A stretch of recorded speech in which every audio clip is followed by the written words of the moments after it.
Standard Protocol. I am Tester Catball, also known as Cait, hobbyist YouTuber and independent game developer. And we are going to be doing some game dev work today. I'm also mostly going to be showing off work that I've done previously off stream. I'm very excited with where we're currently sitting, actually. And then, so basically what I've done whilst I was away and off stream, let me actually open up GitHub. I actually have to make sure that I actually committed all this stuff, which I did, thankfully. Pretty sure. Yeah. So, what I've done is I've implemented a feature that was only like partially implemented before and is now actually doable now. So, for those of you who don't remember, we had just recently set up stuff to where we can attach hop-ups to weapons now. So let's go ahead and like pick up the slopper here and equip it. We got a whole bunch more hop-ups here, as we can see, but let's start out with something easy. Let's attach the miniature manual to the slopper. The slopper has 2 hop-up slots by default, so we want to attach a, light as well. Never mind, I just fucked that up. I don't have an inventory screen yet, so I can't attach it from inventory yet. I need to restart. I forgot about that. Whoopsie. Oh well. We're going to attach. Okay, then we want to control so that we attach. So the hop-ups are now on this weapon. If I actually go ahead and replace the slopper and look at it on the floor, we can see that it now has 2 hop-ups. It has a charm hop-up and a light hop-up. So you can go ahead and swap that through. And so now we're going to try and put a 3rd hop-up on there. Let's put Wasteland Red Paint on there. It is a camo type, note that. We're going to try to attach it. And we get a new dialogue. Slopper already has a maximum number of hop-ups attached at 2. You must select a hop-up to replace with Wasteland Red Paint. And so we can choose one of these. And also all of these keywords still work. I'm very happy that that still works.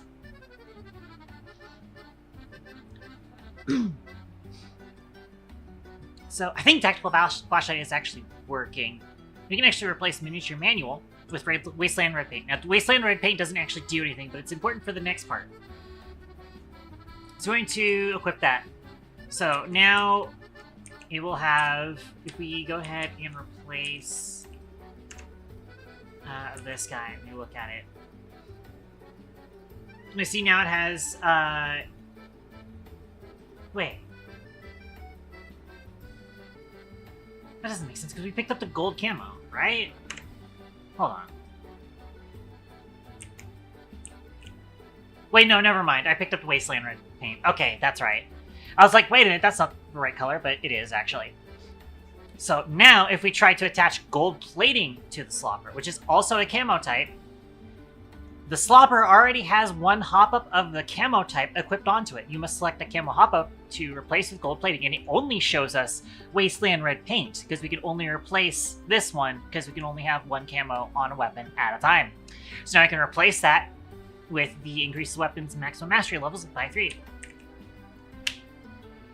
And now that all works. And in fact, if I go and pause, and let's go find our player object. Where are we?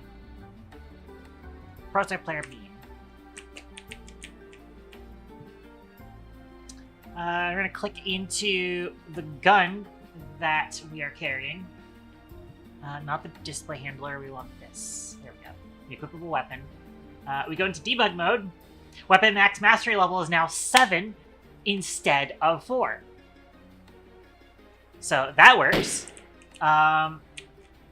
We could even, if we wanted to, but I don't have another spare hop-up to replace it with. We could replace the hop-up, and it will no longer have the +3 levels. It will instead have the 4 levels instead.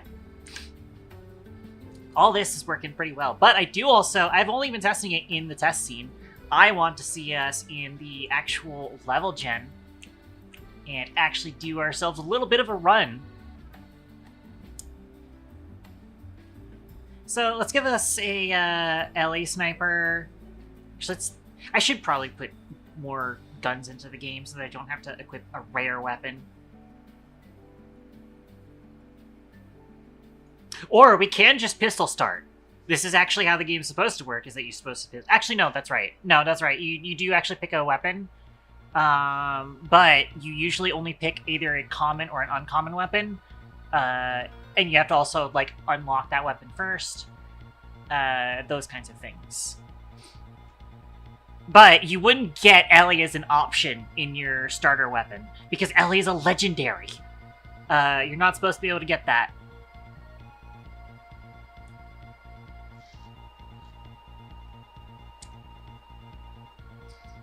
And unfortunately, by the way, we don't actually get links in the debug menu here, and that's because I haven't bothered to set that up. I could, actually. Now that I think about it, I could. Because this is all still, like, normal Unity UI stuff.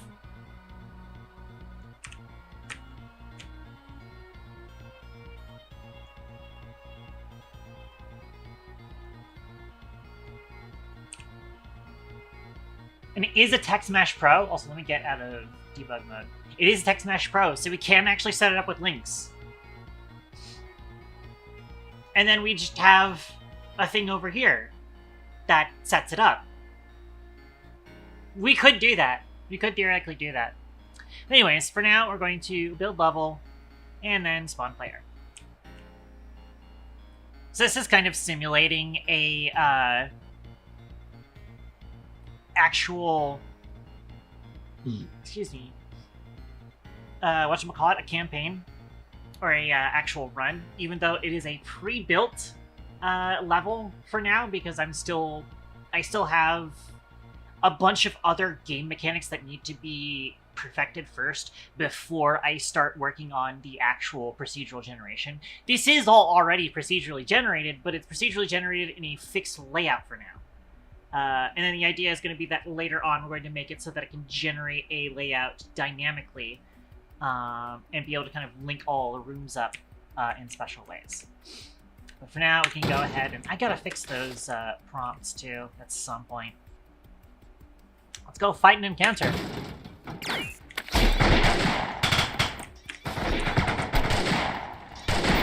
Ah, Bowie.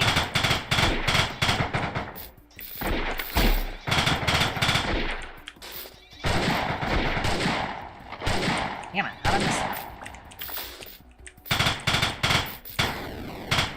20 seconds, that was a little bit wonky. Gold plating, though. I think we will attach that to Ellie, because that does increase Ellie's stats. Because Ellie has the special effect where it increases crit. Ooh, there's another one over here. Wasteland Red Paint. Okay. I gotta make the particle effects on these hop-ups a little bit bigger so that they're easy to see. Because right now it's kind of hard to tell that that's a common hop-up. Yeah, we can put the Wasteland Red Paint on it, even though it doesn't actually do anything. Oh, never mind. It already has camo, so we're going to cancel that. And we're going to come back to that. It's got the gold plating on it, so it doesn't need another camo. We have actually changed the... we've changed the dash. The dash is actually a lot shorter now, but it has the same sort of distance to it, mostly, because I also increased the move speed of it. It lasts for less time, but it also has a slightly faster move speed. Alright, let's fight some more guys.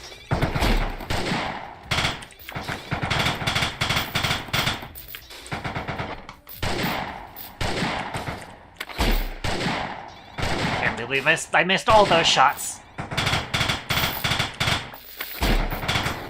There we go. Cool. Brick. I'm not sure if our brick's gonna be great for us. We're already carrying Ellie, too. This is why I really do need, like, I took damage? Yeah. So I really need a few more weapons for us to choose for, Cait-TAN. And I do still need to make it so that if you're, like, going into a room that's, like, guaranteed to be safe. For example, a room that you've already cleared that's a room that you're already cleared, or supply room, or supply room that can't have enemies, because some supply rooms can have enemies, but it's resupply rooms and then storage rooms. Storage rooms are more or less like the treasure rooms, and then resupply is actually store, essentially. But, like, I want to make it so that if you just walk up against a door like this, you should be able to just, like, immediately, instantly move through it if you've already cleared the area. By the way, I also still need to fix that. The ragdolls are still visible in unloaded rooms. That's got to get fixed at some point. Anyways.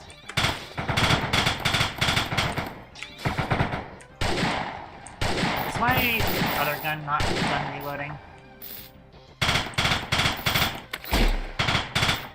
Oh, I can't believe I missed all that. There we go.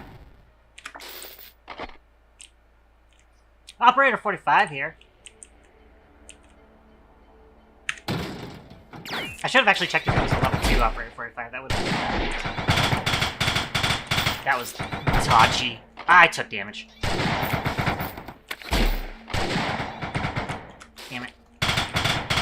Yeah, so the jump isn't super great for sniper rifles. The jump is actually far better for SMGs. But, like, the other SMG I have is the Matchbox 9. We got another gold-plated camo, which we already have one. Oh, Volley Sidearm already leveled up. How about that? That's kind of crazy. Hey, how close was Ellie to leveling up? That's interesting, because Ellie should be getting more XP. I mean, I guess I was just like, because I'm trying to use my shotgun jump, I'm using the sidearm a lot more. But Ellie needs to get in there and get some more XP, for sure. It is, unfortunately, we still already have a gold plating on Ellie, and we can't attach another camo. We could throw it on Volley Sidearm. There's another encounter room. Ow, I took damage. Ow, I took damage again. Oh.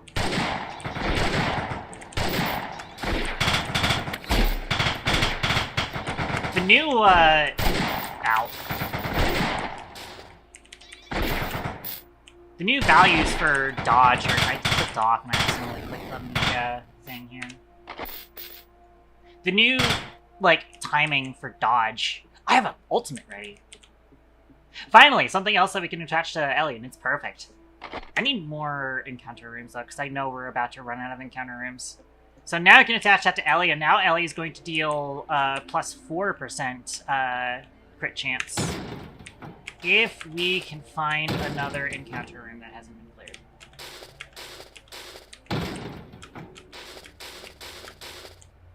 And I have not been paying attention to how many encounter rooms we've cleared by now. I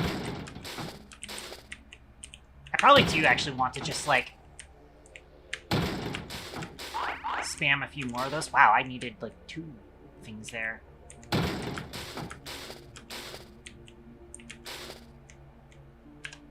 So, a normal level of the game is supposed to have about 15 encounter rooms, 5 of which are supposed to be boss encounter rooms. I think that's the amount that I wanted to go for.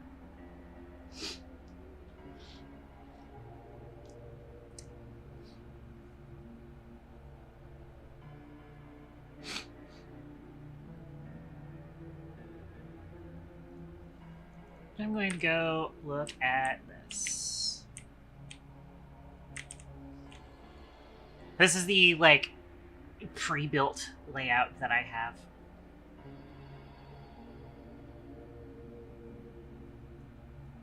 Kind of want to have, like, a indicator on these that say what type of room these are, so I don't have to go look at it to find out.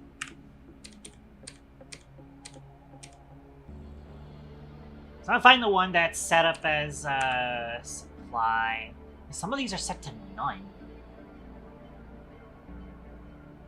I wonder if that was intentional or not.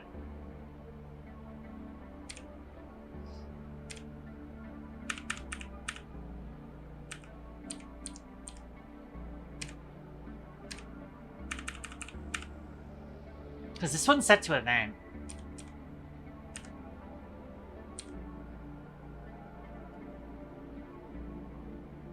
I'm actually curious.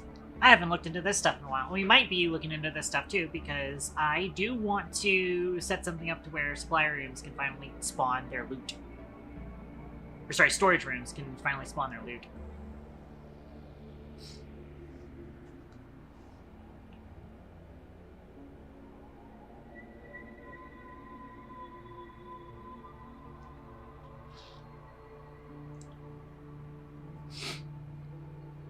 Another thing I'd like to do is make it so that rooms can have names again. That's been a mechanic that I wanted to have for a while. Idea being that one of the big things I want to do with this game is make exploration a large part of the game. I want it to be a central kind of function within the game. I want it to feel a little bit like Noita, honestly. Including with, like, I don't know if I want to make enemies continuously respawn, because that means that the player gets more XP. But also, if I limit how many, there would be a trade-off. I think if I do make it so that enemies just constantly respawn and will harass you, like, specifically patrols will harass you, there could be a trade-off because there's a limited number of reforges you get each round, each level. Now, in theory, you could still end up having more levels that you get and boost your like valid scores, because every time you level up a weapon, you increase your player stats, which are the valid scores, which is a parody on it's play on Special from Fallout, where it's the letters, it stands for something. It's vitality, agility, lucidity. Lucidity is funny, honestly. Intelligence and dexterity. You get an increase to those whenever you level up weapons. So you could theoretically level yourself up a little bit more by picking up more weapons and fighting more enemies. But, like, do you really want to do that?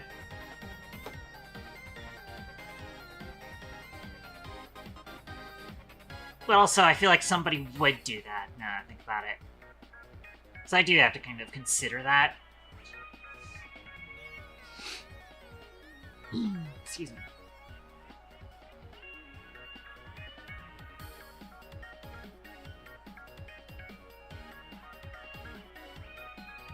That is an interesting thought. As it stands right now, the idea is supposed to be happening is that there's supposed to be three... the current idea is that there's 3 patrol waves that show up. When you beat, signal profile, Amy. When you beat, 5 encounter rooms, the game is going to start doing patrols. And basically, the game will announce that there's a patrol, it'll place it in a random spot in the map. Preferably, it's going to need to place it in a spot in the map where there are multiple rooms connected together that can house an enemy encounter. And then the patrol moves through those rooms every time you move through a room. And so you can potentially get cut off by them or whatever, but once you get through the first 5 encounters, they'll start spawning 1 patrol. And then if you defeat that patrol, another one will spawn. And if you defeat that patrol, a 3rd patrol will spawn with a boss as well. Those 3 patrols will all be the maximum level of the maximum level of the floor, making it a little bit more challenging to immediately head to those patrols. So I want that to be kind of part of the decision-making of it. I might even make it so that, like, I might even make it literally the same level as the boss. So basically the way it's supposed to work is that all of the normal encounters and boss encounters, it's like same level as the elite boss, I should say, All the normal encounters and boss encounters will range from, on the first floor, it will range from level 1 to level 3. The elite boss itself will be probably level 4 or 5, maybe. And the patrols, as I was originally intending them, is that they would be all level 3. I could also make them all level 4 instead, and also the elite boss would be level 5. So you would kind of want to avoid them early on, but also that would involve me making each of the levels a little bit more dicey to go up against when you're under-leveled. Maybe. Which means I'll probably want enemy damage to scale a little bit faster, depending on level.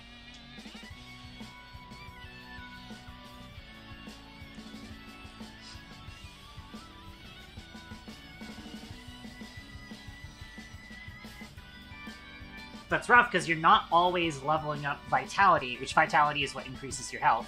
You're not always leveling up your vitality each encounter, because weapons, the actual like valid stats that you get is dependent on your weapon, and some characters are better with certain weapons. For example, Cait-Tan's preferred weapon, Cait-Tan's proficiency weapons are SMGs and snipers, as well as energy, I think. Yes. Which energy is a damage type, actually.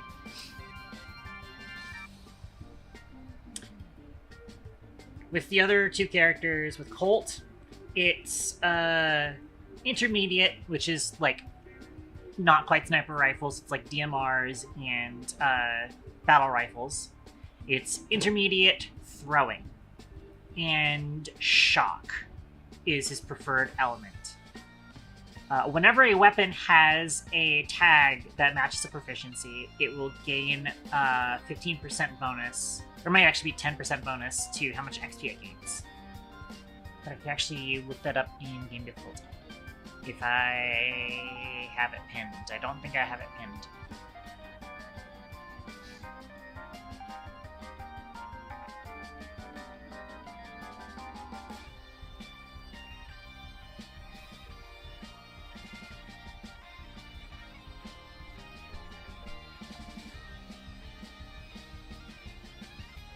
I could probably find it in something that is pinned, like player status.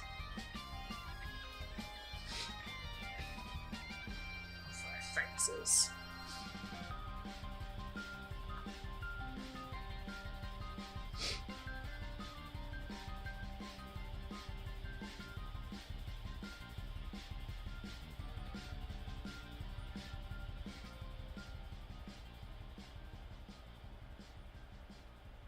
I could just go find the fucking script myself. I'm gonna be in systems. Systems, gameplay, game difficulty.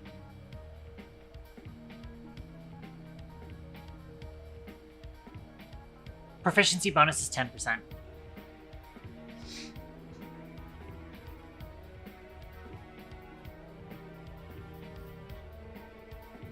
So it'll be slightly easier for a character to level up guns that belong to their proficiencies, and therefore they're kind of centralized around those specific stats.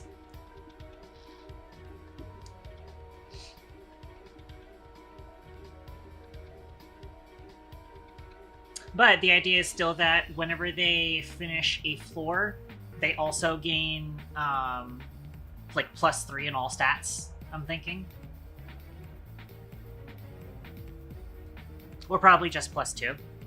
+3 might actually be fine. I still want them to get too much in some stats.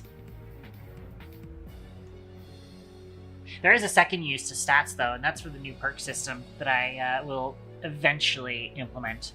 I have a lot of other things that need to be implemented first, but I am excited for the perk system, because it's a good evolution of what I wanted to do with like the signature contraptions, where I wanted to have contraptions that would affect player abilities But I was just like, oh, those would have to be like locked to those characters. Sorry, the character abilities. I would have to have those locked to those characters, because then it's like, what's Colt gonna do if he picks up a contraption that affects, SP shells, which is Cait-TAN's ability? And I realized, I started to figure out that I can use brain fart.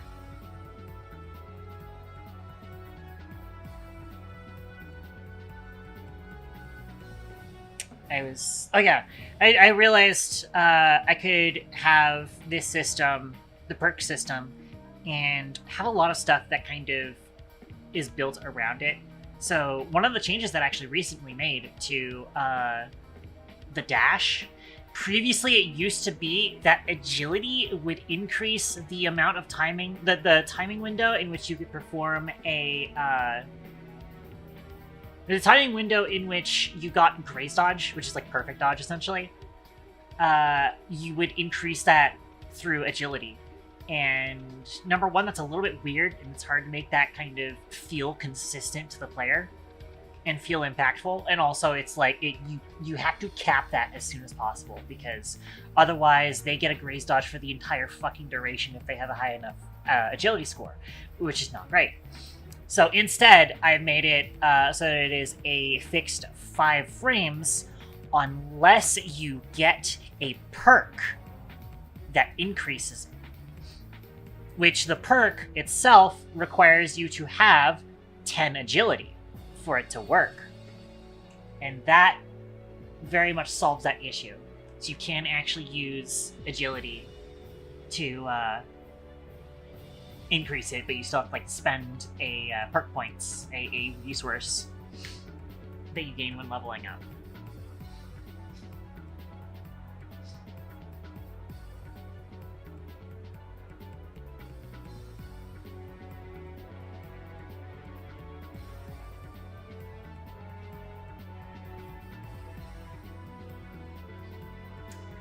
But that's ways out from here. So, the main thing that I wanted to do today, so I do still want to try and like add a few more rooms to this so that we can test that out. I think, oh yeah, that's right. I was opening up this because I wanted to see what happens if the room type is none.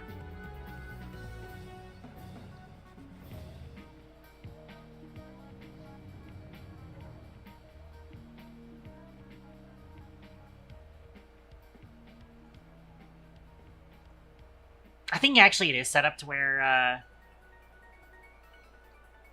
when it's none, it determines it on generate. I feel like.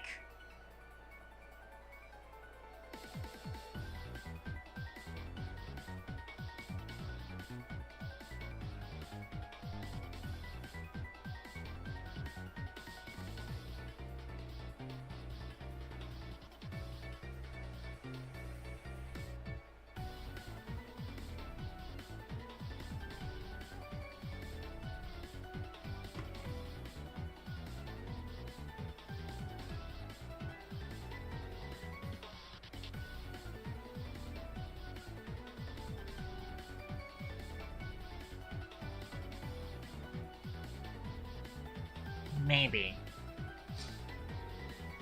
Not actually sure. That's not what I wanted.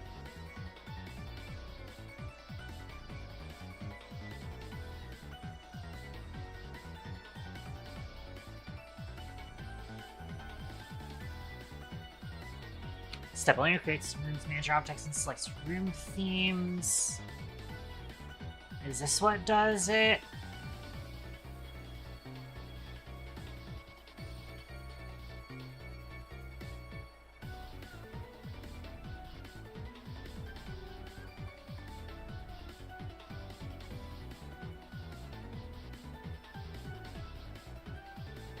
Is there something that actually sets what the room status is?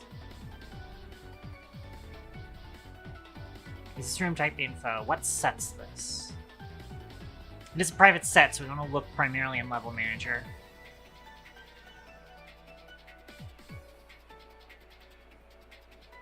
Or not.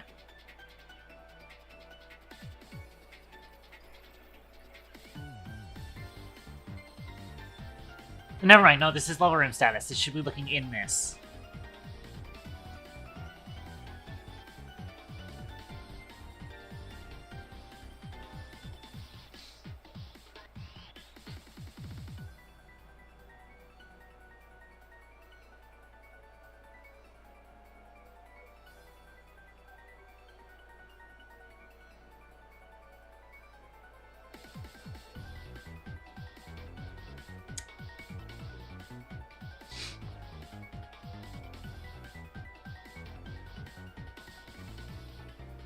Interesting. Where's the room type level gen ID set?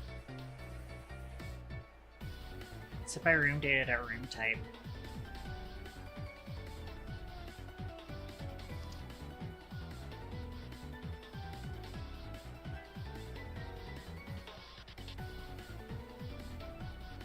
Sorry, we're going on a little bit of an adventure because I don't remember how this code works. It's been a long time since I've touched the level gen code.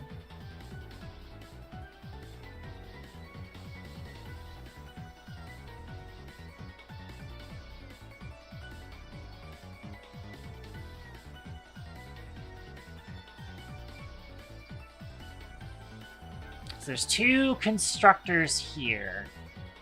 Where is this constructor used? This is used in Prototype Room Builder.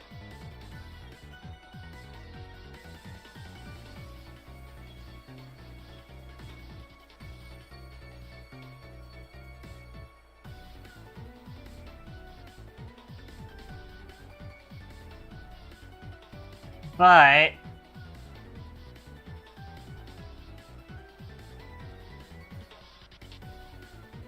this room type here, it sets the room type none.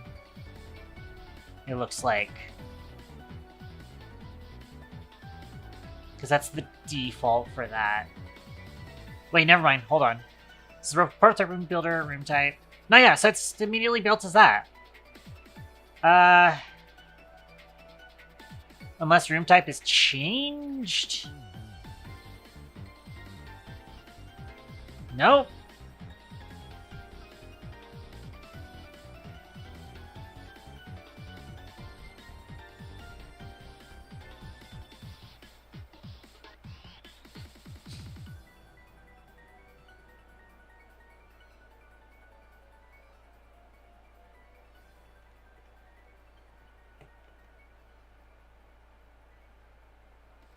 Interesting.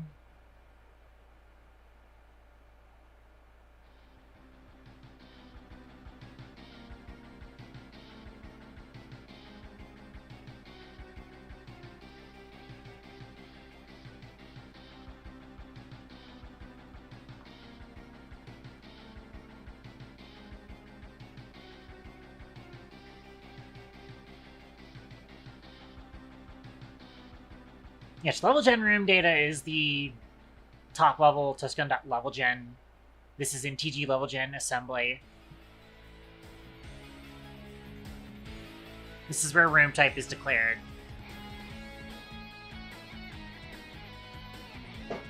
So how exactly is it determining... Did I specifically set one of these as being... So this is event. This is 9. That's 9. That's 9.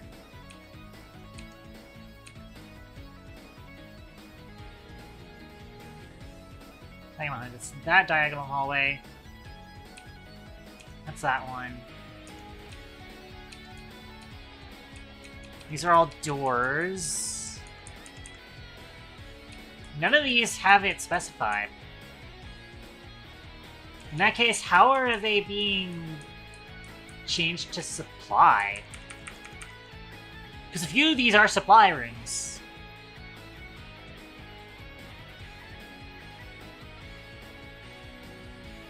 Give me the SMG. Build level, starts one player.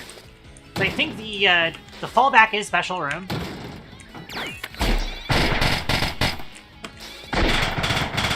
This is what it looks like when we're using a weapon with a kit that actually benefits from it.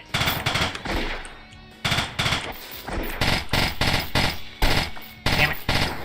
Got hit by that. Oh well. Yes, throw that on the matchbox. Can't throw that on that, we can throw it on... Oh, I sidearm.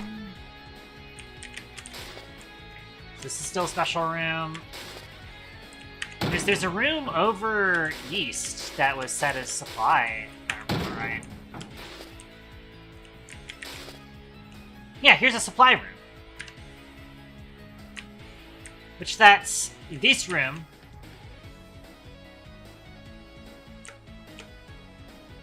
Has the room info supply room type. But if we get out of that, and click on this. Oh, never mind, it is set to shops. Okay. Oh. Alright, so special is still like the fallback. Okay. Now I understand. Now I understand.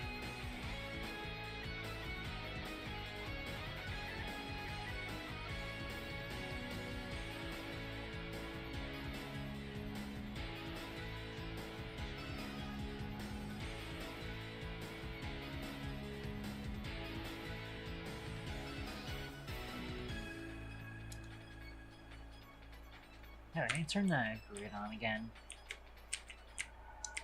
I do at some point want to do something where we can actually place objects up against diagonal walls, and I'm wondering where that would end up going. I guess it's just going to go on this tile here.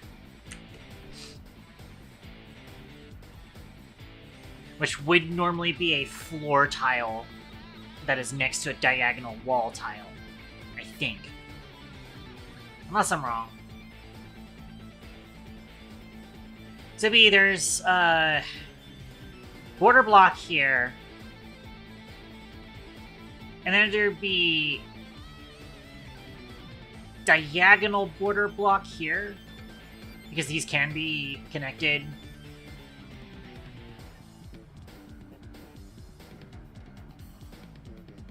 So if we actually had like this, we Control D duplicate it.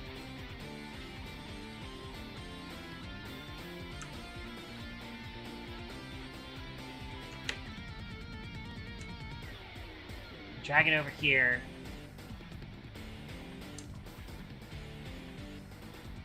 I'm going to rotate it the other way.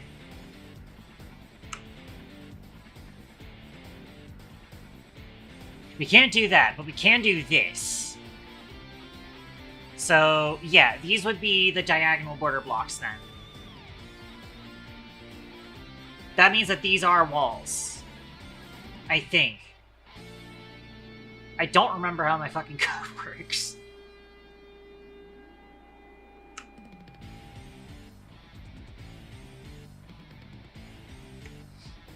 Which is an embarrassing thing to admit.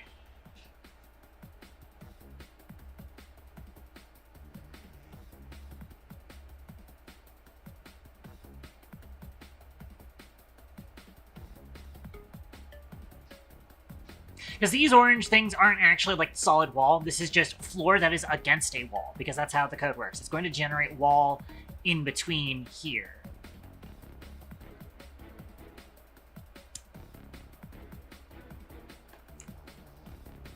Which actually, so if it's like this is fine, I believe. I think I said that this orientation is fine.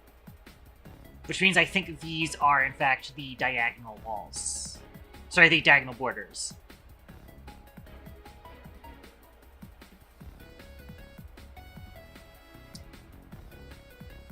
Actually, no, they're not. So if we rotate you like this... Is that fine?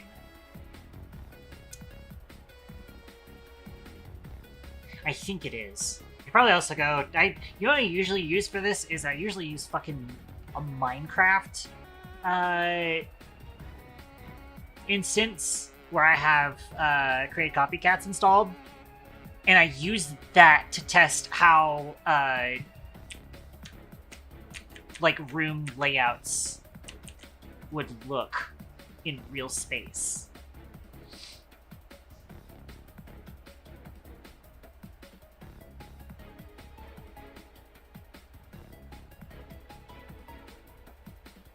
I do think the way that it is that these tiles are diagonal wall tiles. And I think these are diagonal border tiles. Because then if we rotate you like this...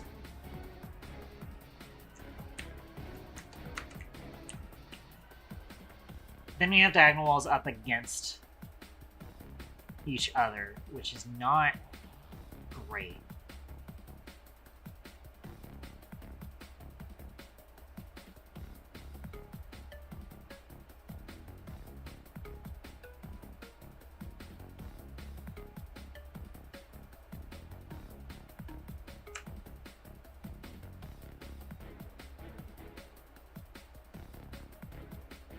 So I do not remember how this works. Yeah, because then we don't have borders in between these at all.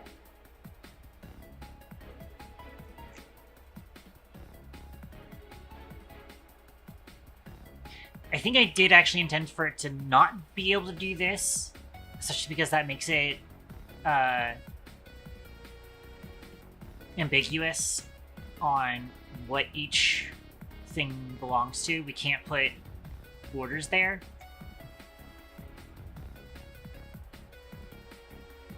And like, for example, if it is the fact that like everything that's on the diagonal here is a border instead of a wall, that would make this illegal because there's no wall against where there would be a border. And I specifically set this up here to do that. Because normally you don't want to put a wall up against where there isn't a border. Just because it's not how the code is supposed to work. Even though it works, the code does complain. I made the code complain when that happens. But yeah. So I think it is actually just that you can only have them be alongside like that.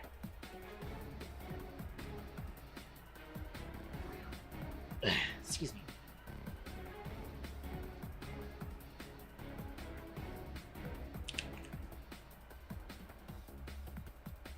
Somebody duplicate one of these. Just link these two up.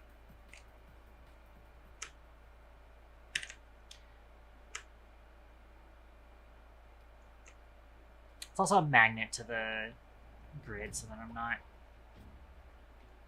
doing stuff.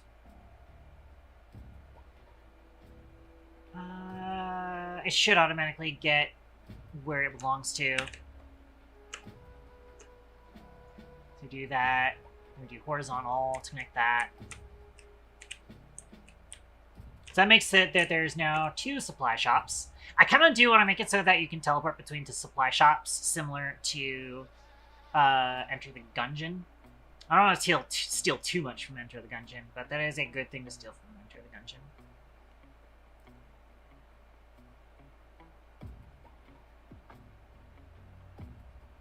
Don't I have a big room that is...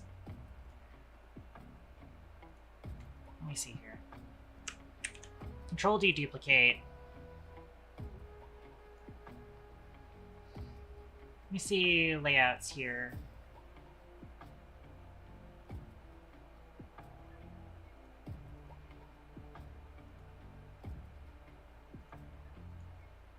I don't have the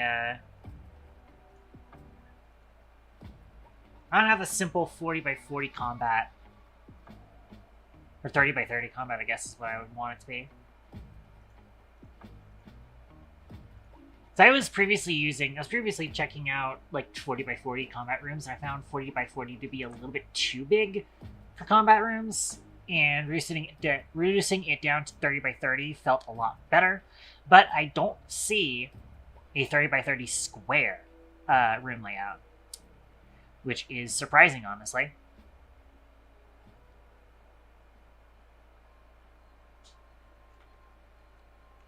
Could go make one real quick. So, in order to make stuff, let me show you. Infos, level gen, room layouts. We're going to go ahead and create a new room layout here. I don't remember how these work. It's been a while, so... Level gen... Oh, sorry, it's in mapped in, isn't it? Room layout info, yeah. 30 by 30. I should call it simple 30 by 30. We want to support patrols. Do we need to do that? Yes, we do.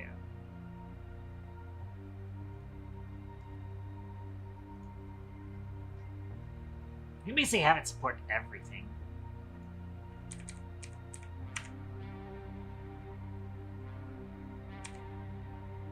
That one is just for debug, so I'm assuming that's empty for a reason.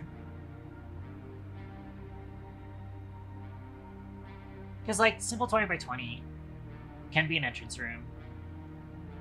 So can the octagonal 30 by 30. I do not remember what room types can't have this. Then again, I think okay,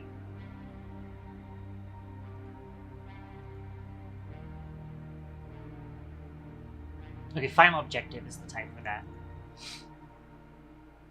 Interestingly enough, these have encounter, but they don't have boss encounter. Which I feel like they should be able to have boss encounter.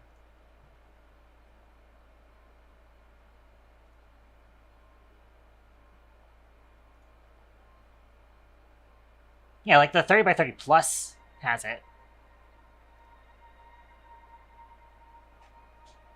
We actually still have 40x Combat Plus, but it's been stripped of its combat ability. Which I guess makes sense. It's instead just treasure event or entrance room.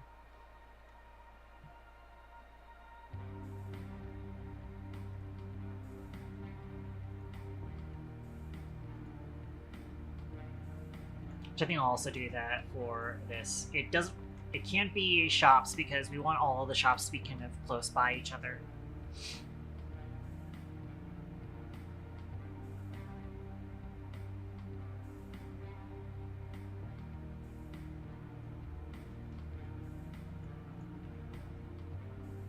Okay, so the simple 30 by 30 can have an encounter, can have a boss encounter. Can't be a final objective. I want to make the final objective a little bit bigger.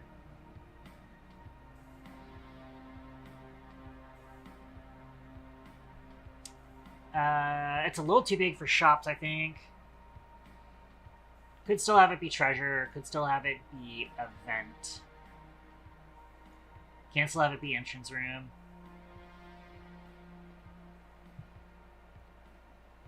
I actually don't know what special room is supposed to stand for. Because like event is supposed to be the event.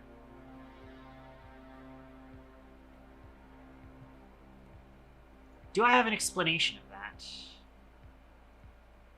I do! Room type that's handled separately from the rest of the room types. In the steering campaign, for example, this is used for the secret exit to alter floor 3 from floor 2. That makes sense. Okay. It is just, like, handled on a case-by-case basis kind of deal. Got it. So we don't want to put special on anything because special should be, like, specific to a certain type of room. At which point, that specific type of room will have a specific set of layouts that it can use.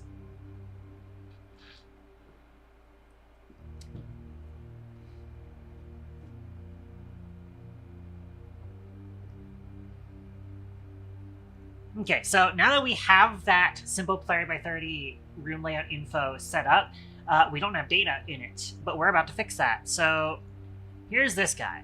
I'm actually going to rename this to room test 30 square. And we're going to throw the simple 30 by 30 into the target layout info. And then we're going to fix this guy. First things first, I'm going to switch us into the hand mode because I have special editors for this. But I can also do 28 by 28.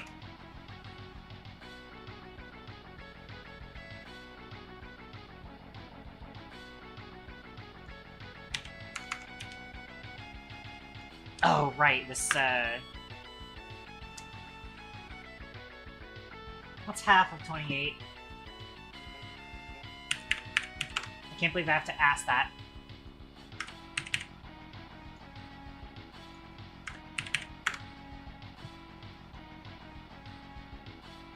Doesn't mean I have to, like, move this up here.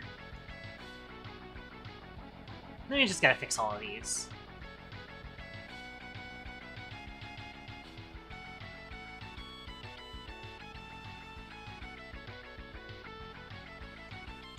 Ah, right, we have to do this. Maybe I'll just like this.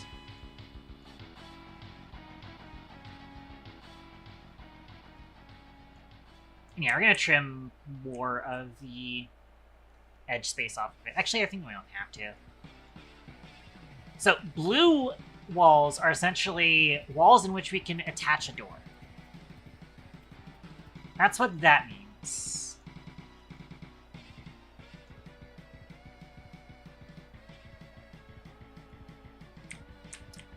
Let me actually do ISO top-down view.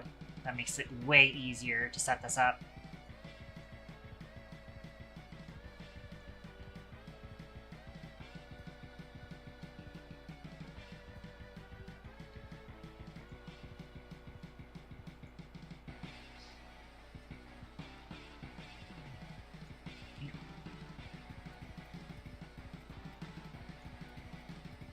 Very happy with how this editor turned out, actually.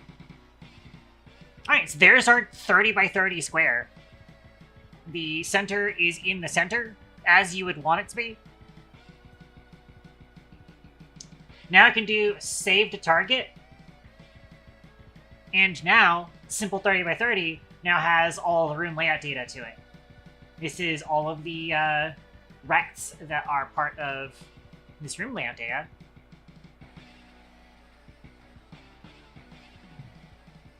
So now we can duplicate a door, put one here,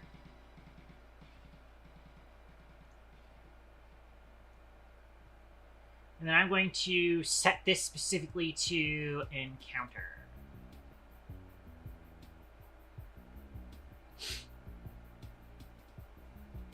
Another thing I'm going to do is I'm going to go ahead and actually just go through and fix all the ones that are still, excuse me, still set to special instead of anything correct. So you are this one. Let's set you to treasure.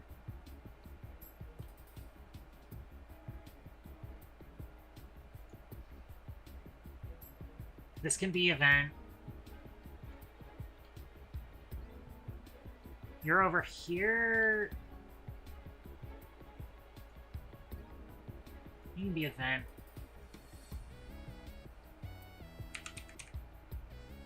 This guy here can be treasure. See, the fun thing that we actually have to figure out with regards to treasure rooms is that eventually they should be locked with a key card. And you need key cards to get in.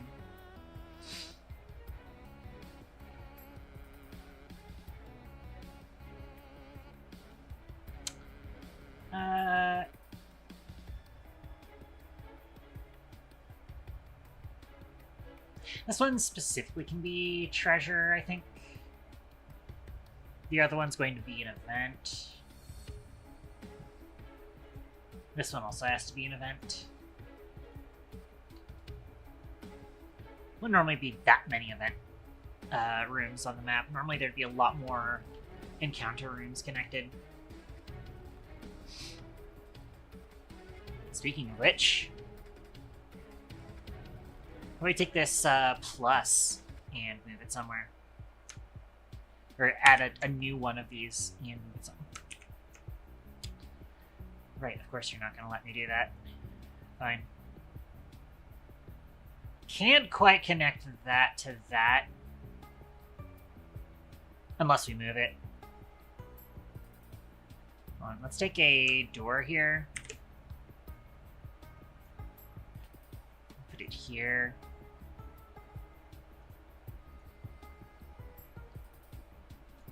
Move that over here. And take you. Move you over there. And duplicate you. And now those are connected. Awesome. Which actually, did I fix how that's set up? Yes, I did. Cool.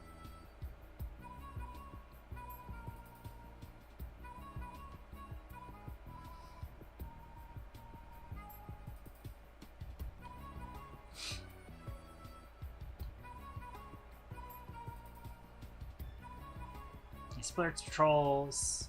Maximum entry rate, March 4 is fine.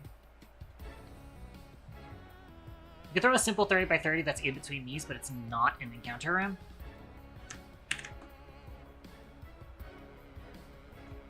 Which that will also connect these. Duplicate. Duplicate. But then we make this the...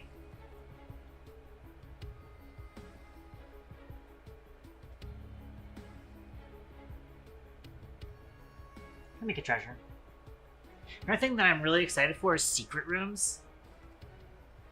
Which right now, we have it as an option, but it's not gonna function. I wonder if we actually have, I wonder if we can actually specify shielded doors.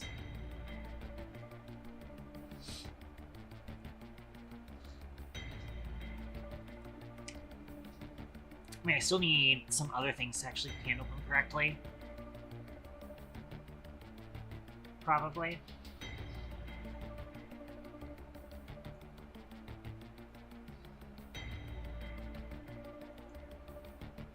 And then beyond that one, you can put one of these guys. Sadly, can't quite connect it on the side like I was hoping.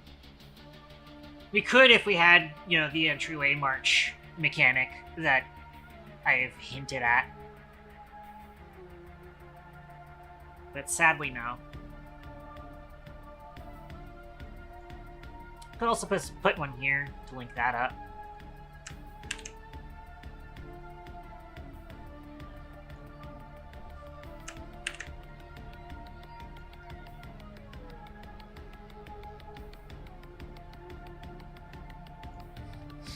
I can put, like, this...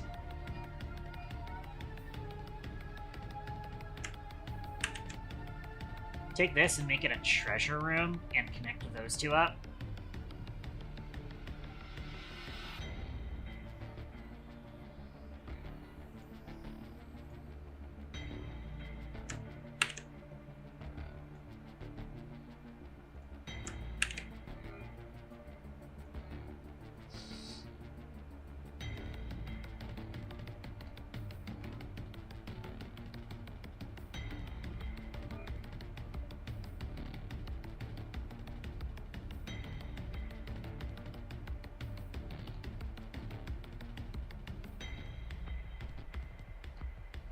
Then I think we can put one of these as a shop room, even though I don't want to connect shops too close to each other.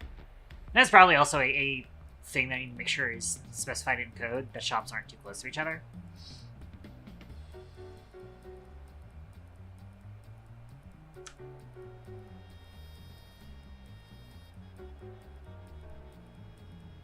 To make this one is an event.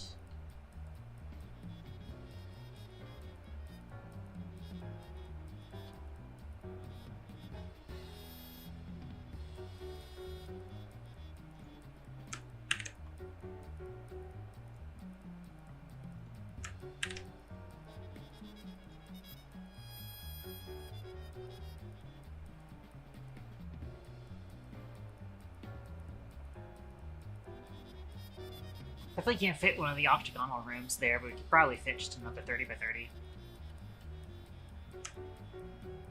This time being an actual encounter.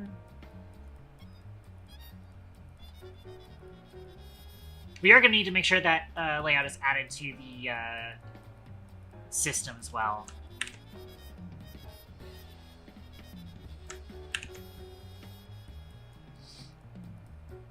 Yeah, this is kind of the idea of what kind of layouts we could expect.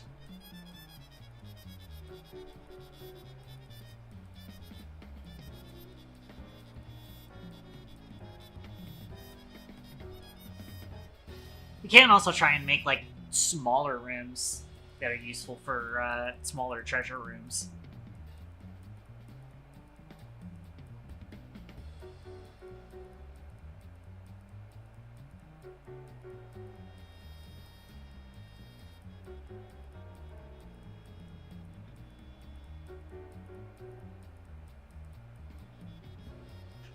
It's possible. I did make sure this is now an encounter again, right? I didn't. Let's make it an encounter. Cool, now I got more rooms. But that's all just a distraction. Oh, real quick to this.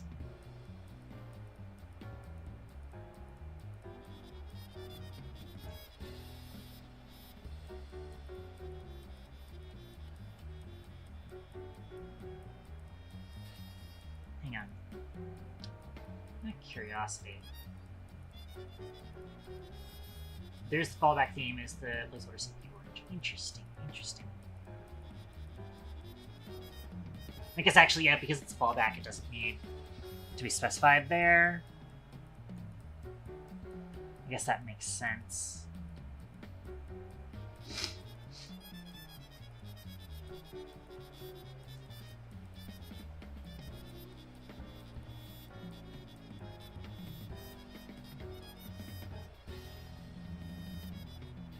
Can I, like, override the theme that's used here?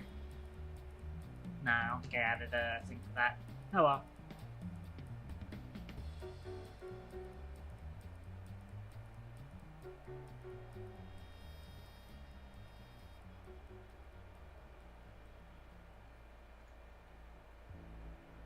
I still only have the one door, which is the unlocked one.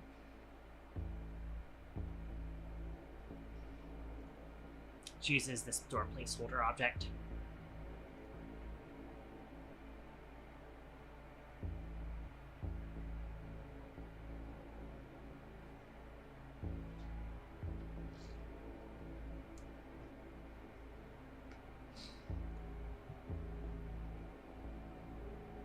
But let's get on with figuring out where we were last we checked on actually being able to place objects in a room. I'm betting that that might be partly in create generate rooms. First establish and initialize rooms. Position room objects. But yeah, we don't actually build the room yet. We just create the generated rooms, because first we have to create the generated doors before we can build room renderers. Yeah, so place storage room entities first. That's going to be a step in this area. Have I started making a function for that, is the question.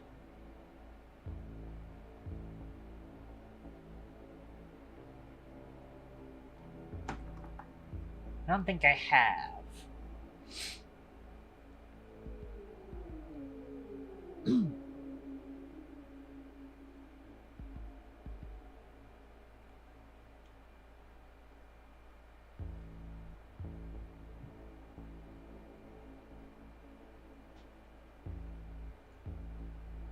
Actually, it's not just storage room, it's also supply room entities first.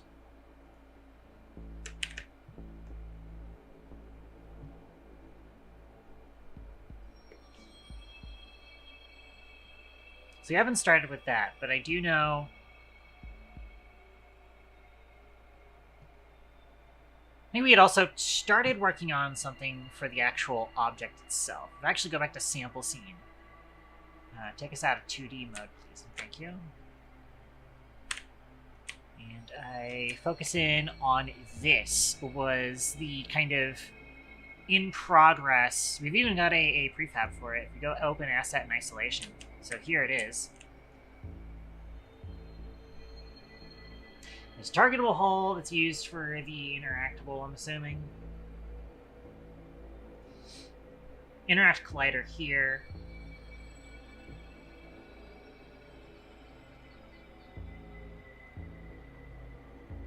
We have an entity drop table component,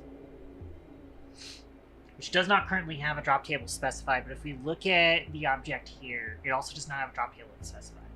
What if we specify a drop table? Such as storage T1 primary. What do we have on it?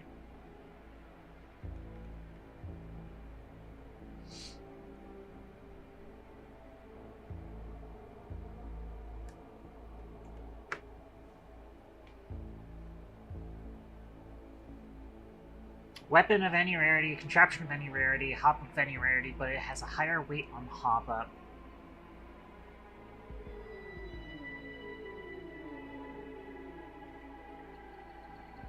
Not a fan of that.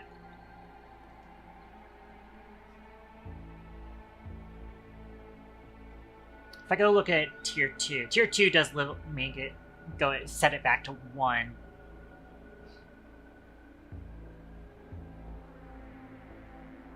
And then the tier 3 primary has a 50% 3 rolls hop up. And then the weapons and contraptions are guaranteed to be uncommon. Interesting.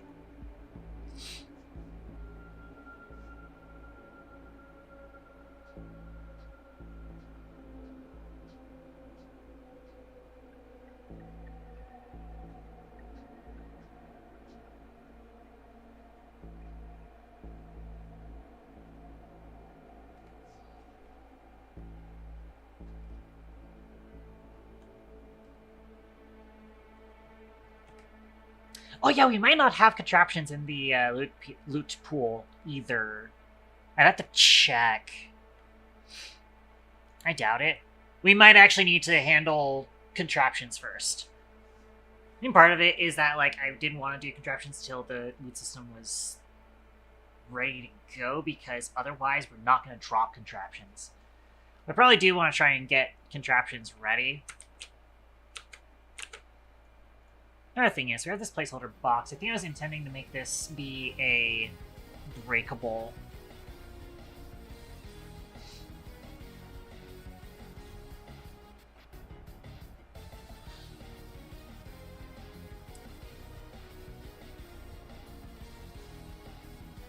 But I'll hold off on that for now. I think we need a contraption. So I think contraptions are mostly going to handle themselves in a very similar way to how we've been doing other items for now. Which is when they're attached, when they're equipped to the player, they start doing things. Maybe they increase a stat, maybe they increase another stat or decrease a stat. And then when you unequip them, they will revert those changes. It's a very simple way. It's how Balatro did shit. And it's probably going to be how we do shit. There's some more sophisticated ways to do it. But, Also, what's going on over here? Oh, yuck.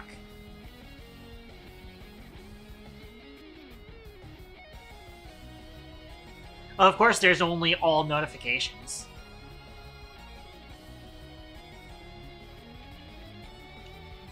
PayPal's asking me to answer my crypto calling. Shut the fuck up, Musk.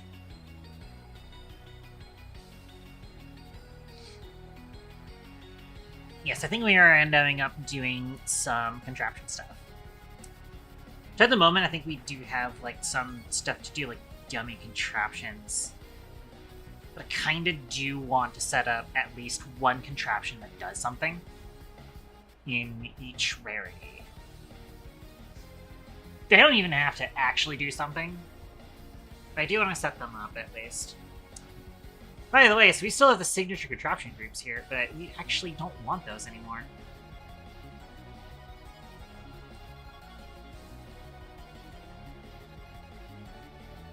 I didn't mean to do that.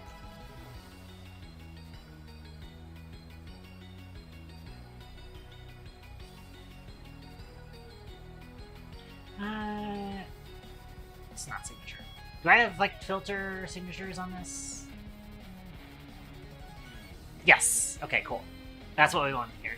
Yeah, signature contraptions is now basically a defunct system.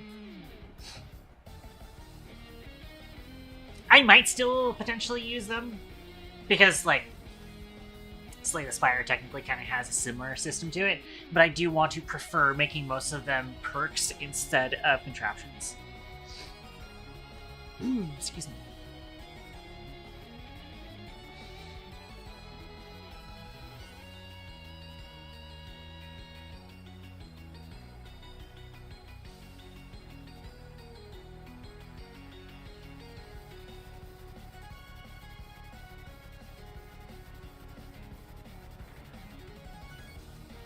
I probably do actually want to fix how some of these effect texts are written, too.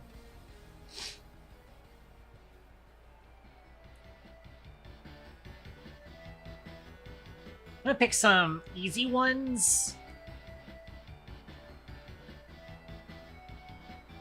Such as plus 10% reload speed on all weapons.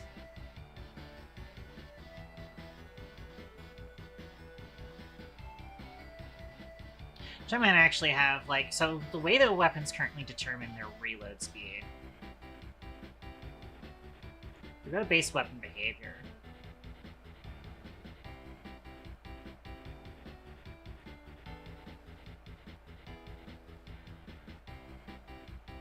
You have get modified reload speed, which uses equipable bonuses, which is equipable weapon bonus. This is class.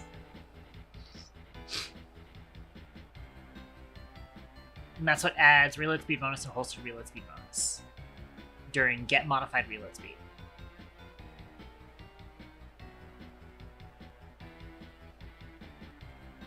So I kind of want to make it so that the player themselves will also get a weapon bonuses thing that is also added to weapons.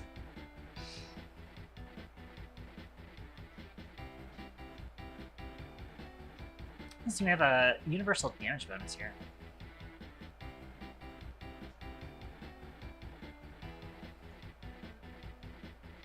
Is this used anywhere? No, it's currently not used. Great. Probably want to make sure that that gets used.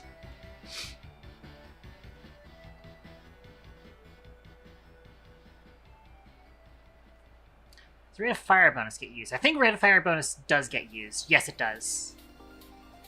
In get fire rate bonus. Yup. Yorp.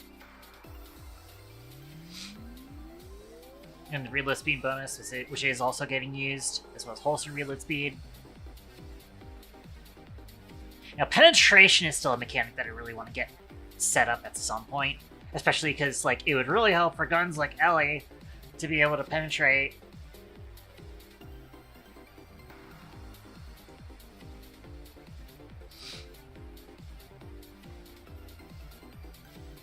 Not sure if velocity bonus gets used at all.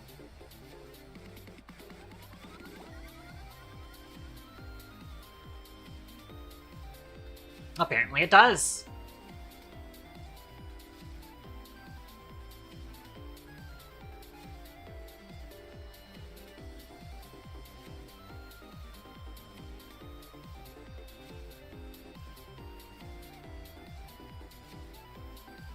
How about that?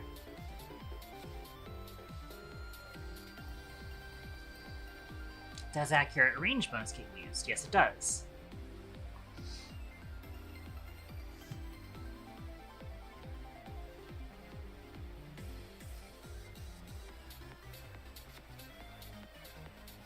Yeah, thing is that we could potentially have... The problem with, like, having the contraptions edit the weapons themselves is that we could potentially have something to where the contraption modifies the weapon, then the weapon gets dropped, and it keeps that modification from the contraption. You could drop the contraption, pick the weapon back up, and now it's the same. Because making it actually reset properly is difficult.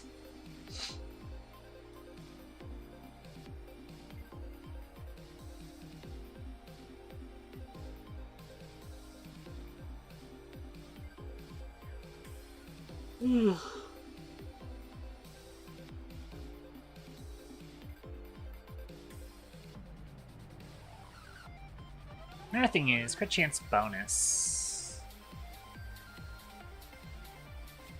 Does get used and get modified crit rate.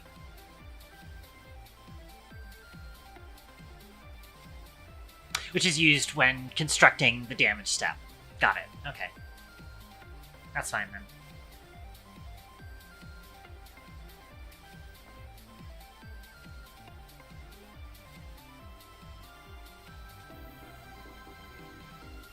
Does ammo capacity bonus get used?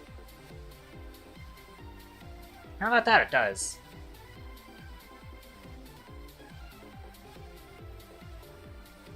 So I think what we want to do is the player should have their own weapons bonuses, and whenever a weapon calculates its bonuses, it should also ask the player status what its values are. And I think that's going to be the easiest way of doing that.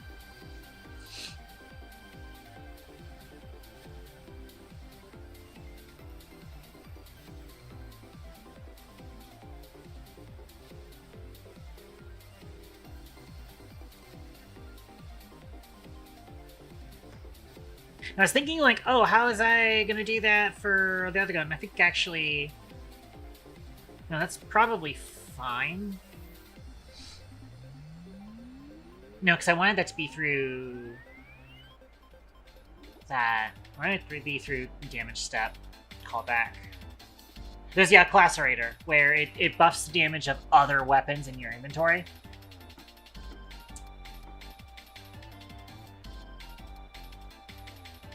I was wondering if the way that I could do that is the players...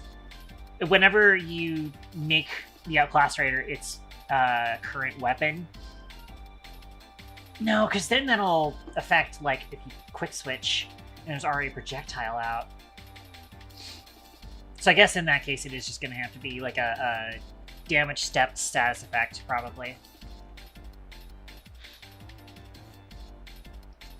The idea would be that if I could make it so that weapon bonuses could be displayed in the weapon stats, that would be super nice.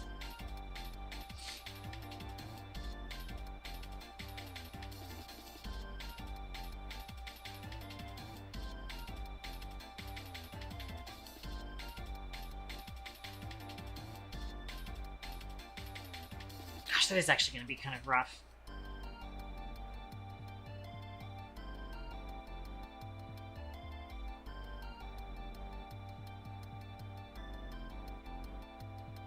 There's all sorts of, like, problems of, like, what if there's an effect that's on the weapon that's giving it fire rate bonus or a reload speed bonus, and then you unequip the weapon.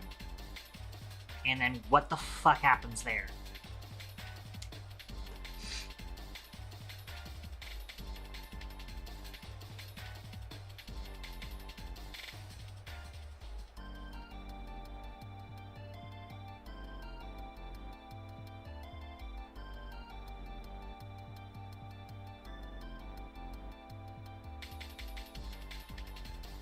I would need some sort of callback in player inventory that they can subscribe to. That's like if it drops any weapon.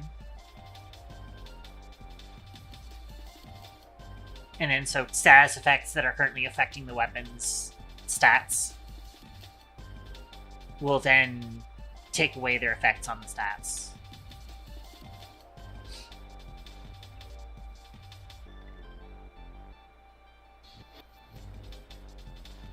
That's the only thing I could think of being the easier way of setting that up. Kinda goofy, but probably functional enough.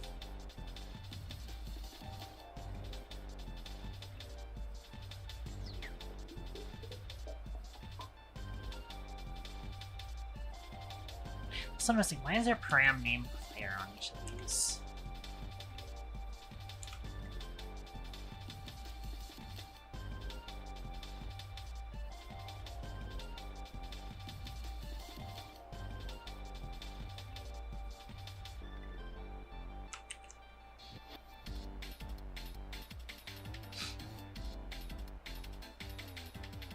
Okay.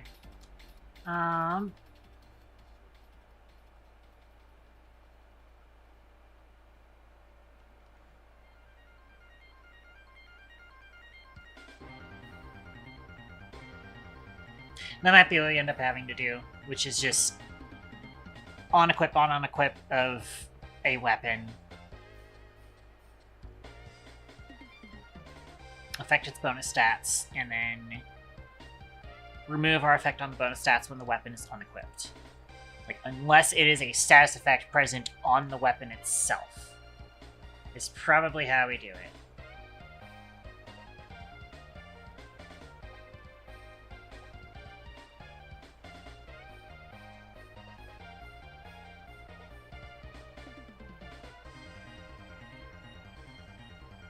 Like, if it's a damage step thing, that's easy.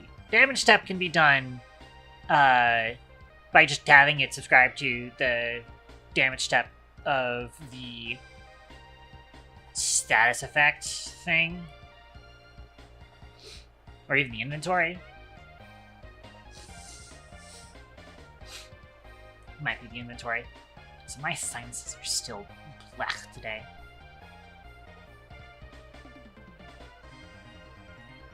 Did we have, like, a player inventory damage step interaction? We do. Okay, when is the damage step interaction from the player inventory called?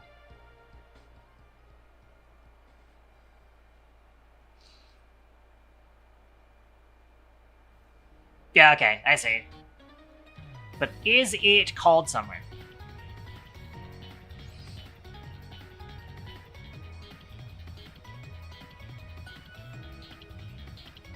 I don't think it is.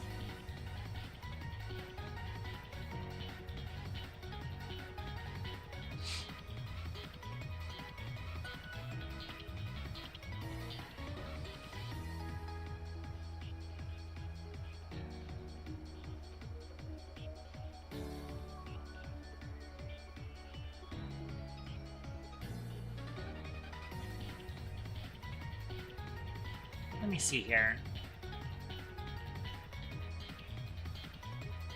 So here we normally do... Yeah, this is where we actually do the intelligence bonus crit chance. We probably actually could do it right here. We do inventory on damage step.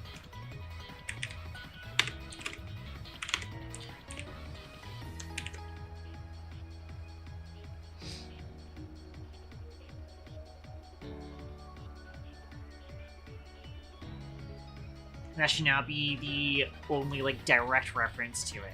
Yeah.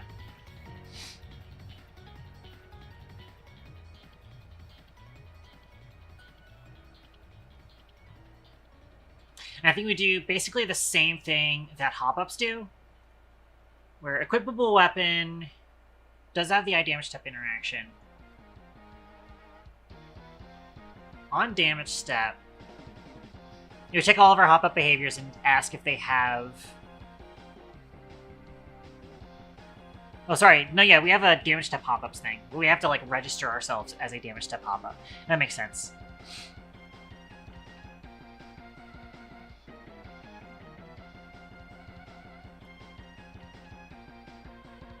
Right.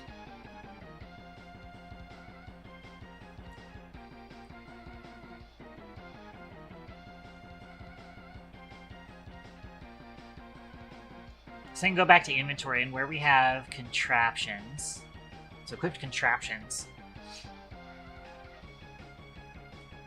and also have a private list equipable contraption, M damage step contraptions. Another thing is that, like, even though we are setting up perks as being no longer being contraptions, we could still make them function as contraptions in the code.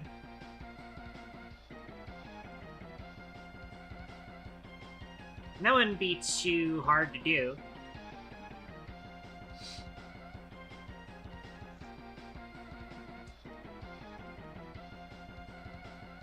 Actually, I think I want them to be separate objects, honestly. We do actually have an action player inventory on inventory update weapons, which I believe is called whenever we pick up or unequip a weapon.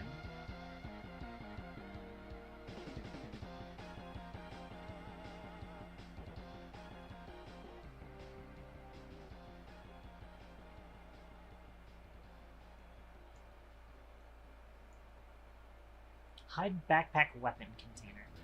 Oh, yeah, that shows you the guns in your backpack. That makes sense. Discard weapon uses it. And so does equip weapon. That makes sense. So we can use those then.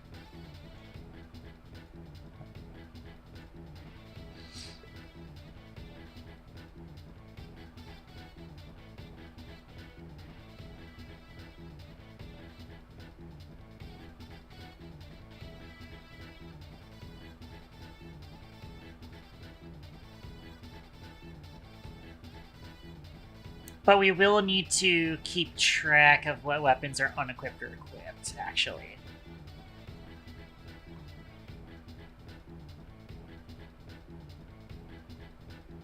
But actually, if we go look at discard weapon...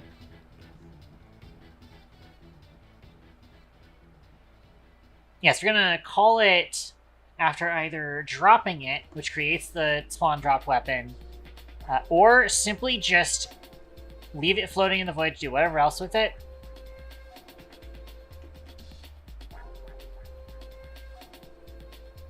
So it doesn't destroy it immediately, which is good.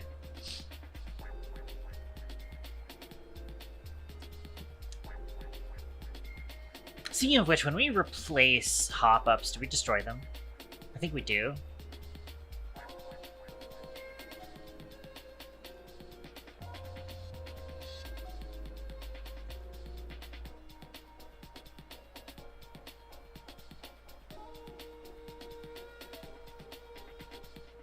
So that's a vice hop-up behavior.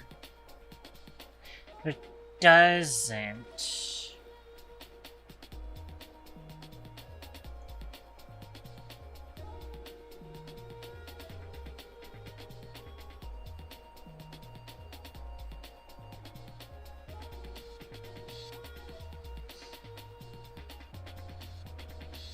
Probably want to make sure that it actually does do that then.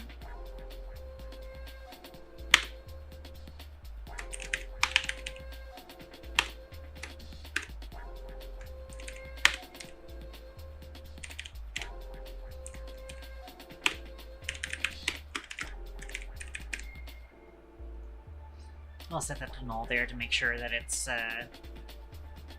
not referenced. But I guess it isn't.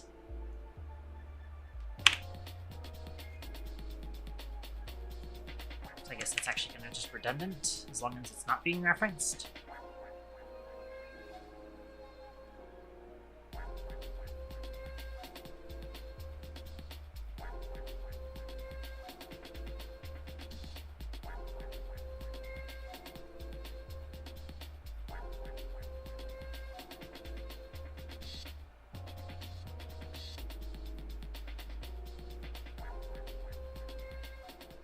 Okay. I'm running out of water. A good thing that I have a spare water bottle to just combat reload. Tactical water reload.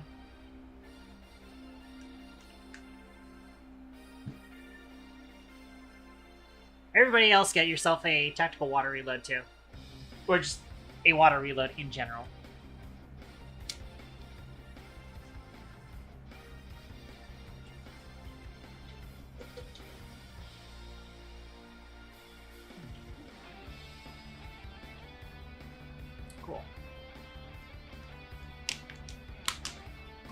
Water reload complete.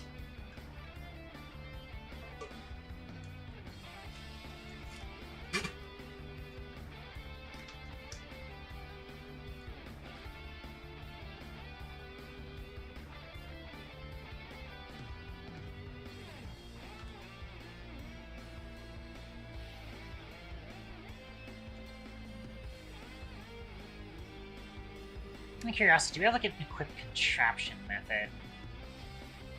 Yeah, we do here. So we do contraption.equip, which we'll call onEquip.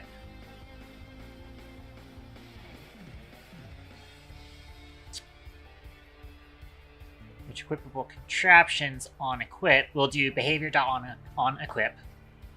Right.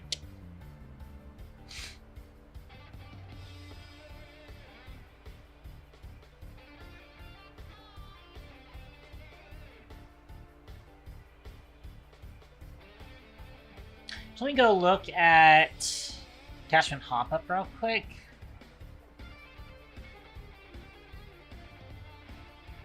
Somewhere. Here we go.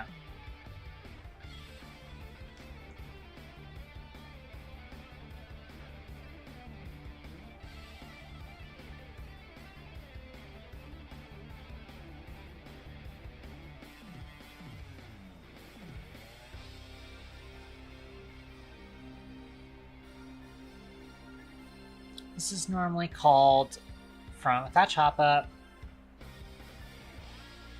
Okay, we check hop-up behavior as damage step function. We check that. It's just something, interestingly enough, it calls it from here. Which if you go look at the usage of it,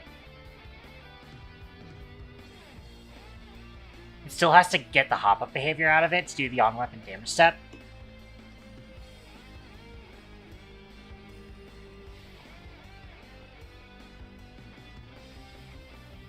Is there a reason for that?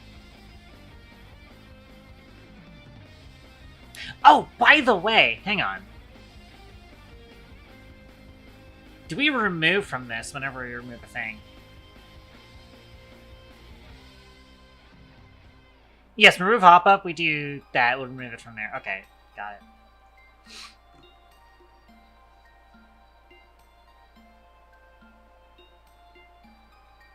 Which is like has damage step function, has tick function as a base contraption behavior variable then.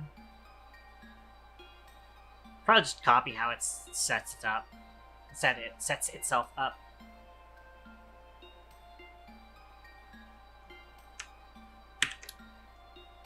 Let's go find base contraption behavior.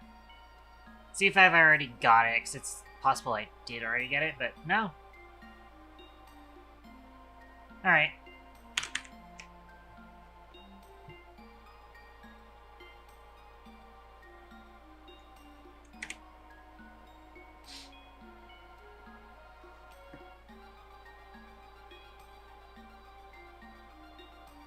We also do still need a display for these too.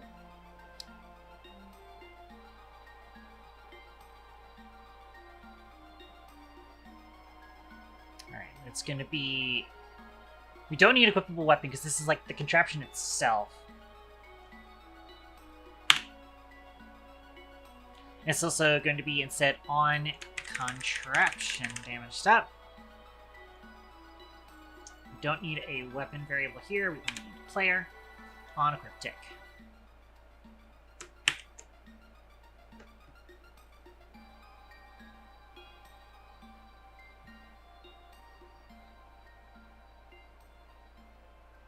Then we want player inventory. I think I'm going to need to, like, unpin a bunch of things.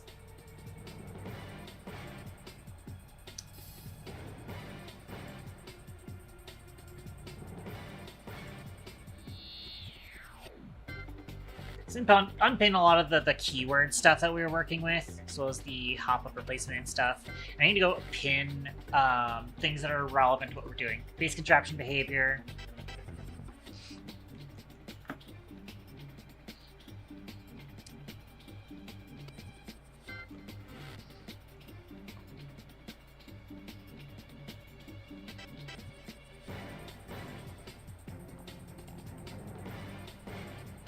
Let's go back to entities. We don't have a folder for contraptions yet. Then again, I think most of the contraption scripts are supposed to go where the contraptions are. There is that in the base game content entities. But I need to find the... There's contraptions. The base contraption behavior, which we already have that pinned. The equipable contraption, I do want that to be pinned. And then player inventory is what I want.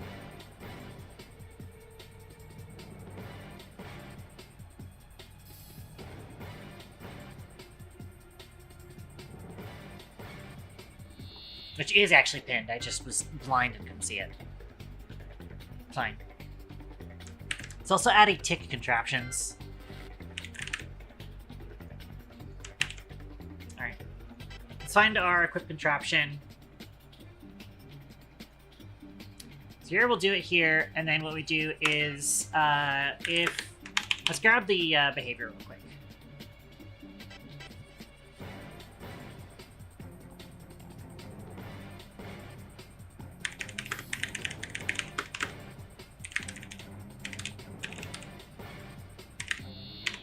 Grab the contraption.behavior.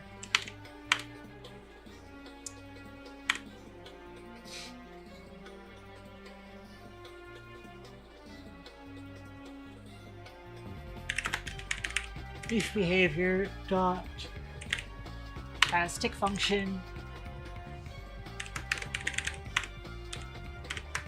Add to that.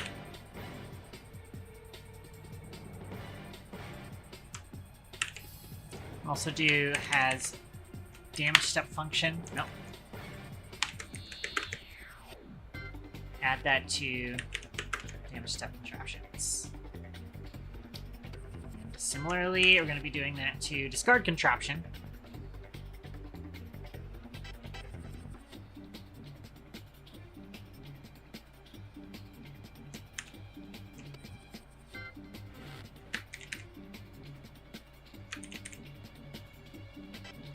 There.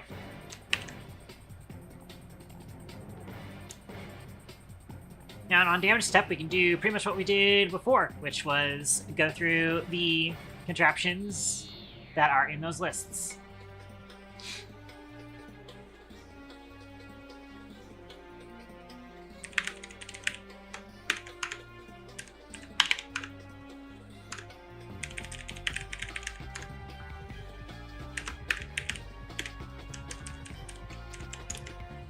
Oops, that's not one.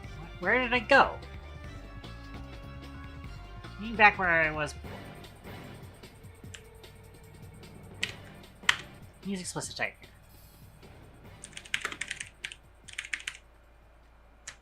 Actually, we don't really need to get behavior. All we need to do is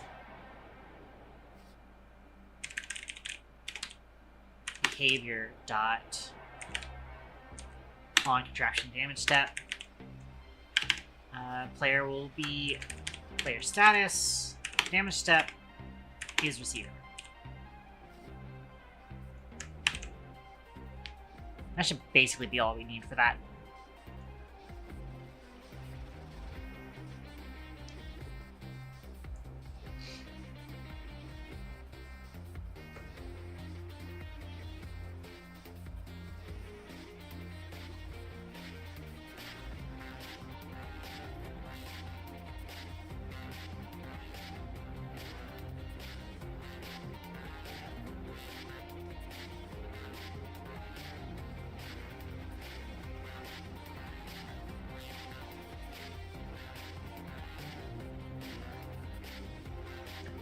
And then, of course, we're going to need player status. We want player status to have their own weapons bonus thing.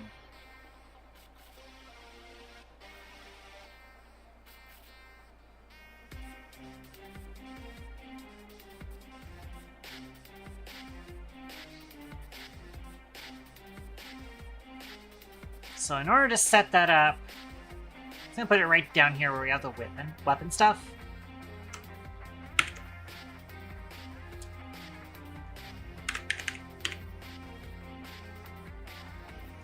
Call this player weapon bonuses.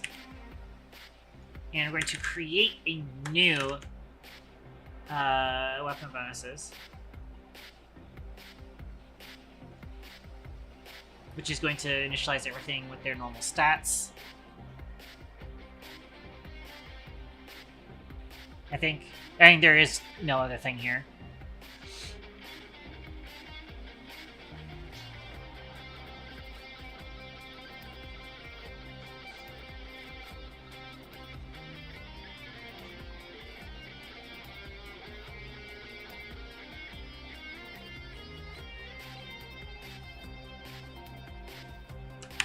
Now I need to go around to everything that uses weapon bonuses and make it add on a player weapon bonus. So, first of all, universal damage bonus I think is currently not used, which you probably do want to fix that. But we do know that rate of fire bonus is used. Find all references. currently used here. So what we want to do is, if actually, we can just do this within a clickable.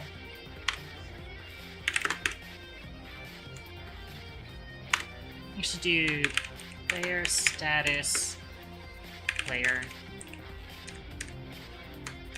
And we do if player equals equipable equipped to player.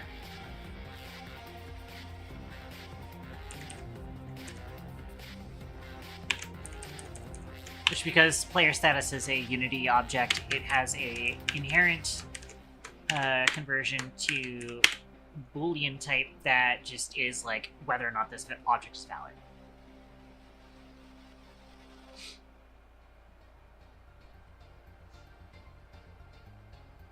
And we'll also do modifier plus equals player weapon bonuses rate of fire bonus. Probably do that for basically all the other ones that do that. So get draw speed bonuses here.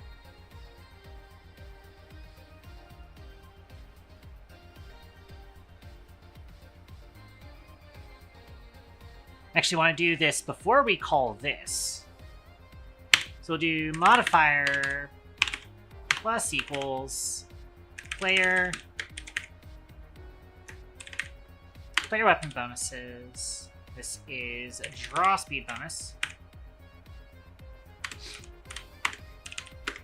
First add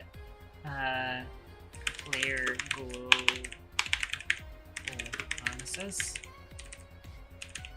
Then add, and then apply the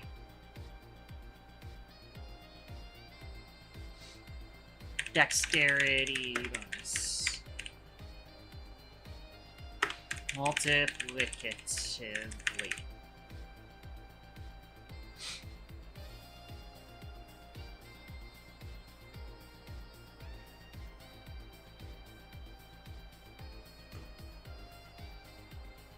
Dodge recovery bonus is going to be easier.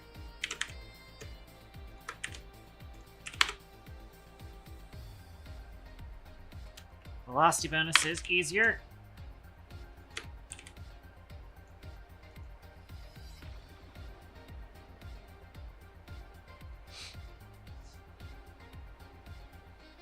And fire rate.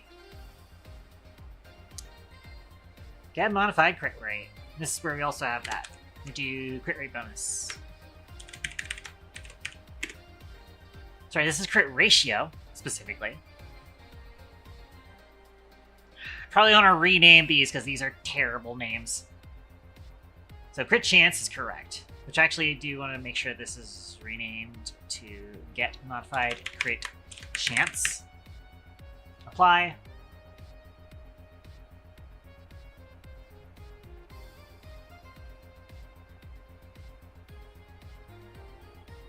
And then this should be renamed to crit multiplier bonus. Which, by the way, I think we do actually have crit multiplier set up in the way that I wanted it to be set up in. It's mostly just I need to change how it's written in status effects, or in effect texts. But I think if I go look at entities, weapons, like SMG, Matchbox weapon info. So base crit damage bonus is an integer internally. It's 1.5 multiplier. Yeah.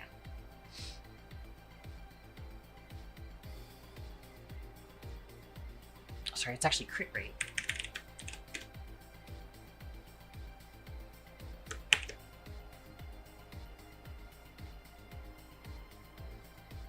And get modified crit chance will also do that. Which actually, we have a if player here, which is interesting.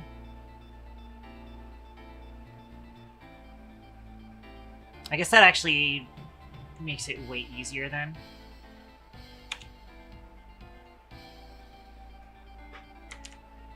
So instead we can do if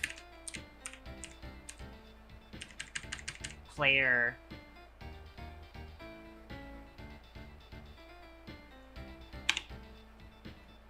Just do this instead.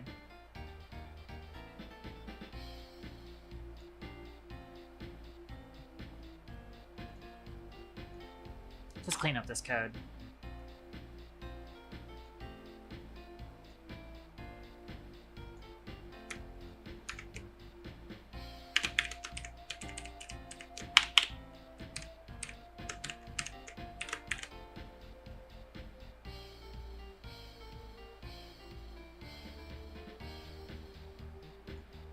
You can also do this down here. Move all of this code down here, unindent it, have it check this. So I'm assuming this is... Yeah, it's going to do basically the same thing that we were doing before.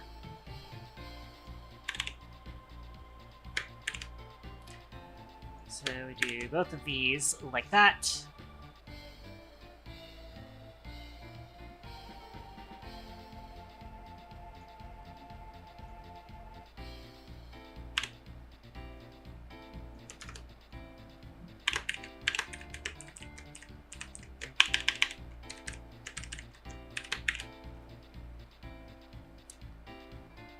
Overall, making this a little bit simpler.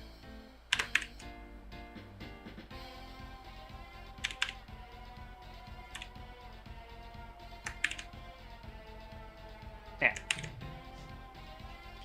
Anybody else want something?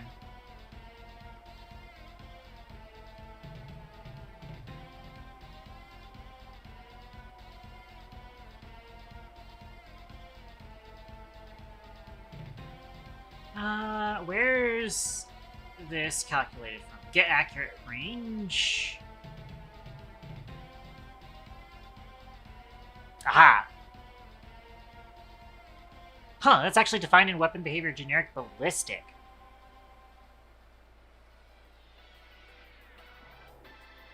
Interesting. I feel like that should be in base weapon behavior.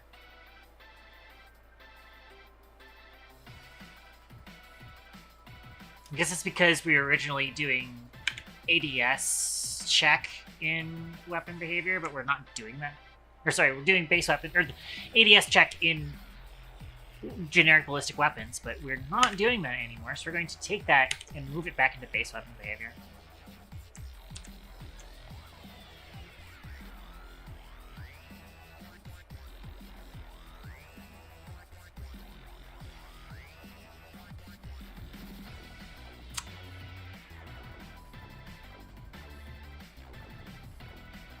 Okay.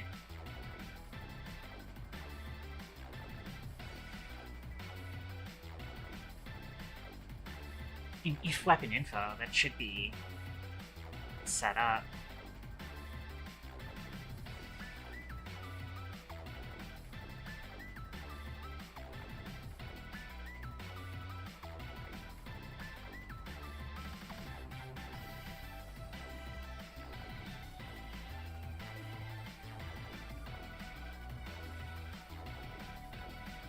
I'm just gonna like magic number it, fuck it, it defaults to 10. If equipable weapon info, we will set the base value to that, and we'll do bonus. And then we do if player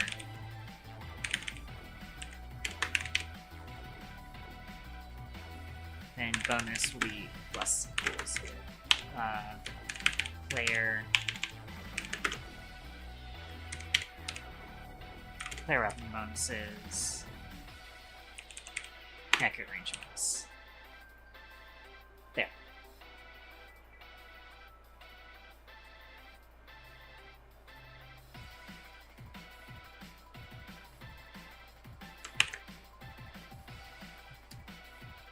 Alright, are there any other things? We do need to fix universal damage bonus, needs to be set up. Mastery bonus, is this used? It is not used. Let's use that, actually. Specifically, we're gonna look for, it's gonna be probably earn master experience. Here it is.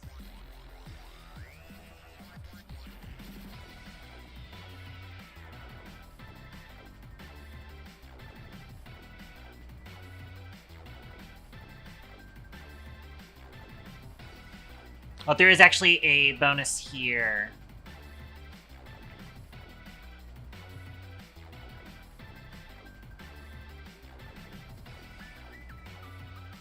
This is the intelligence bonus and the proficiency bonus both multiply together. So now I need to do the bonuses. The actual, like, other bonuses.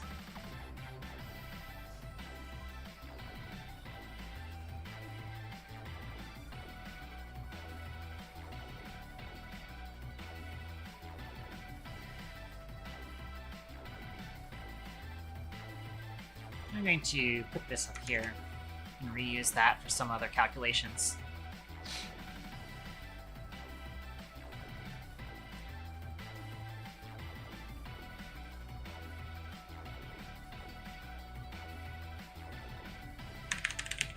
So now I set bonus equals 100, and then we're going to go through, and first we add our own bonuses.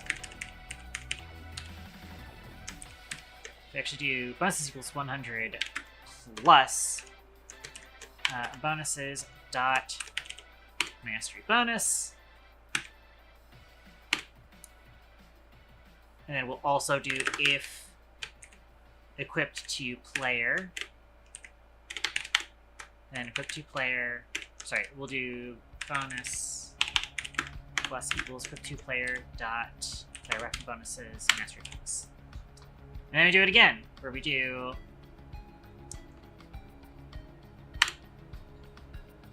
amount equals following thing. We do amount multiplied by bonus divided by 100.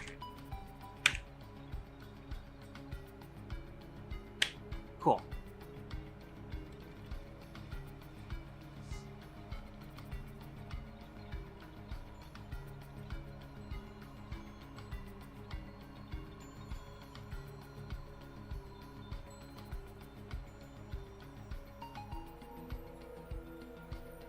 So now it is now using that.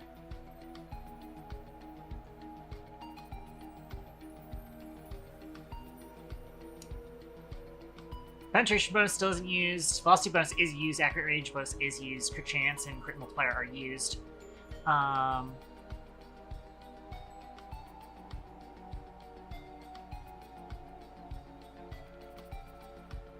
not sure if ammo capacity is used, but also I kind of don't want those to be a thing that the player can adjust on their own thing. That would be kind of fucking crazy. I think that does need to be limited. Draw speed bonus is used, I believe. Dodge recovery bonus might not be, actually. Final references. Okay, that is.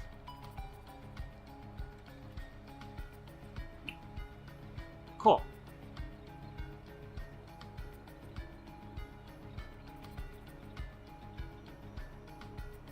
There's gotta be more. There's gotta be another one that I'm missing, but I think that is actually it.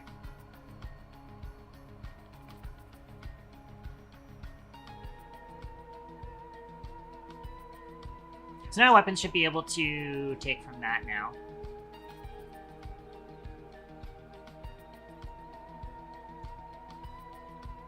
So, let me go over here real quick.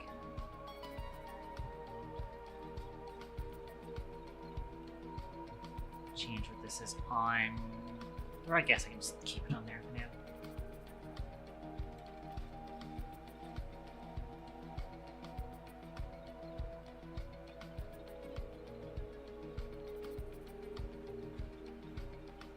I do also need to get vendors in so that we can actually handle, like, selling things too. So, what's an easy one for us to implement? Probably going to be reload speed. I probably do also want to do one of these that's like buffing a specific damage type.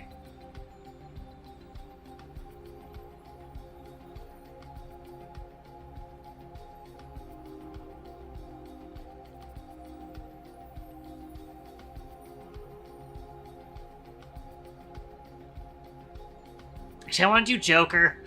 I want to do Joker just because that is funny. We need a temporary placeholder object for it, although I think actually the placeholder object is just going to be the cube. Let me go see if we have, like, a contraption kind of, like, started to set up.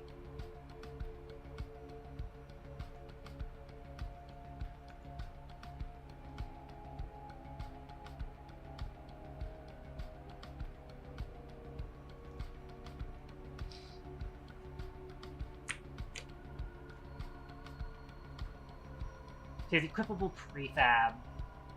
We do have it. Yeah, okay, placeholder contraption model is that. Interesting.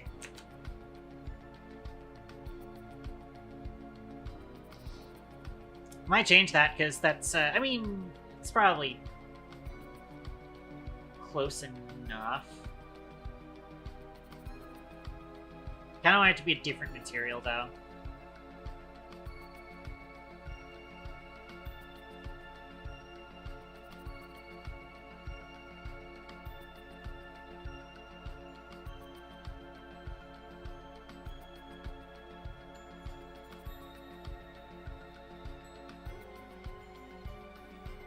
I can give it the brick material.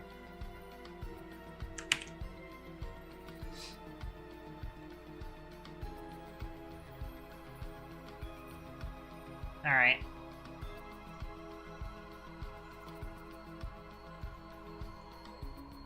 See, I've got these placeholder contraptions. Contraption itself is just a single object that has two scripts, the behavior script and the equipable script.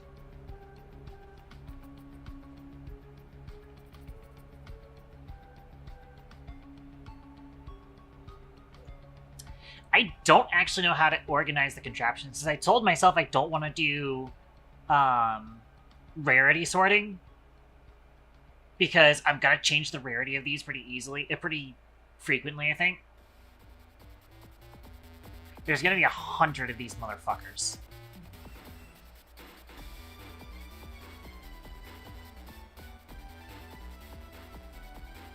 Which can potentially mean like 400 files, because it's gonna be the equipable prefab, the contraption info, the contraption script, the behavior script, and the it's gonna need the behavior, or the like model too, and the effect text info. It's actually 500 then. I'd have to figure out how those are organized. I can't organize them by equip load either, because those are also going to be numbers that change very often.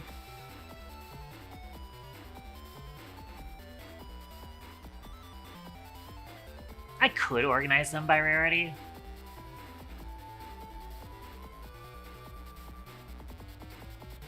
Or maybe I'll just start putting a bunch of things in here, and then I'll organize them later.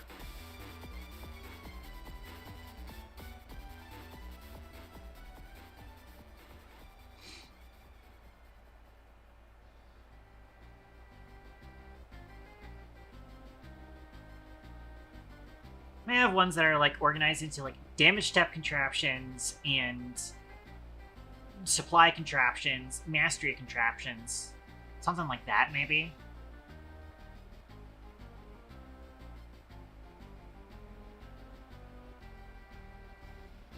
Try and organize them how, like, I think like Balatrodal is like Wordle but for Balatro. I think it has like an organization to the Jokers. It like classifies them as being like econ or damage, or econ or score or other. Econ, score, utility. We could actually do that organization. Econ, damage, utility. Maybe something like that. The econ, damage, stamina, utility. That could be the organization. I'd actually consider reload speed to be damage. So we do that in that. So Forcey Sumatra is going to be an easy one. So you can do Forcey Sumatra. So we're going to do folder damage.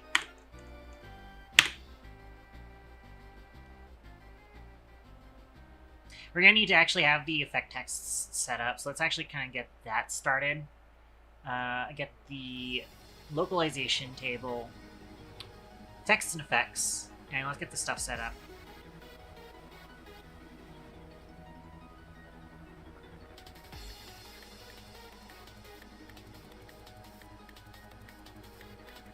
I'm probably going to also want keywords available as a thing. Let me actually, like, see if we can do this properly. I'm going to do keywords here. And then we open a duplicate of this thing. I'm just going to put that out here. Get rid of the perks for now. And then duplicate the localization table here. That's because I want to be able to see. And then we just change this to text and effects. And hopefully when we export, it will export text and effects. I will have to make sure I check that. Because, again, the last time that we did this, where we had multiple things open, it did not like it.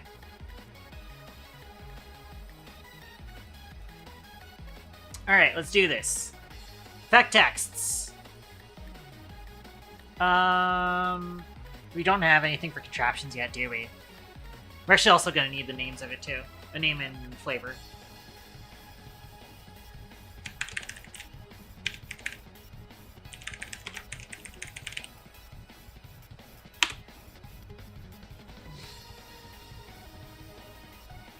So you also need information.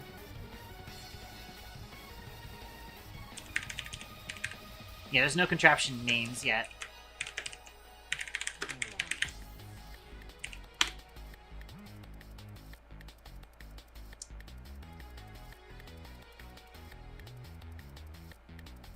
So all of these are going to have contrap in the beginning, I think.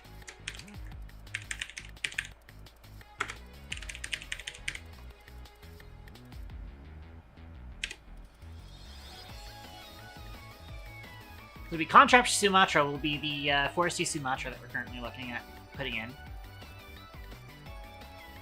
Oops. Let me just move this over here.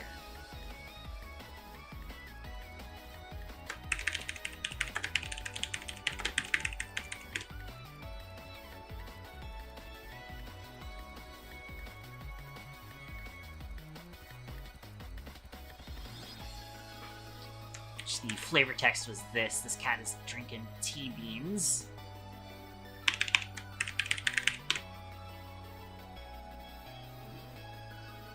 Let me actually kind of collapse things down.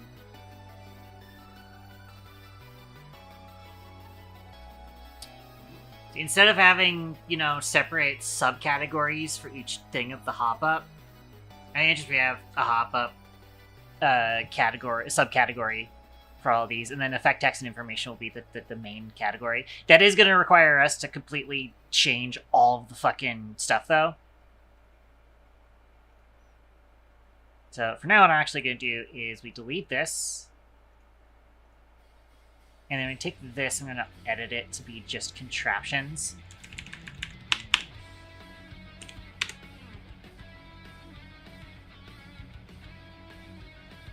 So I'm going to take this and then extend that to here.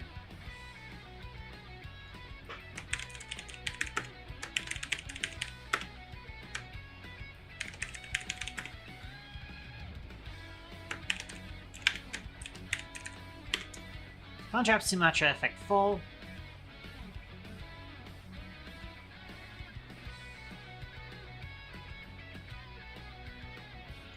And effect short. Short. In and of itself, have this plus reload speed. Do we actually have the reload speed as a attribute? Yes, we do. It is just reload speed. Equipment attributes, reload speed. KW. Equipment attributes. Reload speed. I'm going to copy that because we're going to use that in the full text too. And then it has a number here on all weapons.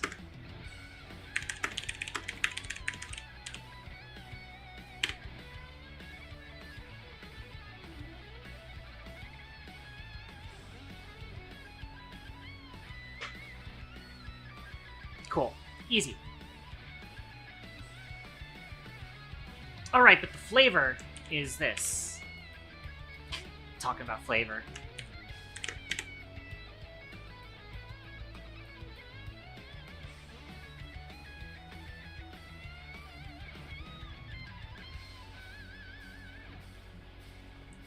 So Sumatra will be easy.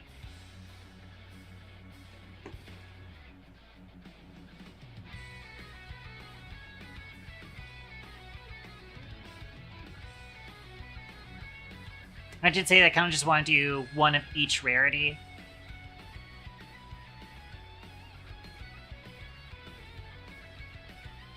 Morgie plushie seems easy.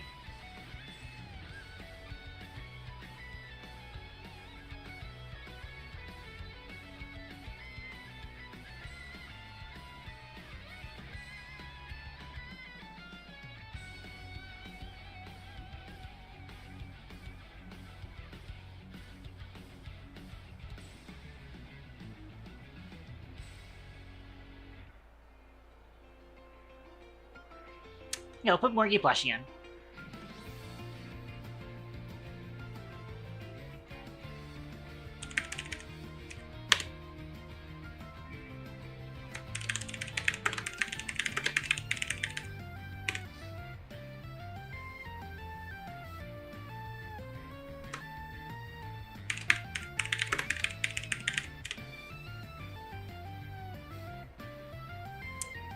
Did I have like a description? I did. It's that.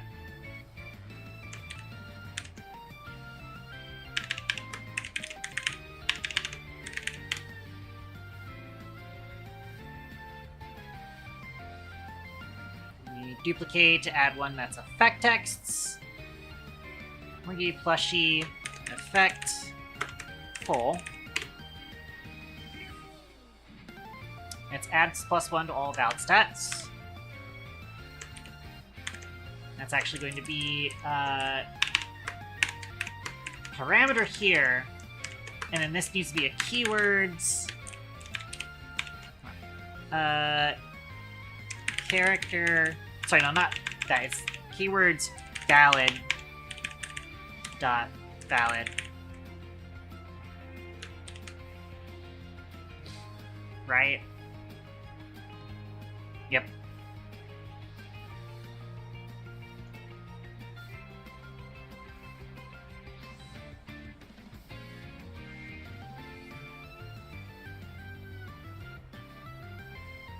And duplicate for short.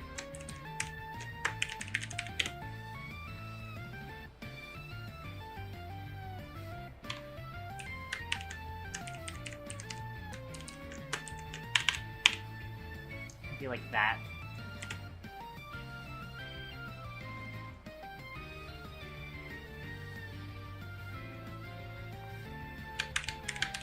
Probably make this bold.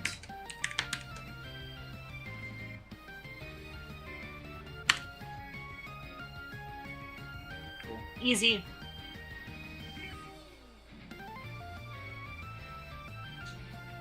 That's technically utility. I could actually just make it be valid is its own category. Should probably do like one from each category rather than... I mean, I do want to do one from each rarity too, so that we fill out the loot pool. But I do also want to do one from each category as well.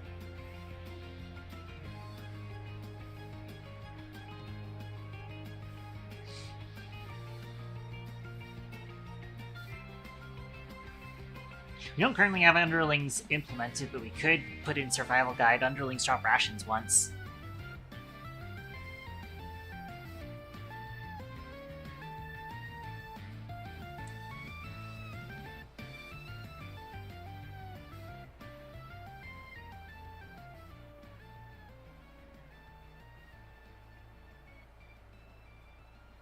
Because the other one that we wanted to do was Sumatra, which is damage, technically speaking. But I do also want to do something that's, like, also specifically a damage step. The reload speed is damage, but it's you know, not in the damage step. It's part of the weapon's handling variables.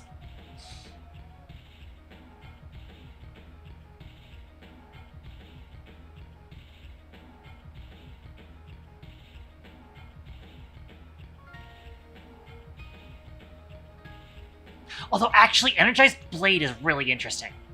I actually prefer this. I'm gonna do Energized Blade here. So I'm gonna do Energized Blade. It's kind of damage, kind of utility. When triggering Gray's dodge, your weapon instantly recovers after the dodge. Dodge. This is a little bit not great though for a rare. It should either be moved to uncommon or maybe that's good enough on its own. Some characters can definitely use that, I think. But I think this would be a fun one to do.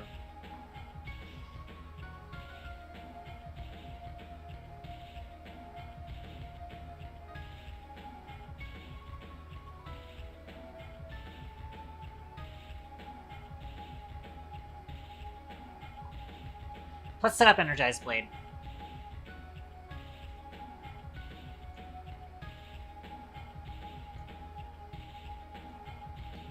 Contrap. Energized Blade.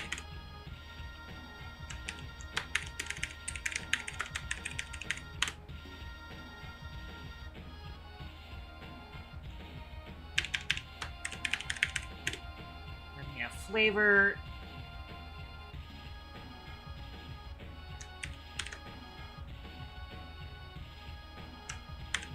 It's supposed to be sort of a Zenless Zone Zero reference.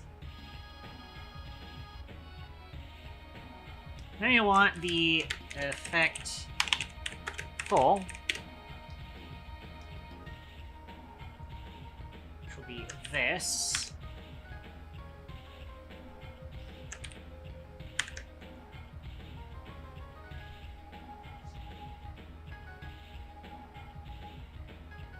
I think actually, instead of using that, I could probably do your dodge recovery is skipped. Might actually be better wording for it. Here, take your protocol soon tonight. Tactical repositioning requested. Reminder to maintain I will unshrink. hydration levels. I actually just did sip, but I'll sip again. Head packs incoming.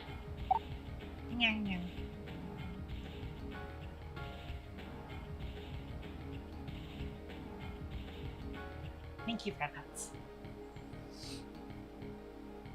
Oh, hey, look, I went back to the same place I wanted to be in. I don't think dodge recovery is currently in the keywords thing, so I will need to add that as a keyword. It's going to be in mechanics. Let's duplicate. I probably want to actually write out some more stuff too.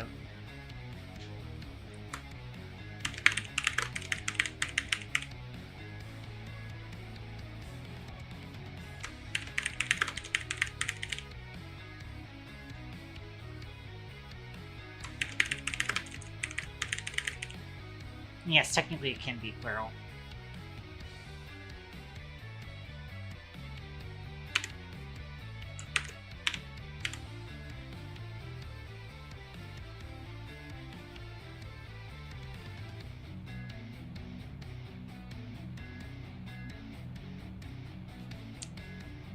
And I do need it to have a description.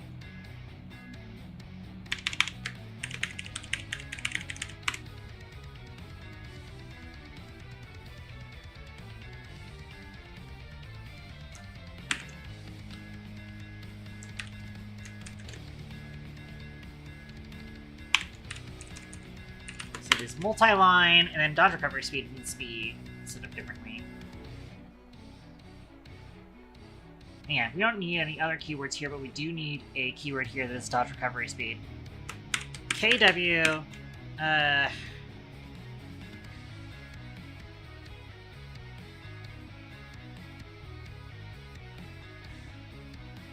think it is going to be an equipment thing, so equipment attributes, dodge, recovery, speed.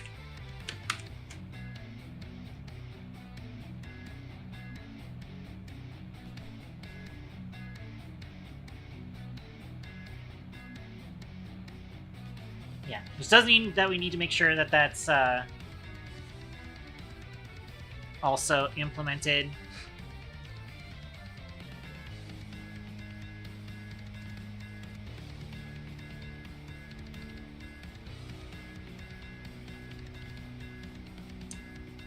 Real quick, I'm gonna go duplicate this, open this in here, call this dodge recovery speed, and then we're gonna change its subcategory to equipment attributes.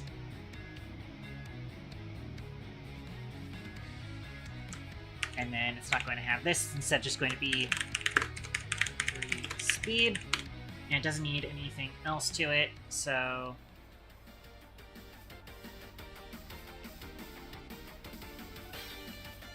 where did that go? Here it is. Duplicate.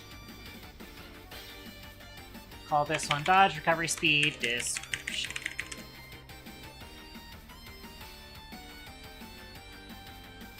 So I have to try and click on that like it was already in the thing.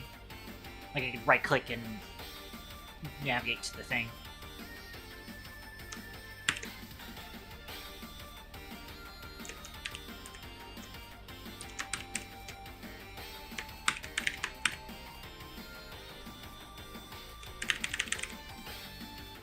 Mechanics dodge recovery. Right? Yes. So now we do actually need to update keywords too.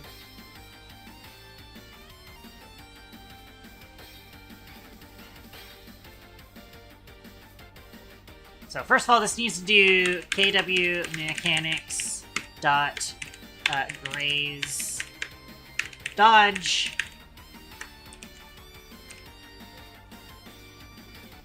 your weapon instantly. Actually, do your weapon skips mechanics dot dodge recovery.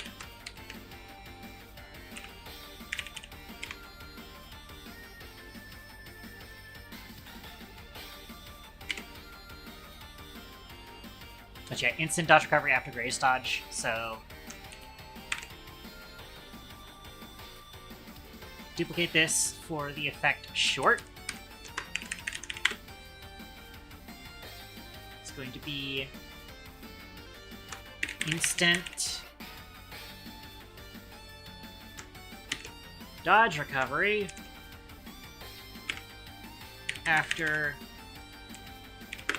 a graze dodge.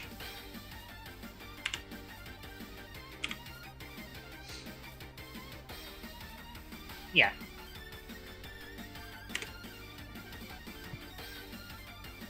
I don't know why this is in all caps.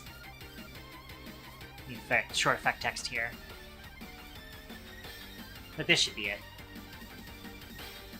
These should actually be effect texts. There. And of course we're going to need a legendary.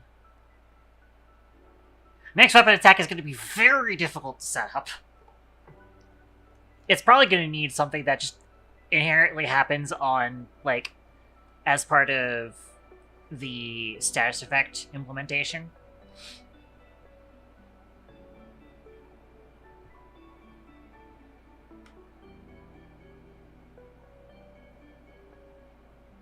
Actually, not that many legendary contraptions.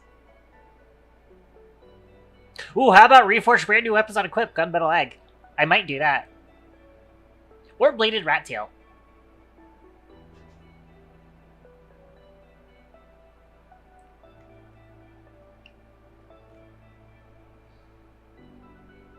I think I should want to change the text of it too.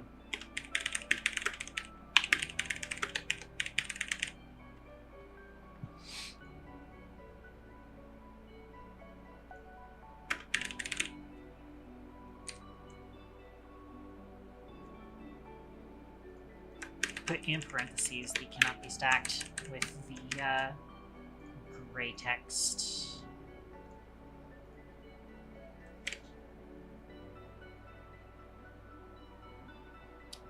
Or do the 762 earrings. Then, we do want something utility.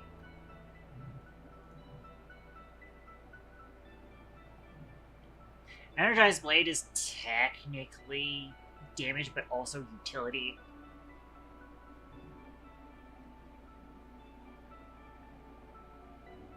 Morgie Blushy is valid, and Sumatra is damage purely. So maybe I want something Econ, but I don't think I have a Econ Legendary.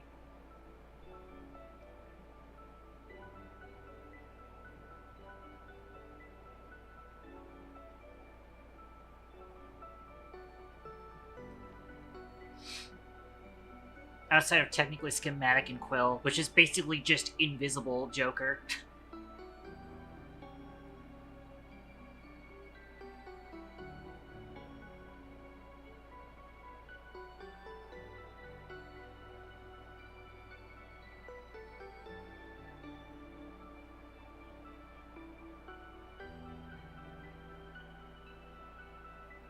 Oh, actually, you know what? Platinum Screw makes sense. When a weapon gains a mastery level, there's a 50% chance to create a duplicate of a random hop-up attached to the weapon. That's Econ.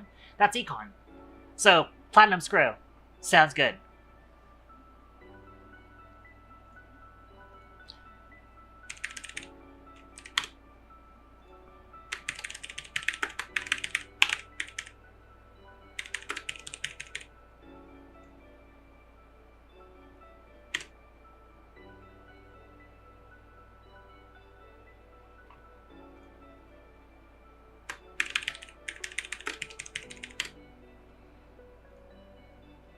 Duplicate, Platinum Screw description.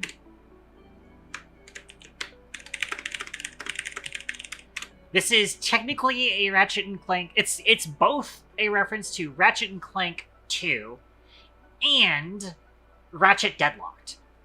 Specifically because the idea of it gaining another hop-up, or the idea of you getting a hop-up when the weapon levels up, is specifically based on how it works in Ratchet Deadlocked. But it's also supposed to be a Platinum Screw, like a Platinum Bolt, which is how you upgrade, it's how you get mods for weapons in Ratchet 2. Going Commando.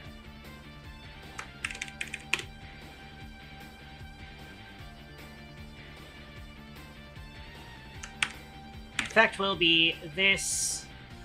So I actually have to change how it's written, too.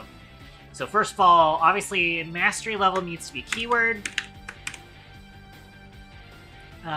Equipment attributes dot mastery level full, I believe.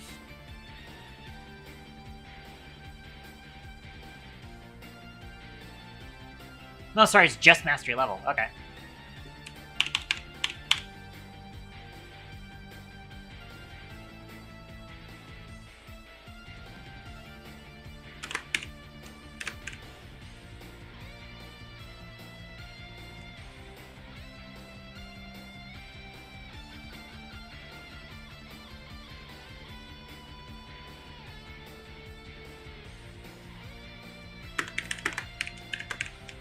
Zero and one chance.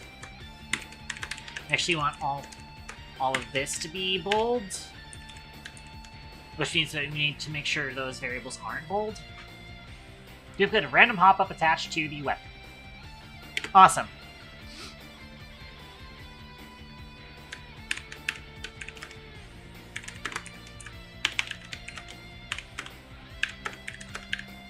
Currently, the default for that will be 1 and 2.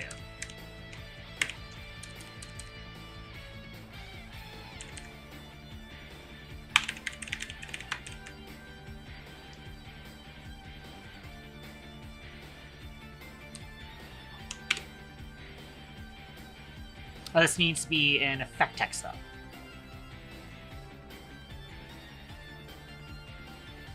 And then the effect short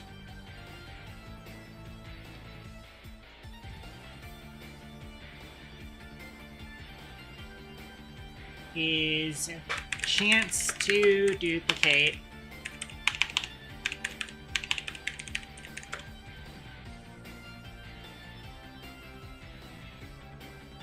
pop up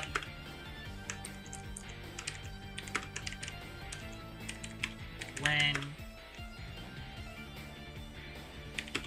a weapon earns a master level.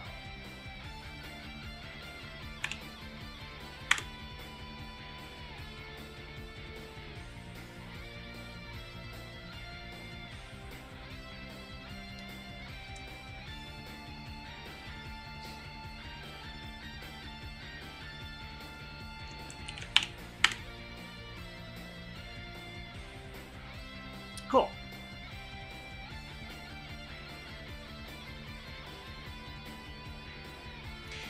Whilst I'm here, I might as well also add a definition to Graze Dodge.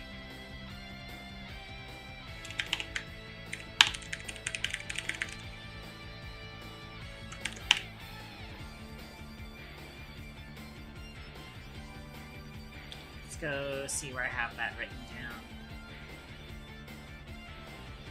Yep.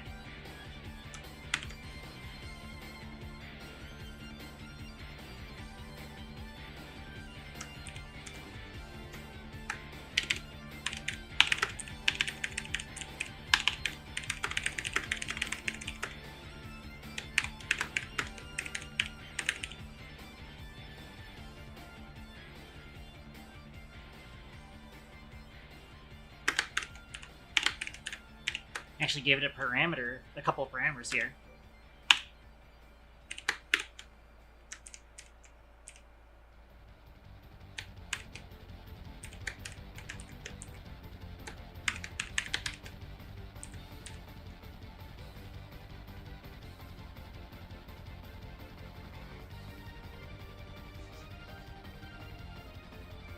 So, character ability is a thing, yeah. So it's just going to be KW mechanics.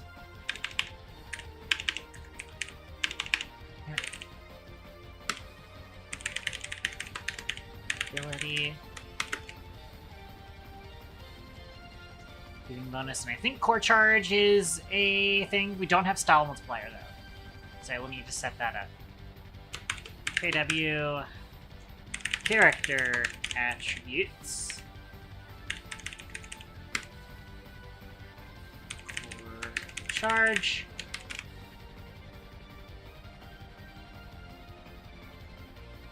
And also KW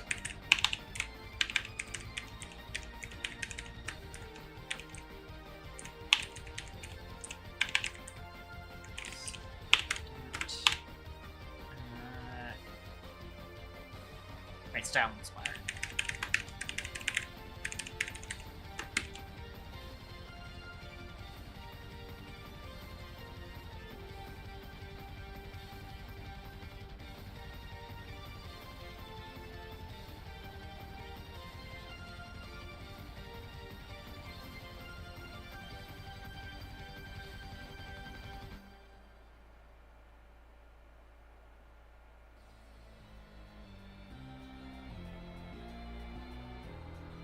Right, I think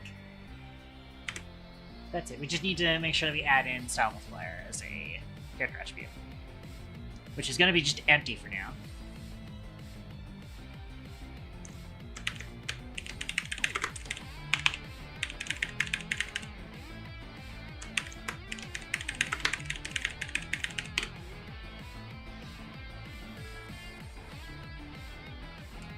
Okay, anything else I needed? Okay, we put in a dodge recovery, right? Yep, and Grace Dodge. Those now have descriptions.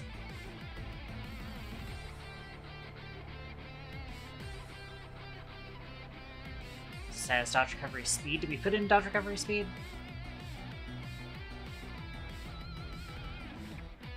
Yes, we did.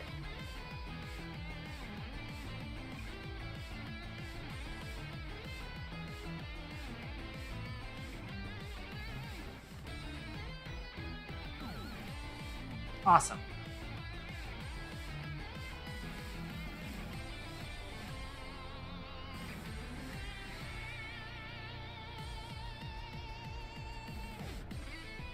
So I think we focus on implementing those 4 contraptions. So, first things first. I will need to blur screen whilst I export.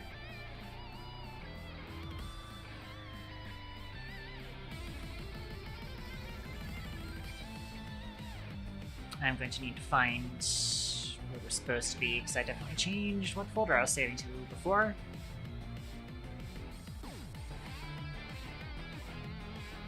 Here we are. This is... Actually, let's save it here first. Actually, no, we'll go ahead. We'll check it, and then we'll do the replace.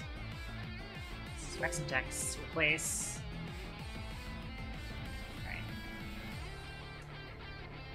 Now, what I'm going to do is I'm going to go open up the folder that we're in.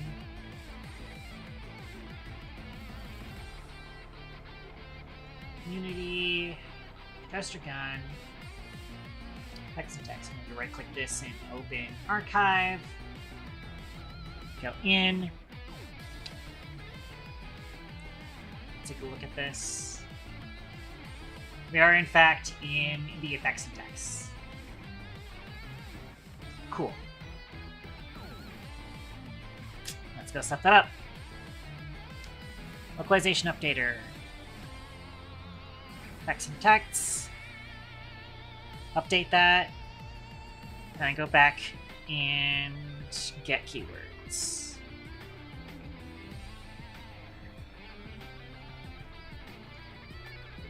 So export.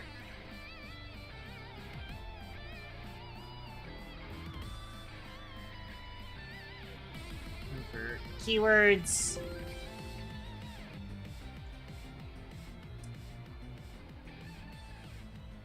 I check to make sure that that has keywords in it. It is in fact keywords. We need to actually add those keywords though.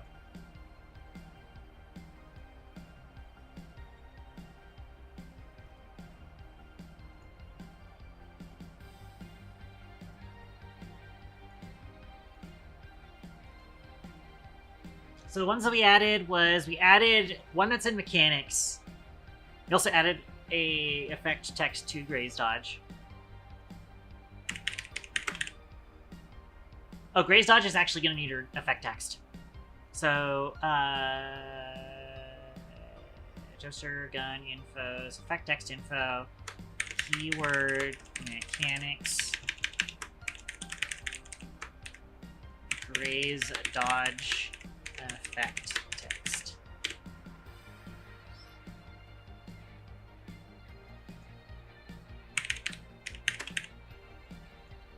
So Gray's Dodge description.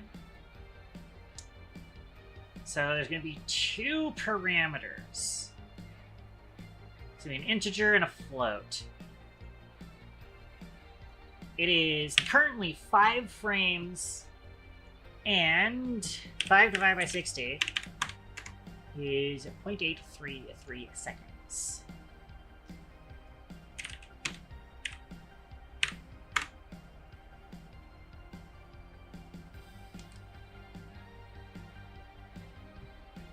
So the integer does need to be bold.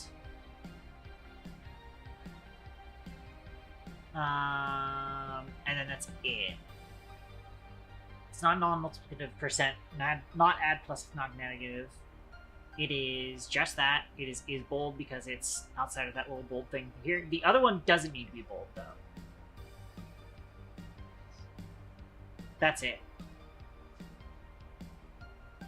Cool. So now I go to Gray's Dodge and we assign that effect text. Cool. Now I need dodge recovery.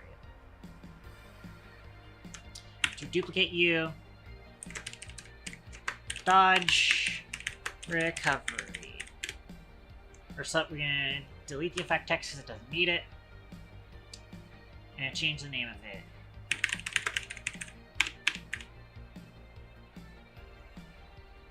So your dodge recovery, your non-effect text description is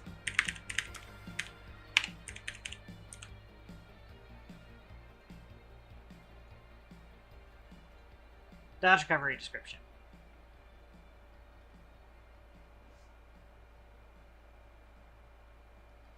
Cool. What were the other ones that we added?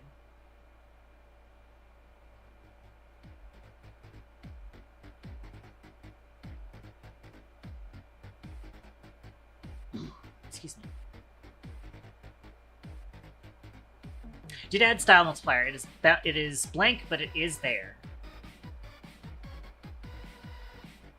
So we're going to go to character.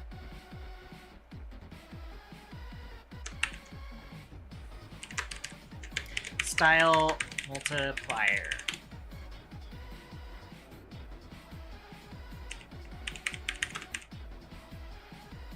There it is. Easy.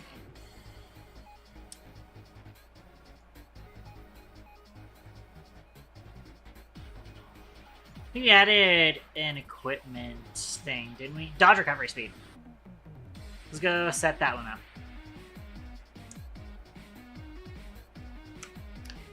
Duplicate reload speed, and we'll do dodge recovery.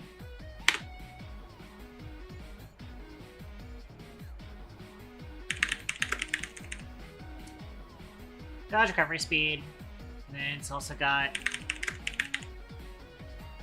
description.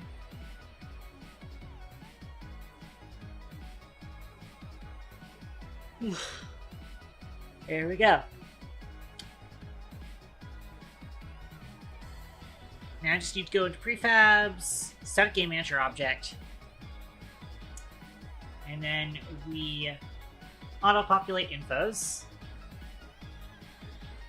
We'll now set some extra keywords here, or it should. Style multiplier is now a keyword. Cool.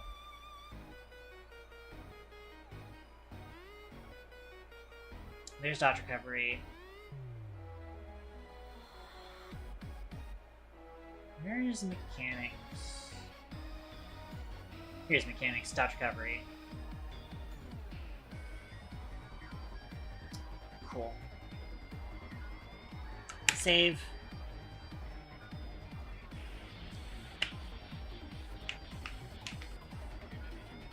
Let's get setting those up. You can implement them and just have them be non-functional for now, just to fill out the stuff. I kind of do want to set it up properly.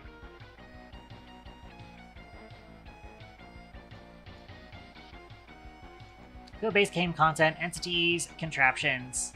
Let's try and set this up. We'll set up the code for itself first.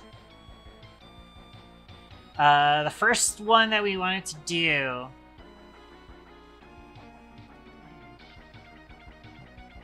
So I need to go find... No, not primary gameplay, text and effects again. And then scroll back down. Come on.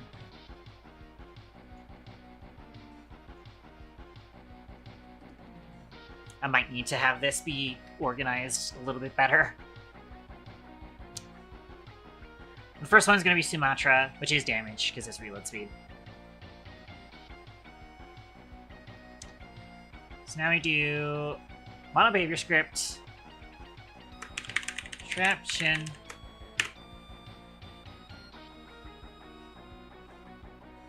Sumatra behavior.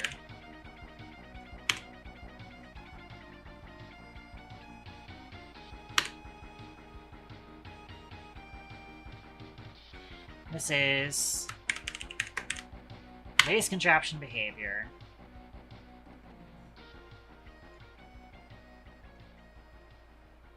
Interestingly, I guess so, yeah.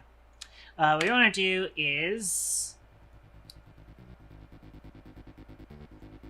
Near effect text. Do we have stuff for that set up properly? The way that we would have the other thing work? I don't think we do. Let me go look at equipable weapon. Base weapon behavior does its stuff. How do we normally get effect text from it? But actually, you could go look at camo gold.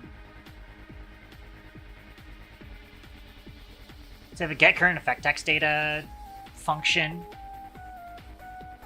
That is definitely not an equipable contraption.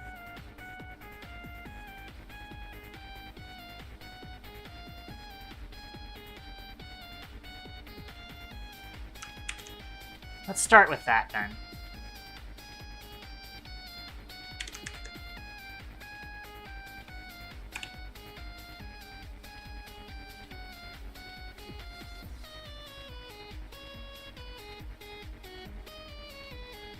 Where was that?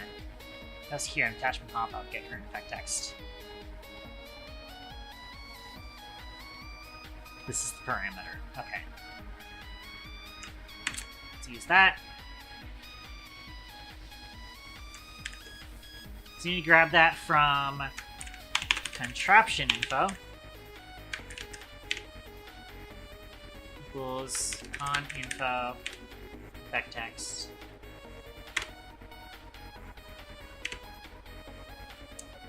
Or what's currently inherited.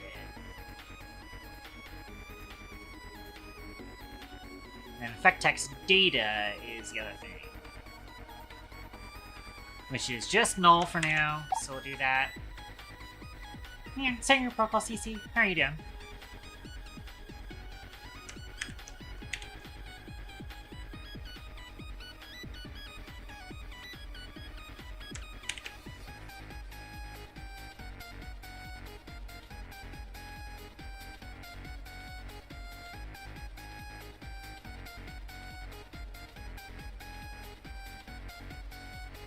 Cool.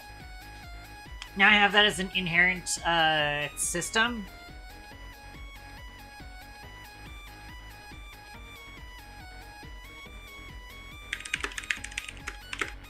So much as plus 10% normally. So I have this.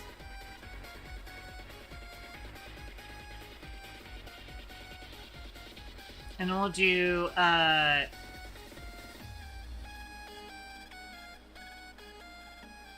this, basically.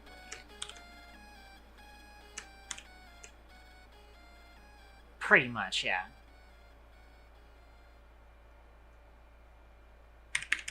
Also, instead of putting that there, just do that. And then we just do, man,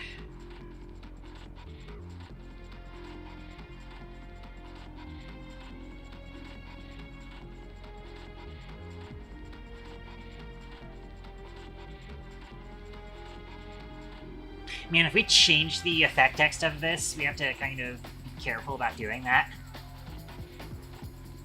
Like, you have an effect that changes the effect text. We need to make sure that it's also, like, updated.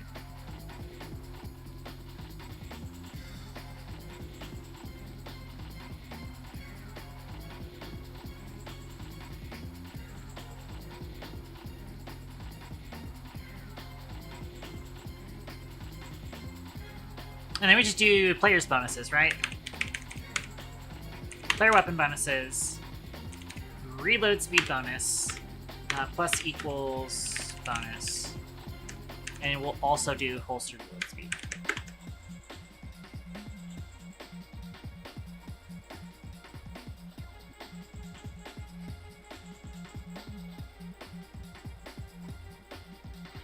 Actually, something I'm going to do real quick. Public int get bonus.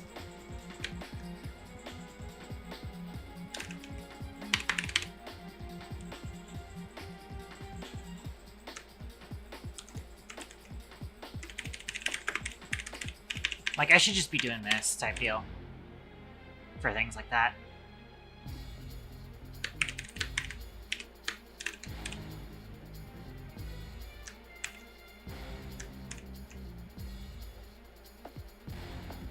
And here we just do minus equals bonus.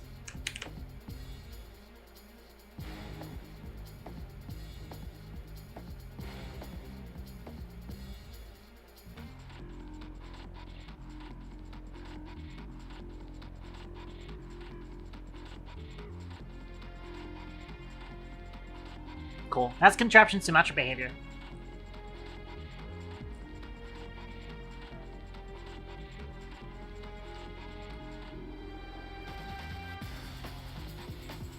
Energized Blade should probably be utility. Morgan Plushie is valid. So we'll do Contraptions, Folder, and Sacred Protocol, thank you. I'm doing alright, could be better. Utility. Let's create model behavior script. Contraption.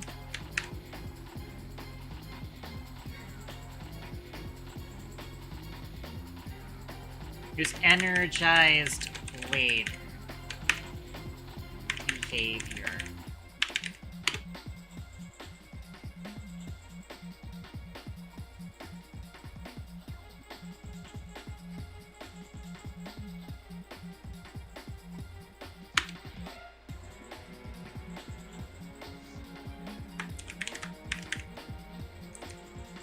Base contraption behavior.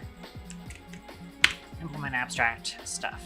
So we actually kind of don't need anything in on-equip or on-equip.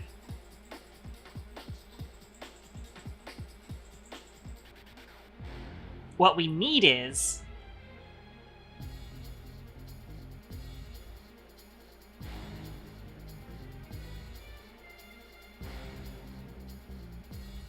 it might end up being a tick effect, maybe. Actually, considering how often I'm going to be doing stuff on, like, dodge, we might actually make it an event. That's probably going to be base player abilities.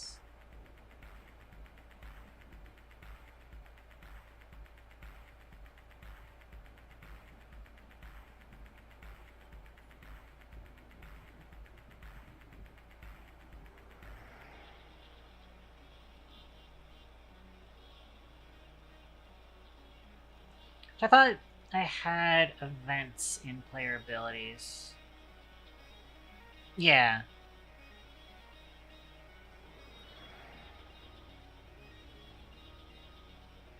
It's here.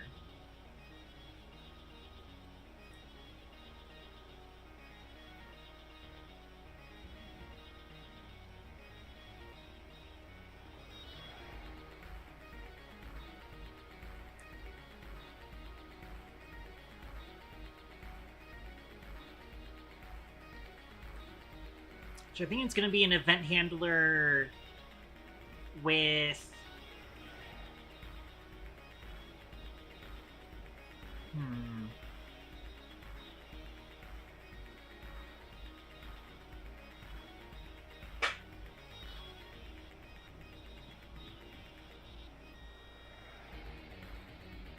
Oh, that's right, I have a region for that. That's why I couldn't see it.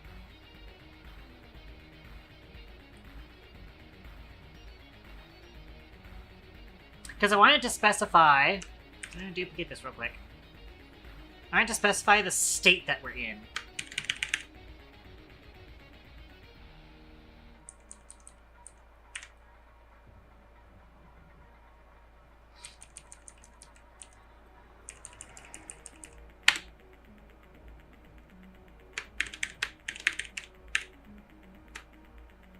On Gray's dodge trigger.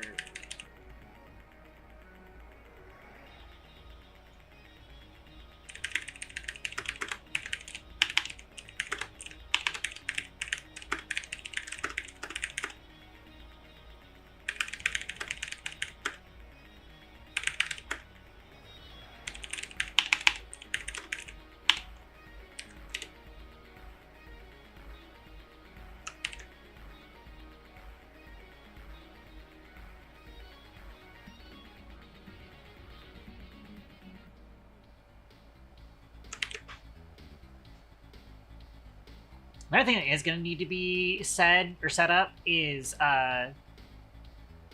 be able to tell the gun to reset its dodge delay ticks.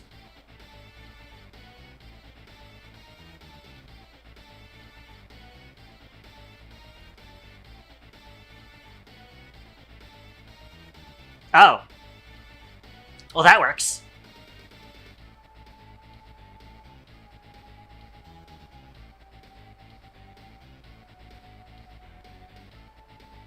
Cool.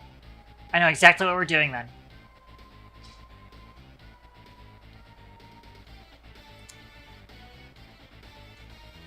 So first up, we want this to actually have a tick function.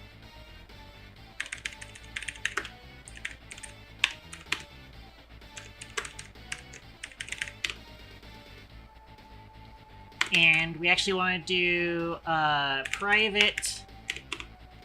We need a player state machine, which I believe is in another namespace.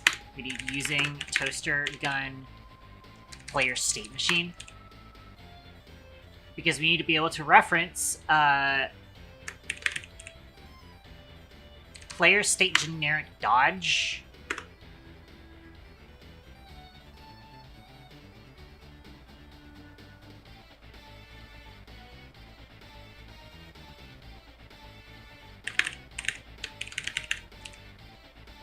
Dodge state equals null.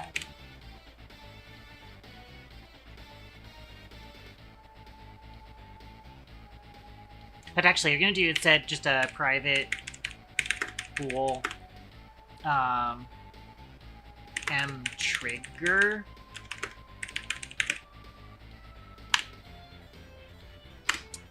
On equip, we're going to do player abilities. On Gray's dodge triggered plus equals tab gives us an automatically generated thing here.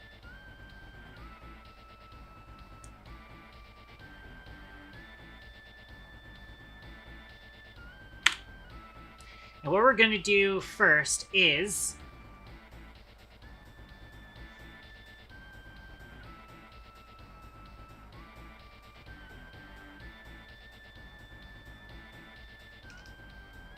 also, I'm going to take this, duplicate, add a minus equals when we unequip. That's the important part. We do still need a tick, though. But what we need first is... we need to check to make sure that this is, in fact, an ability... This needs to be a graze... This needs to be a dodge and not a player ability. Player abilities aren't going to have dodge recovery, just because they are very, you know, they have other things going on to it, basically. But basically, so base player state E, we're passing this in, and we want to check if it is the player's default dodge state. In order to do that, what we do is,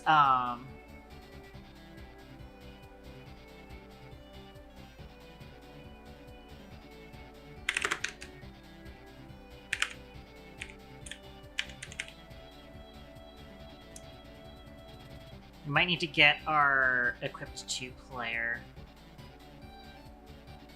I'm not sure if base weapon behavior had that.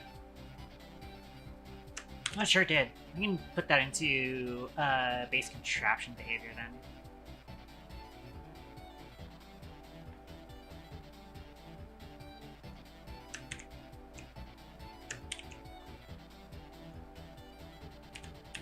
So I can do that. If player dot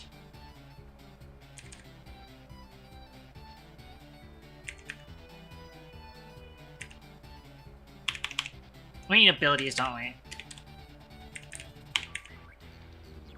Dodge state. There it is. Is equal to E.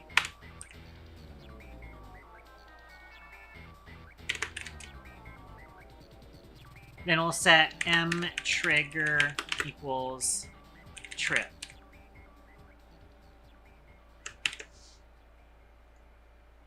And then we have override on equipped tick. We don't need a base. What we need is if M trigger and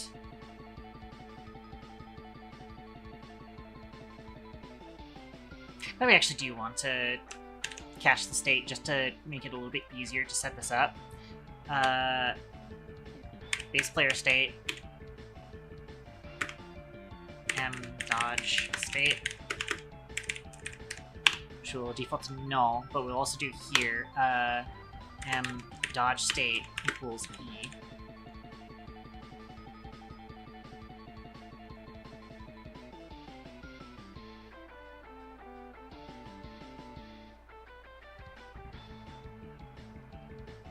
Then we check if player current state, yes, does not equal M dodge state.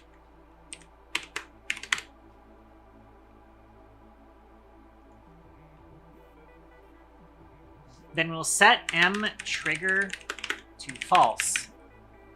We will get the player's current weapon.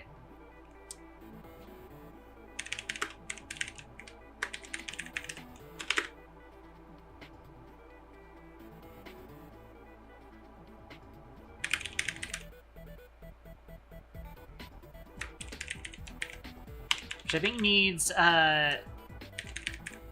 weapon holder current weapon.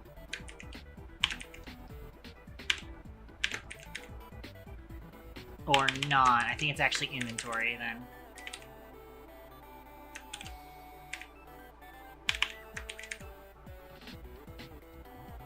How do I get...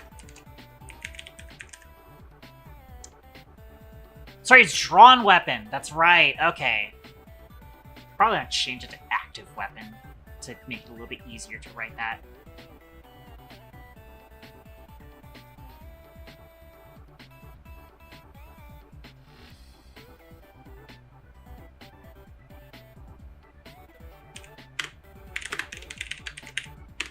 So, just in case current weapon is null,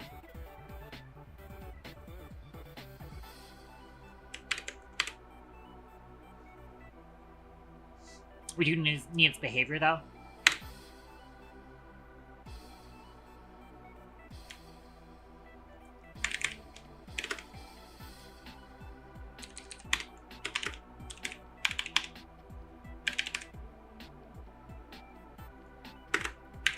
Current weapon and weapon behavior equals current weapon behavior. Which will wrap that so that's not confused.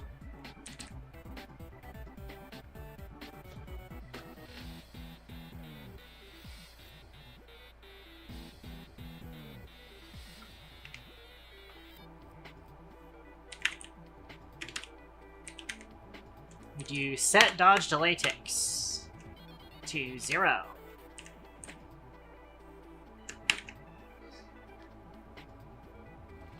I'm actually curious. So if we go to the definition here,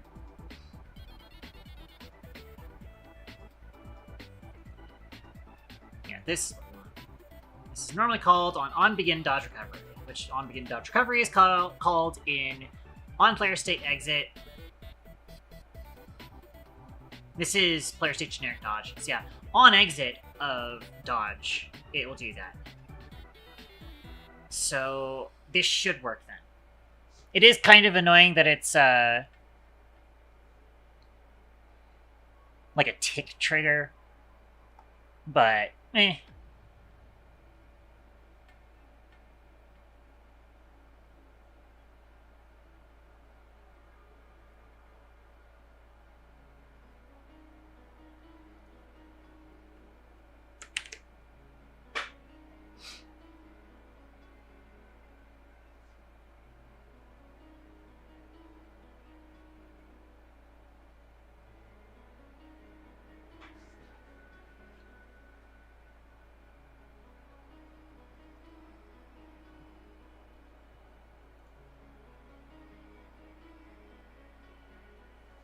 That should work well enough.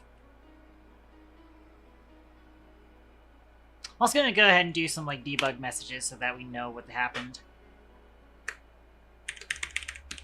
Just temporarily.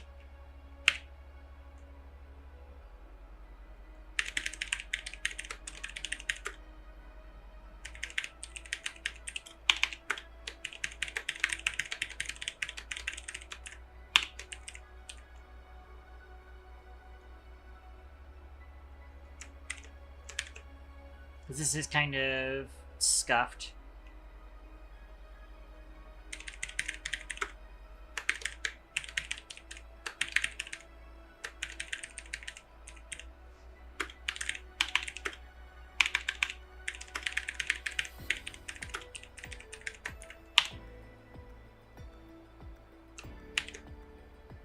But we do actually need to make sure that this event gets called, because it's definitely not getting called right now. How are we going to call it?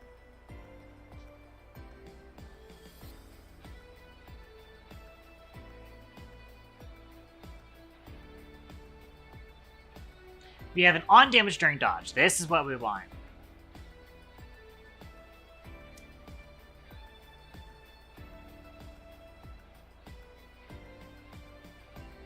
To be basically right here. Graze dodge for fun stamina. Right after this, we want to do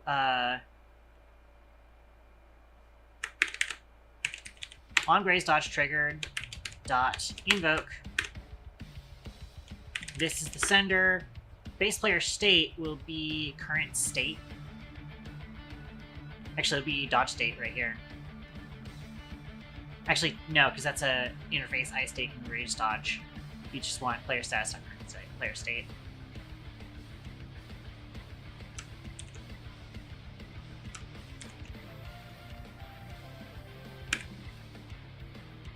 Boom.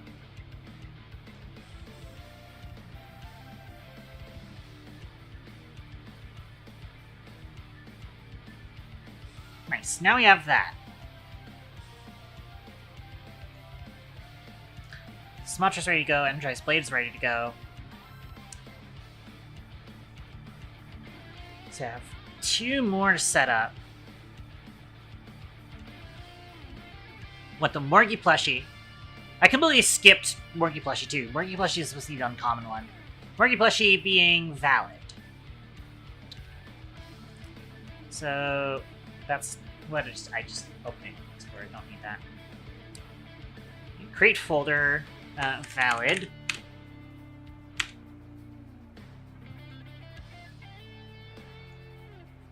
Create model behavior script. Contraption. Morgie plushie behavior.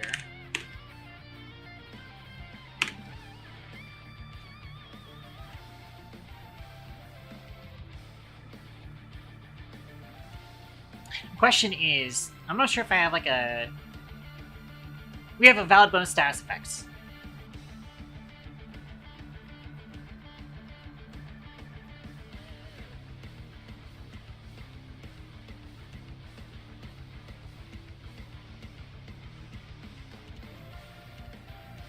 Which we do a dot clear.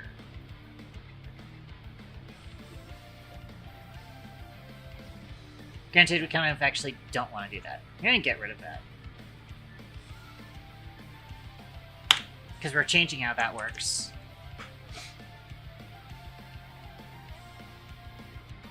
So we can use status effects then. We want this to be base contraption behavior. Implement abstract class, and this one's going to be pretty easy. Actually going to go over to Sumatra. I'm going to copy this get bonus.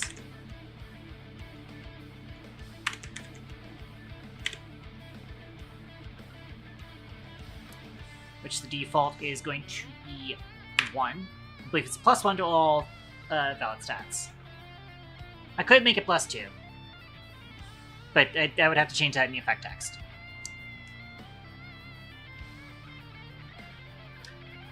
Basically, it would be int bonus bonus.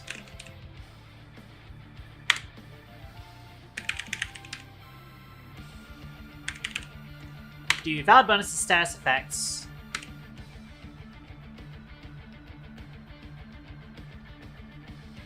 Let me actually do a for loop here.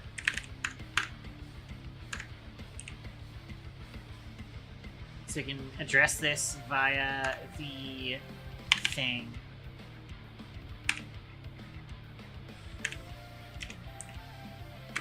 Plus equals bonus.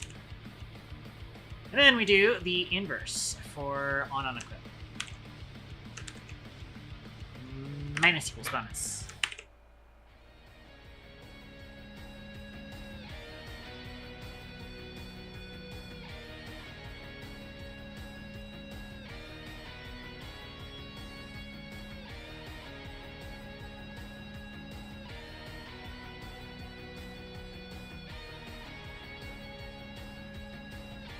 Cool.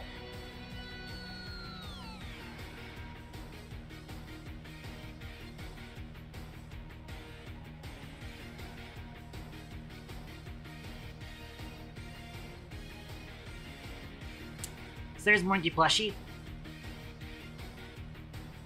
Yeah, last one was Platinum Screw, which is Econ.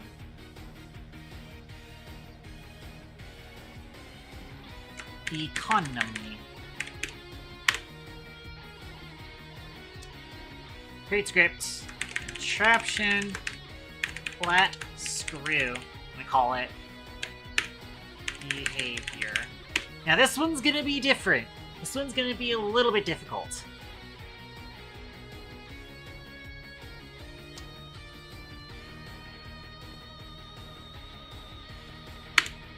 But probably not, actually, on all things considered.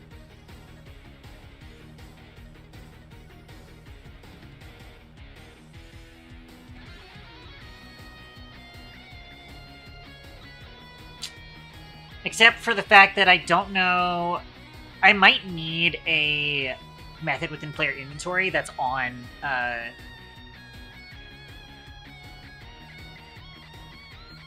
mastery level gained, because on mastery level gained is actually a pretty common effect too.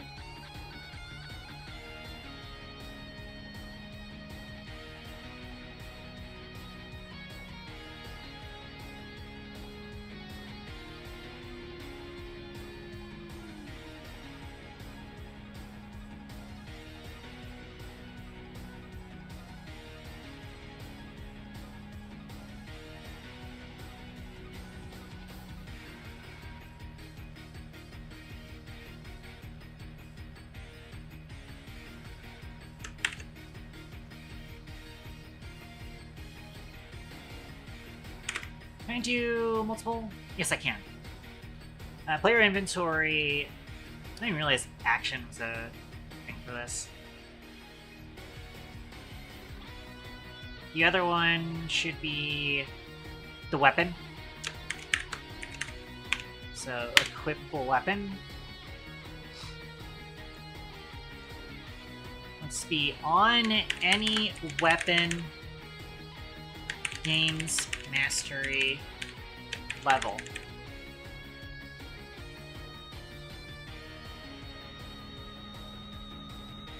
Yes. Then we're going to do a method, because we need weapons to be able to call that in the inventory.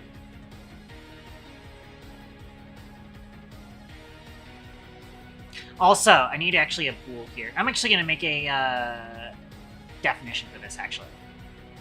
How do I do that again?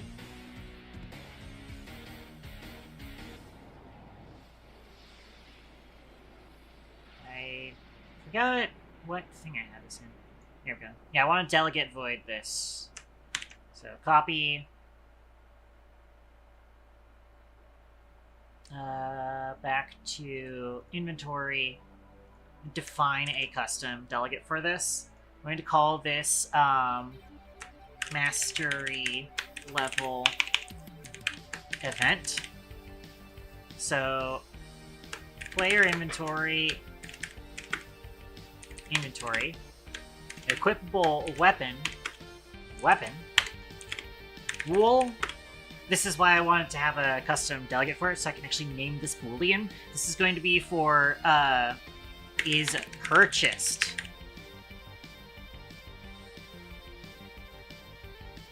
And that can then be event.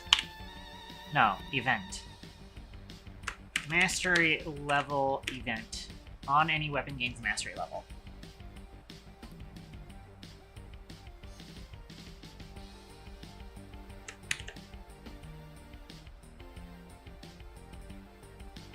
That could also be a delegate usable in other things too, honestly. Can I make that like a static thing within the namespace?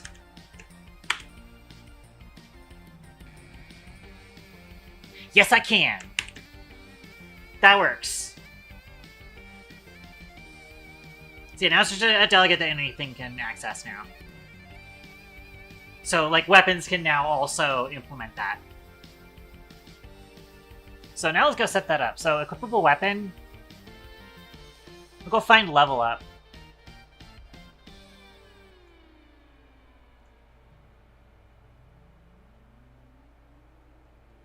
And actually, I'm going to add a variable to this. Bool is purchased. How did I fuck that up? Equals false. And we can actually change how master experience points works.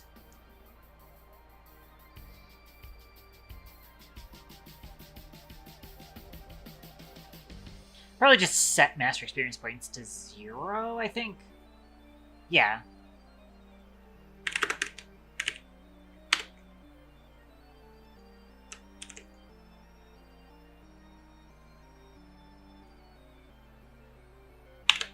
In fact, what we could actually do is instead we'll do equals is purchased as a conditional.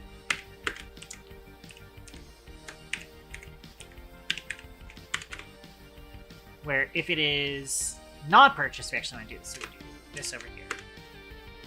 And so if purchased, then we just set it to 0. Otherwise, we set it to that. You subtract the amount it needs to level up, and then it does that. Cool.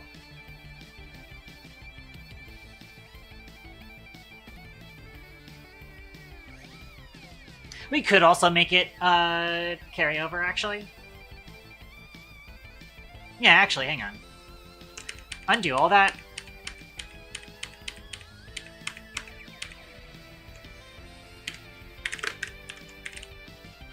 Only have it do this if it is not purchased. Yeah, Sigurd Pokal Viper, how are you doing? There. Might as well also add a thing here. Bop.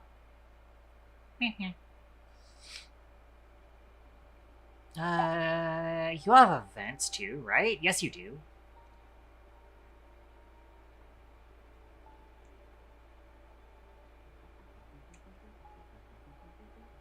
We can also do public event.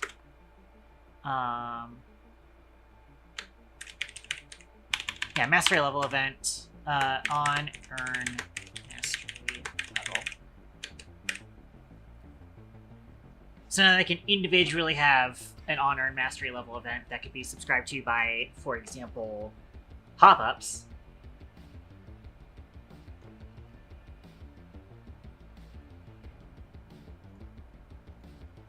Then I go back down to level up.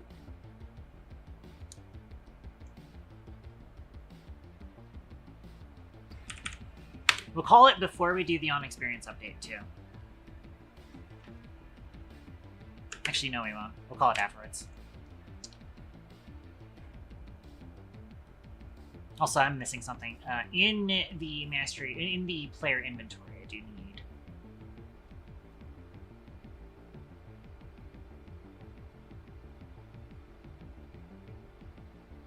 somewhere in here. Probably just right here below discard weapon. Public void. On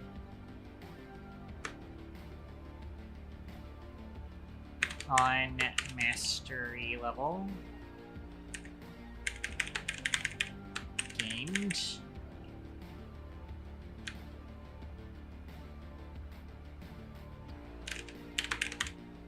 Which we'll do on any weapon gains mastery level, question mark dot invoke. The inventory is this. The weapon is, we need to do the equipable weapon, and then bool is purchased false.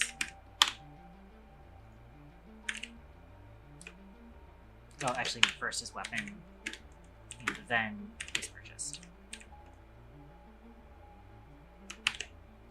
That way we can still call it from queue. So we do, first we do unearned mastery level. Invoke.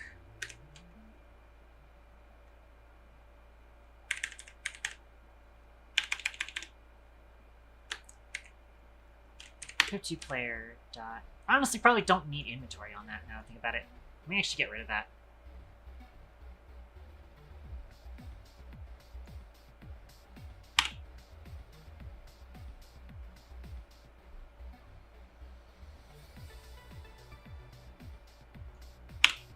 Not necessary.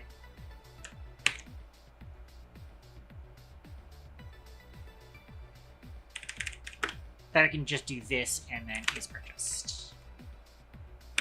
And then we do if equip 2 player, nope.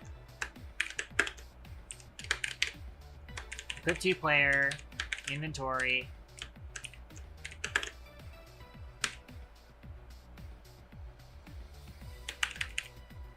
On mastery level gained. This is purchased. Easy. So now I can use that with Platinum Screw. Change this to a base contraption behavior. Give us an implement abstract class. On equip, we're going to do player.inventory on any weapon gains mastery level plus equals tab. You will then also do that in on unequip.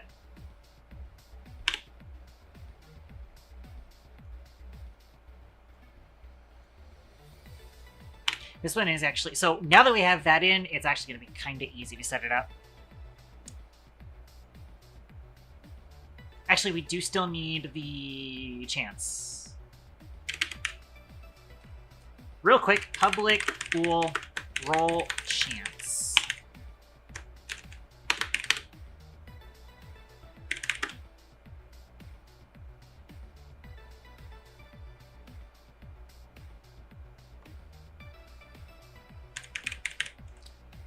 Run int value is...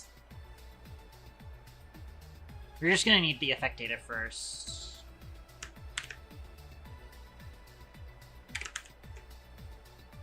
If this is not a valid container, then return false. Actually, I don't think we have to. I'll just use the default variables, actually.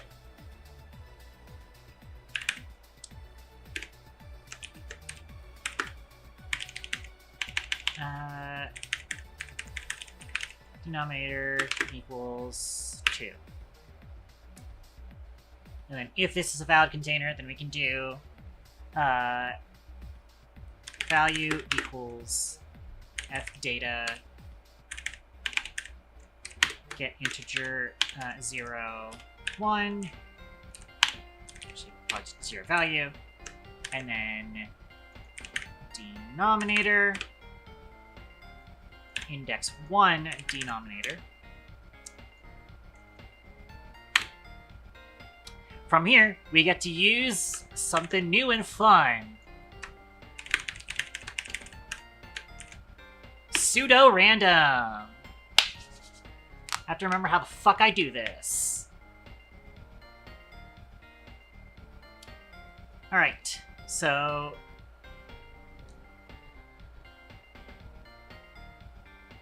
now all we need to do is return place game random handler.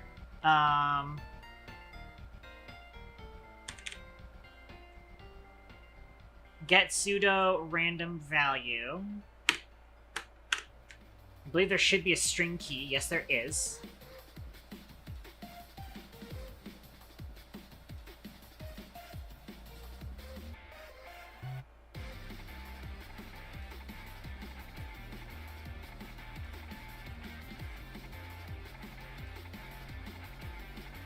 Okay, I think I know what we're doing here.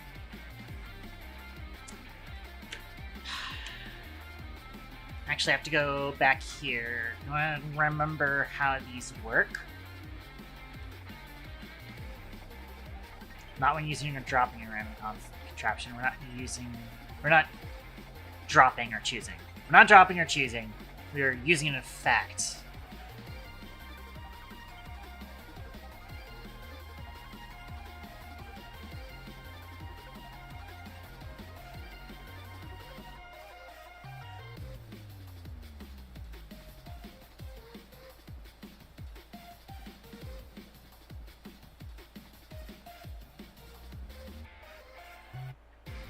So I think we have free fucking reign for this. So let's do public const string. Just probably gonna get private. K underscore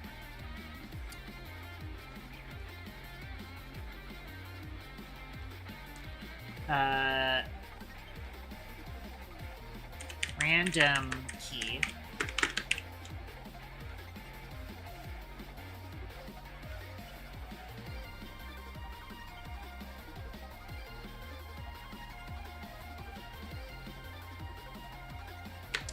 We'll just call it Platinum Screw.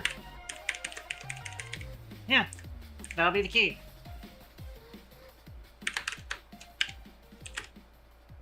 And then the max will be denominator. And then what we do is, if it is less than value. So gets it a random value, we'll get a value between 0 inclusive and max exclusive. Denominator is 2. That means the value will be either 0 or 1. And we compare that against value, which is currently 1. So if it is less than 1, it will work. And it only has 2 values, which is 0 and 1. Only one of those values is less than 1, which is the 0. That is essentially a 50-50 chance. So now I do inventory on any weapon gains mastery level. If roll chance fails, then short circuit out. Guard clause. We can also check if a weapon is null or is purchased. We actually don't want this to work if the weapon gets a mastery level purchased. Basically, you can at certain vendors you can actually purchase mastery levels. There's a limited number per floor. So that's why we're not doing it if it is purchased. In fact, I will actually move that before we check. That's an easier thing to check. There.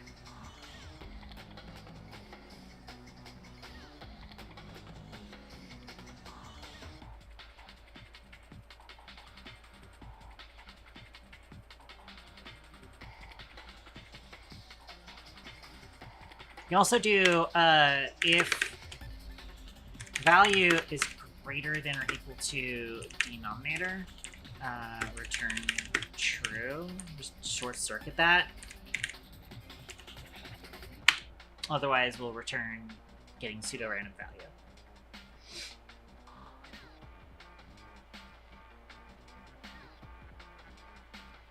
So you won't even try and calculate a pseudo-random value if it's a 100% chance.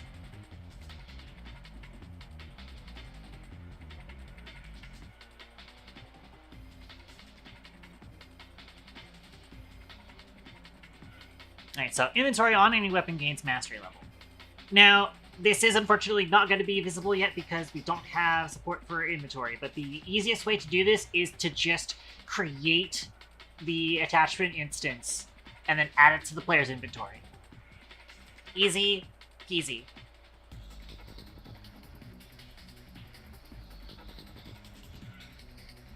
We also don't want to roll chance if the weapon does not have attached top-ups. So actually we'll do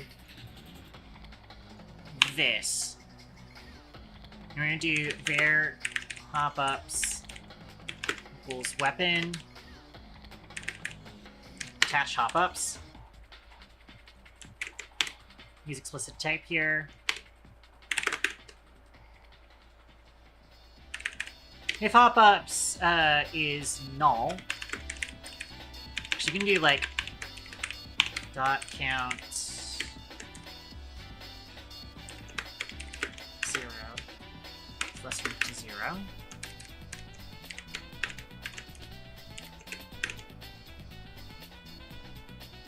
We can actually store that number too. Int count equals this. Because we actually want to use that for the next random check.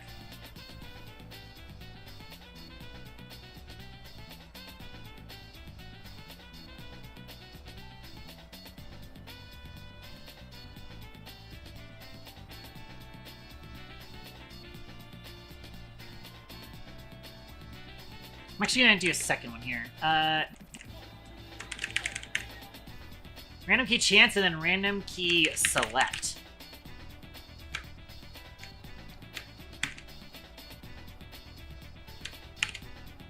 There are two different keys for it. I'm also going to shorten the name a little bit.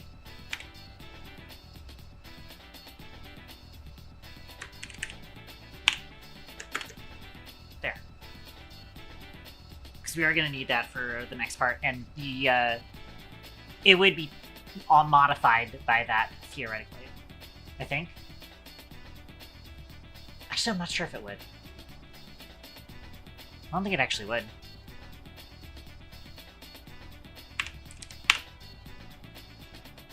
I'll just keep it random key.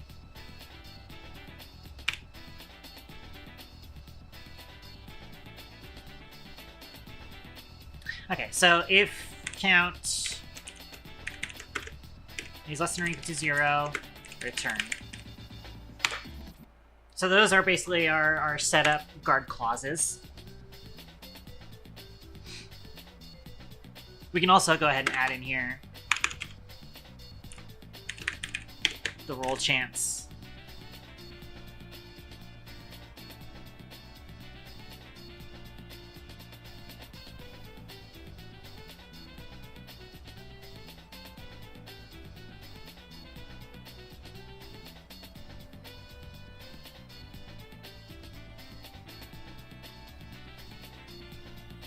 So roll chance succeeds here. Therefore, we need to pick a hop-up real quick.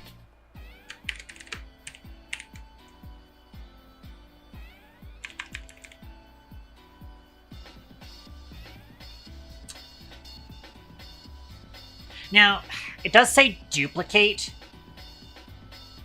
which is a challenge.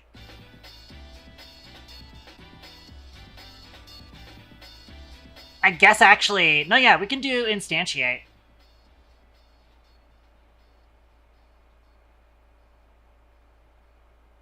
But we do need to tell it that it's not equipped to a weapon. That's rough, actually.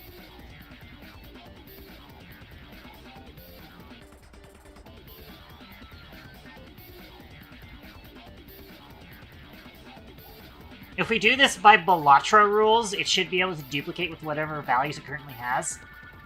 But that's kind of rough to do here.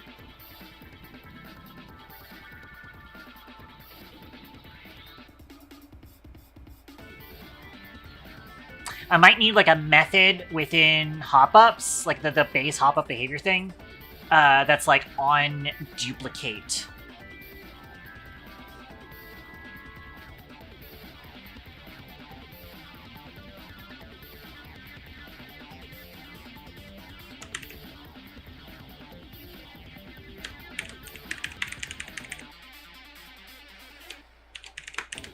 In fact, actually, we can do attachment hop-up original. Ooh, yeah, okay, I know exactly what we're doing then. Okay. Okay. Yes.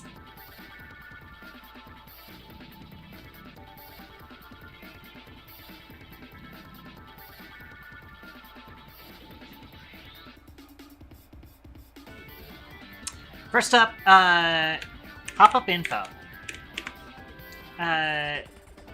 Duplicating pop-up. We'll make it so that when hop-ups duplicate, they need to, and they have like some sort of, if the hop-up has, what's the word I'm looking for? If it has persistent data to it, then it just needs to implement the onDuplicate method, and then just copy it over. Because it's within the same thing, it can copy over private variables. That's perfect.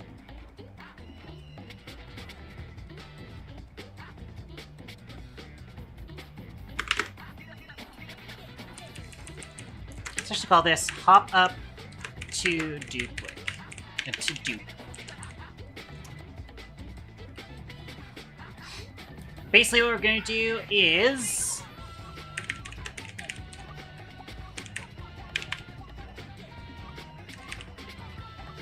get pseudo-random element. I forgot that I do actually have a method for that. Hell yeah. Okay. And then we use k-random key. Which gets us an attachment hop-up. We need to get a hop-up info from that.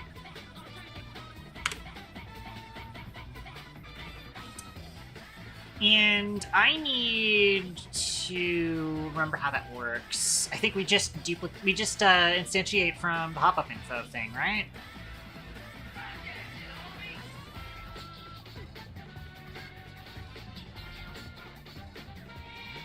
I think so. We do attachment hop-up, new item equals hop up to dupe. Actually, we do instantiate. Take hop up to dupe dot attachment prefab.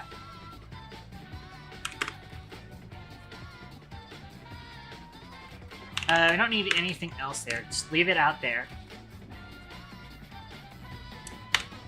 What we do is new item behavior. We call onDuplicated. Actually, probably did want this to be attachment hop up.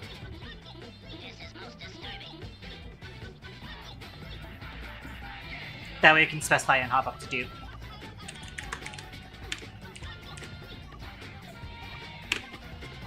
Awesome.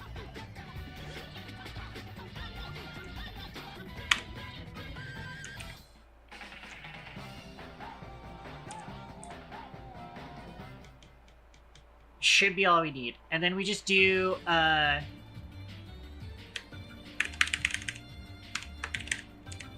player inventory, add hop up to inventory, new item. Easy.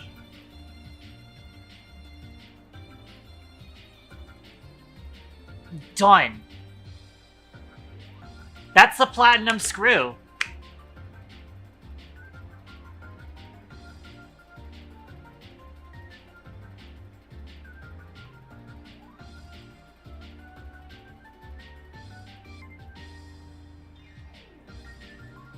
Awesome.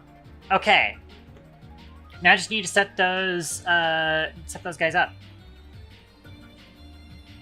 Start with Sumatra. Going to create toaster gun infos. Start effect text info.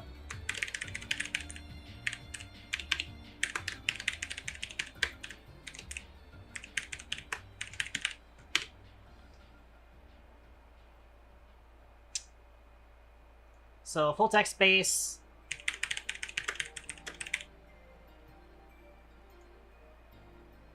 Yeah, that's the reload speed, right? There's one parameter. It is non-multiplicative %, add plus if not negative, is bold.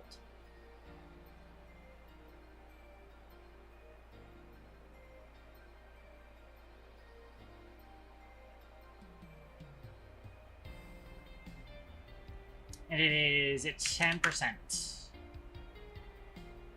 And of course, you also want Sumatra short. It's just plus reload speed.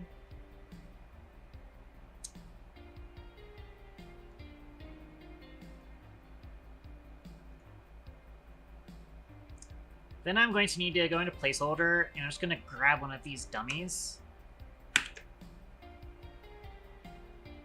So just duplicate this. Add here. Rename this to Contraptions, Sumatra, Equipable.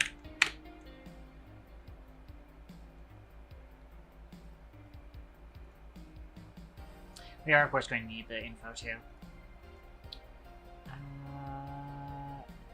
Equipment, contraption info. Of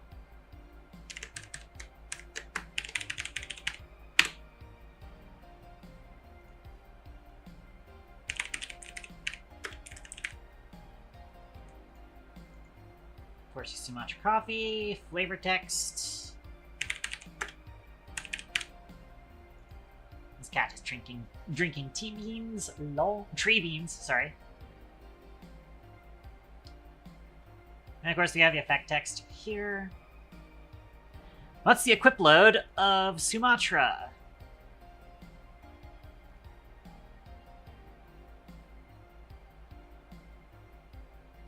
Is 6. Its rarity is common. We do not have inventory icons for any of these yet. But I do have a placeholder, I believe, that I could theoretically use. Technically, we could use this, even though it's placeholder for weapons. I need a new sprite that's for that.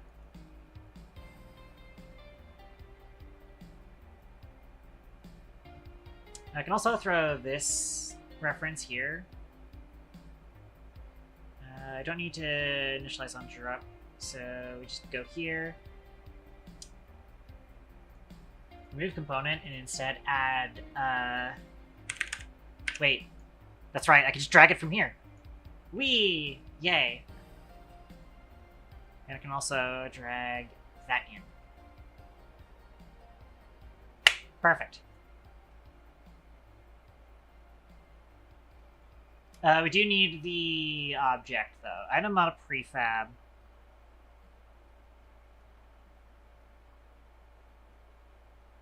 Oh, that's right. That's in, like, MISC prefabs. Placeholder contraption model. There. And there's Sumatra. Let's go do the rest. I'm going to take the contraption info. I'm going to copy it. Paste it into the next place that we go to. Alright, let's do platinum screw.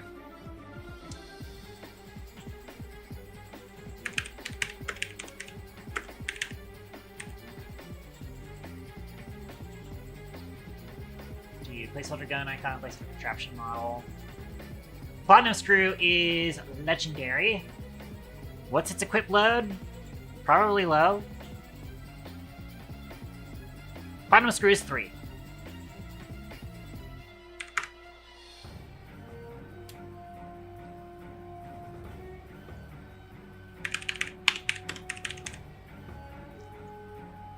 That's... nope, hang on.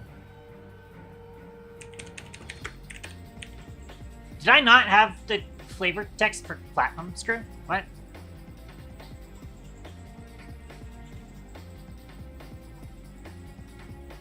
Oh, I put it as description.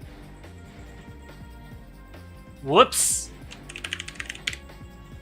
Why did I write it as description? That's goofy.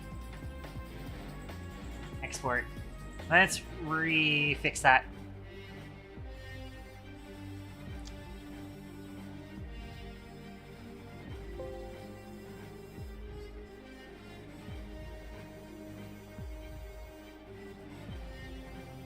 Localization updater. Facts and text.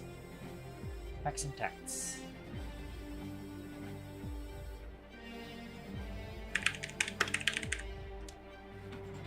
There we go.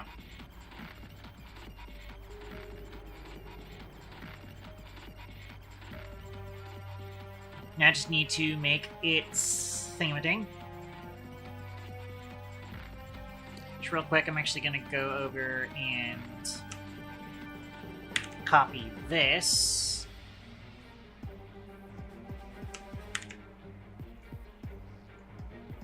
Flat screw.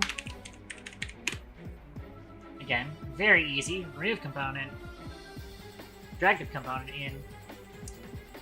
Change the contraption info. Then specify you in there. Now I just need to make its effect text. Infos. Effect text info.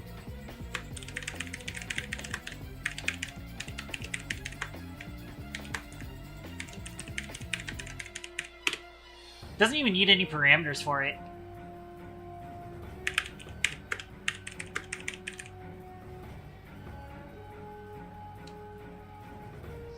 Actually, never mind. It does need parameters. I forgot. Whoopsie. Yeah. They're both integers. They don't need bold. They don't need anything else, actually. They're just there. And then it's 1 and 2. And then flat F short. Cool.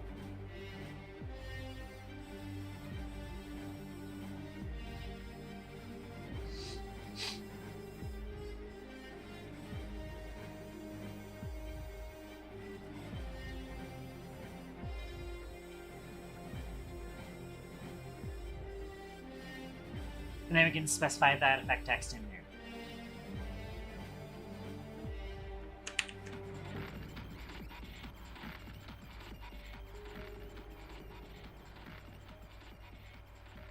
There's now a new contraption info. Alright. Next up, utility. I'm actually going to take you.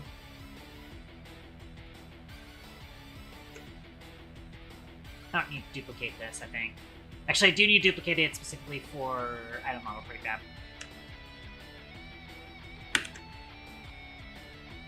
Let's do Energized Blade.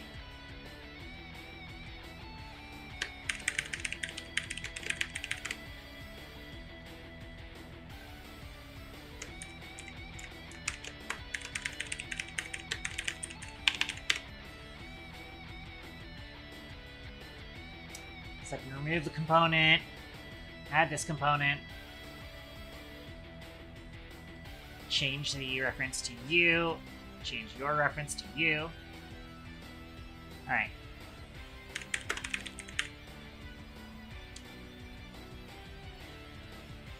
Energized Blade. Energized Blade flavor. Energized Blade, I believe, is just rare. What's its equip load? Is 4. Makes sense. It's like partially damage.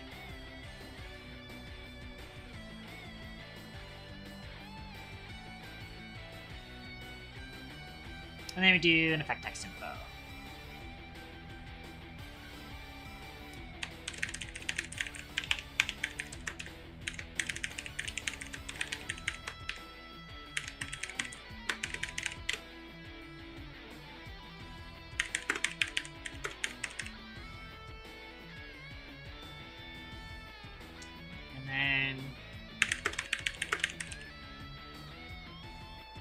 Go.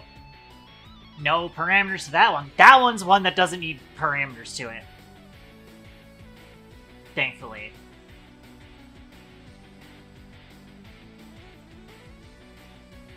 Alright. One last one. The Morgie plushie. Last, but certainly not least.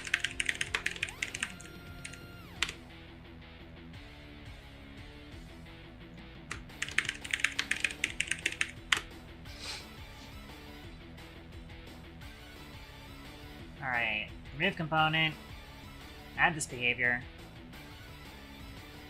specify that in, specify that in. Alright.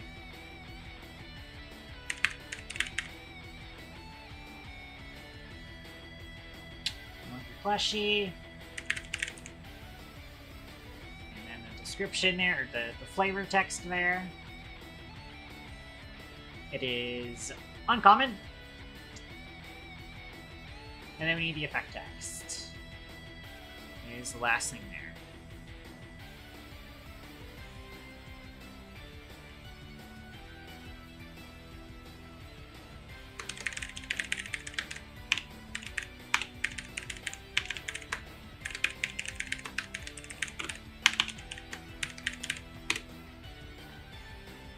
Alright.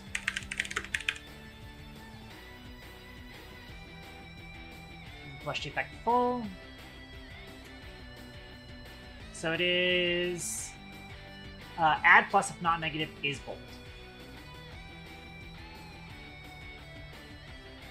And it is +1 currently, right?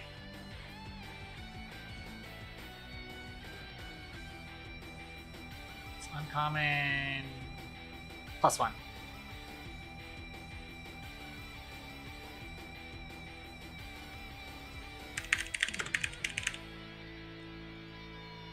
There we go.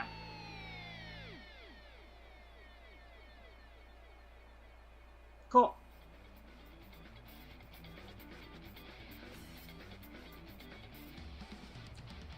Let me just fix that reference. Now I've got a Morgie plushie. So now what we could do is we go back to MISC, prefabs, set a game manager object, and then I go auto-populate infos, and now we have contraptions. I'm actually gonna get rid of the dummy contraptions here.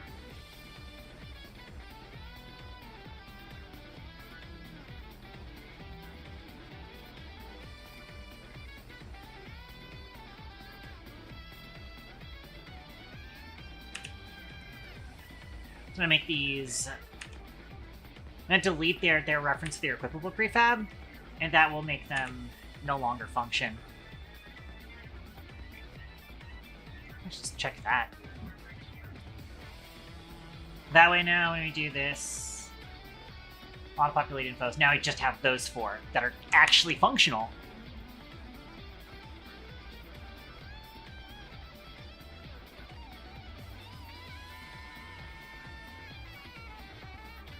Kind of want a confirmation modal that says, hey, you're gonna pop your equipment load limit if you equip this. Are you sure you want to do that? Because you can go over your equipment limit, it just costs stamina.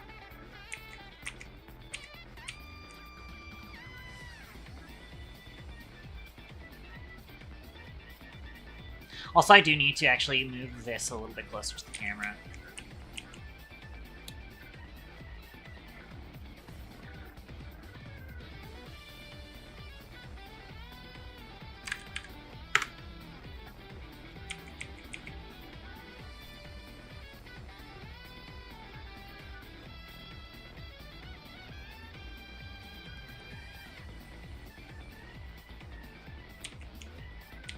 So I've been noticing it is clipping into things pretty often.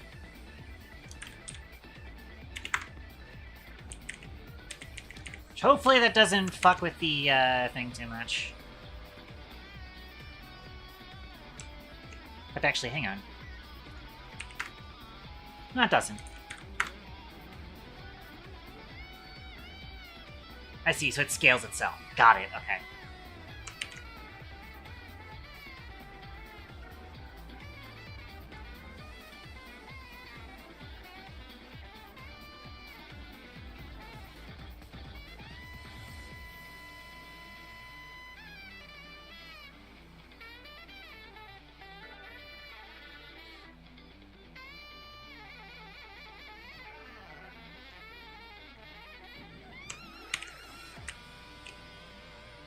Cool. There is one problem. There is no contraption item. And there's no modal for it. And there's no target overlay for it. Fuck. we're gonna need to fix that.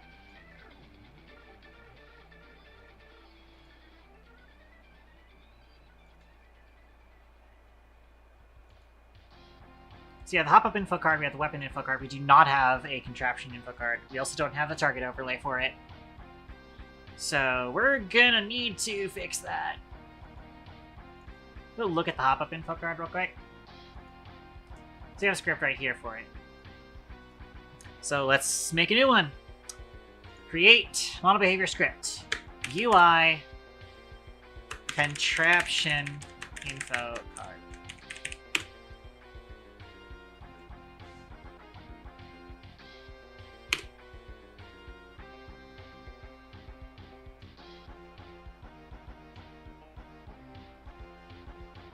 Going to need to pin this guy. We'll pin it right next to UI hop-up info card, because we're going to use a lot of similar things here. It is just a mono behavior. We do need an item nameplate, an item icon.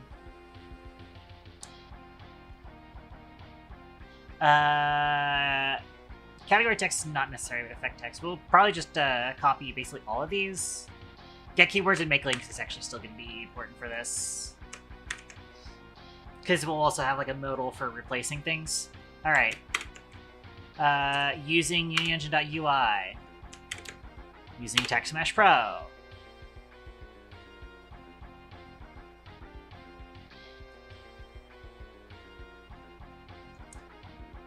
We're gonna need KTech Lowcat.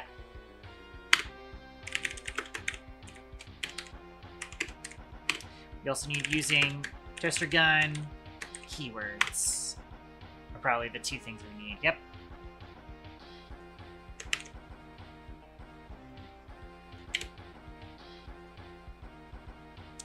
Is extended is still a thing. Keywords, we also need that. And then we'll need the other variables that it's storing.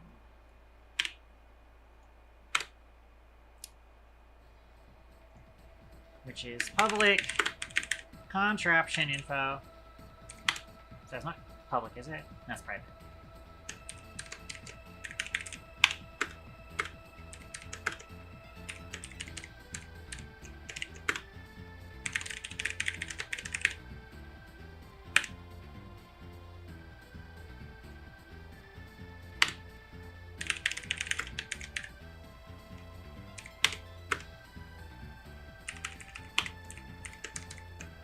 So we're going to do m underscore to each of these.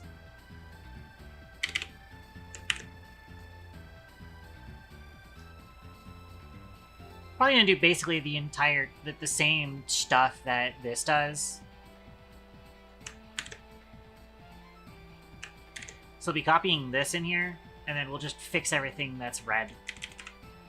After we then also do, so we want set info and set attachment. Public void set info.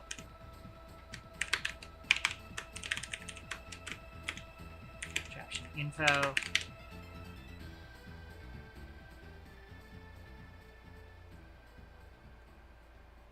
Which is m contraption info equals contraption info. Set the equipable to null.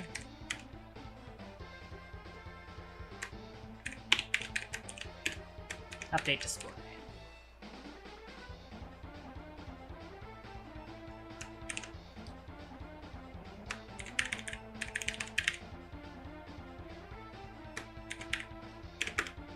Then we do the equipable.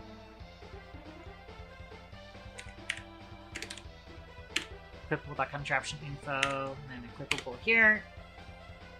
And then do update display. Alright.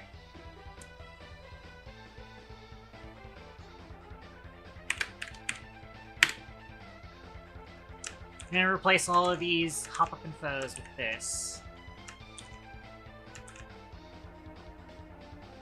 Kind of annoying, but it is what it is. I'm going to replace all these with M.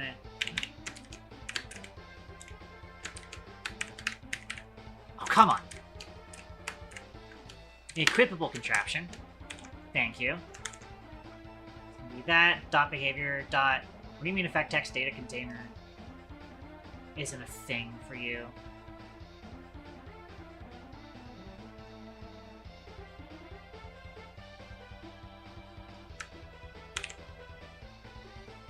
Where's space contraption behavior?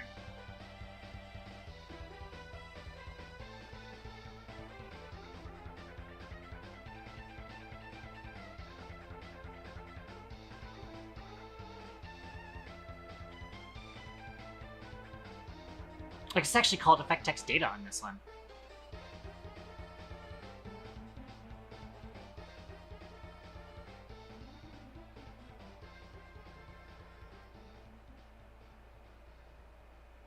Wait.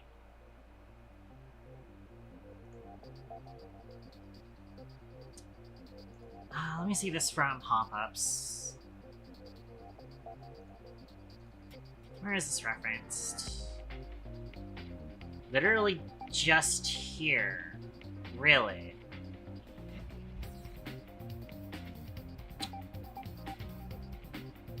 That doesn't seem correct.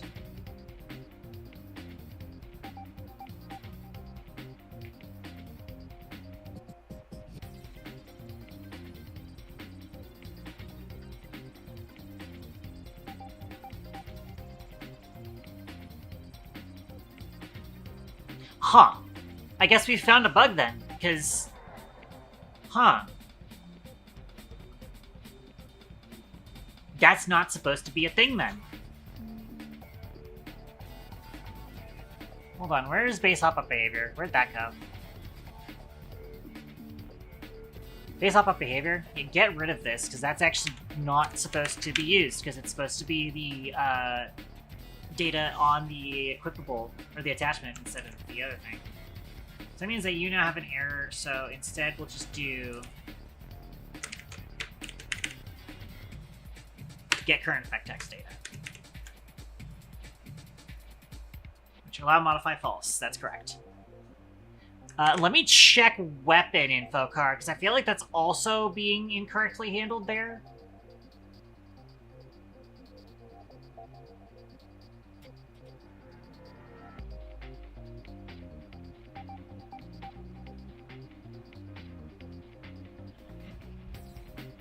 Where is that? You have weapon info card. So, where we do the effect text.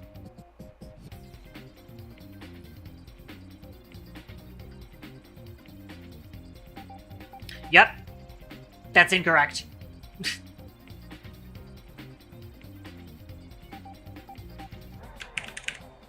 It's get current effect text data here. That's the way that it's supposed to be running. That's weird. Hold on.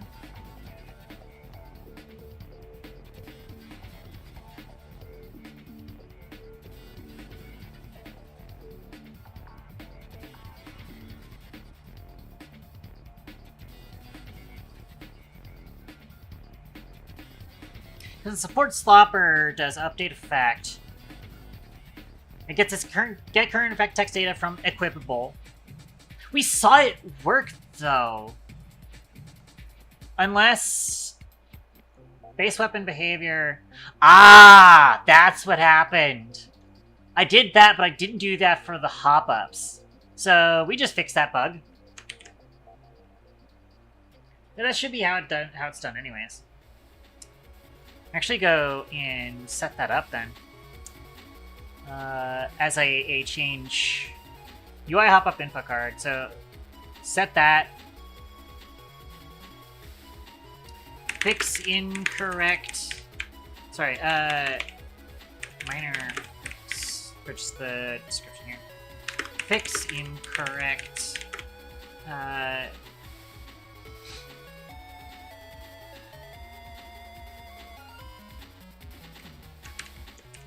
Fix hop up info card showing incorrect effect text data container.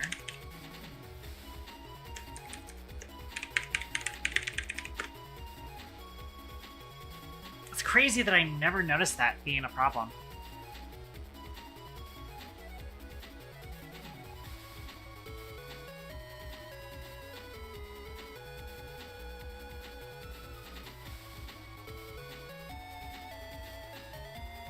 First, should look to see if there was any other minor changes that could have rolled into that. Guess actually I can do that now because it's not committed. It's not pushed to the things I could. Were there other changes that were minor?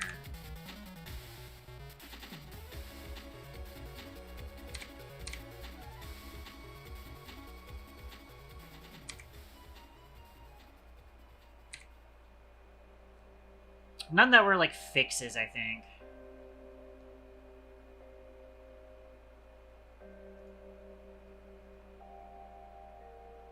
There was a lot of cleanup done here. Amend commit. Just add in this cleanup.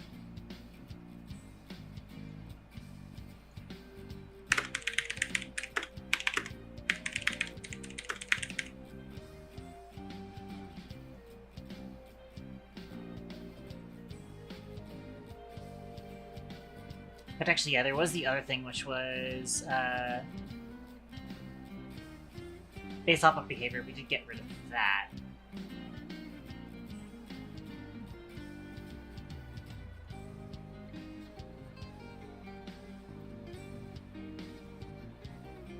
Wait, why did we just entirely get rid? Oh, that's right, we moved the thing to equipable weapon. I think. No, we moved it to base weapon behavior. That's right. Did also change the name of that.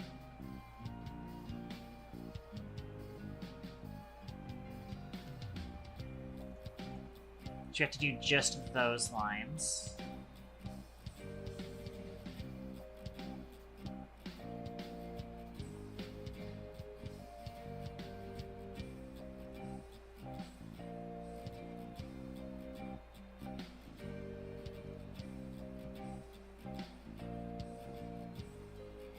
Oh yeah, and we did also fix hop-ups not being destroyed.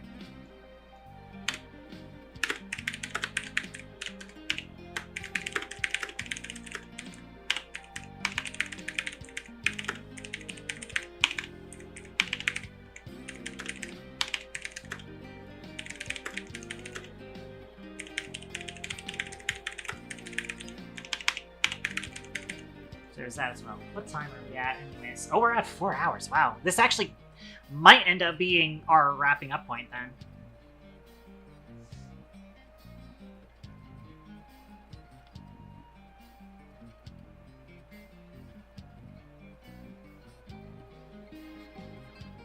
There's also a little bit of that cleanup.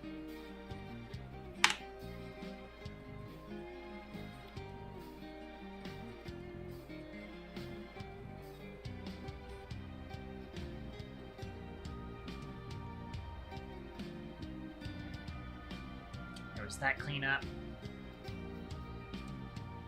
This is new stuff for the current thing.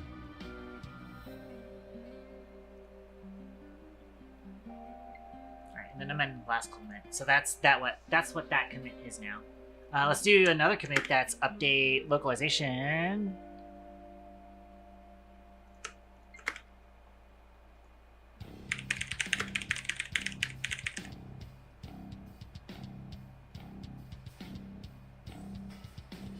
Now adding all of these effect text for the new contraptions, keywords. And I should do update localization and keywords.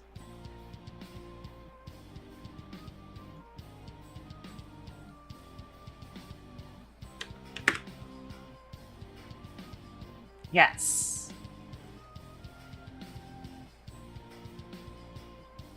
Which does mean I need to find a static game manager. And add those to module keywords.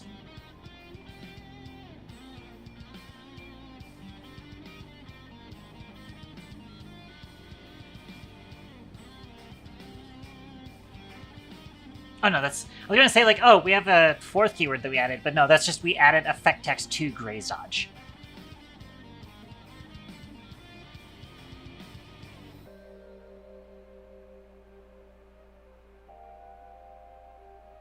Yes, okay.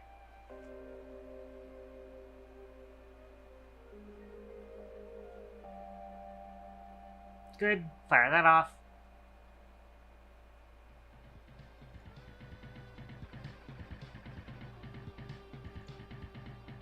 I still do need to fix this before we commit that other thing.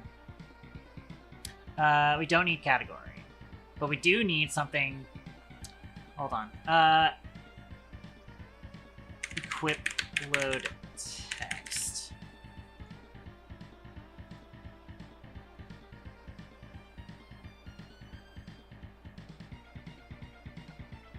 Style data is a reference to the thing, so we can get that through there. So actually, do you want to go to common localization entries? We need to add one here.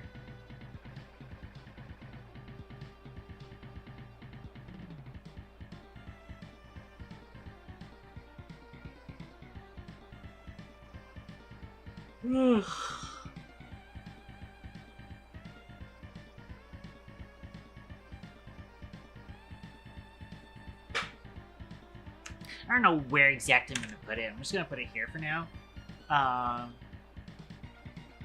Contraption, equip, load.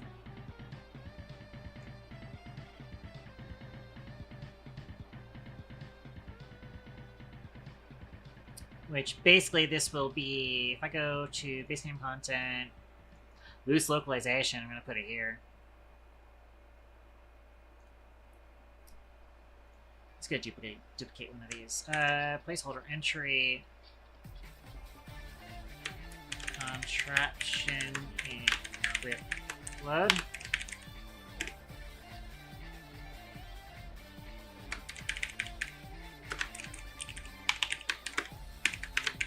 And it's just that.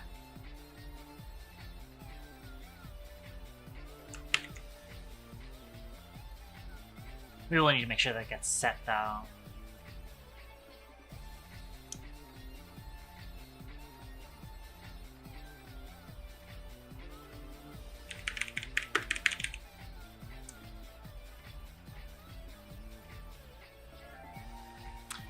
So all we need to do... Also, we do need...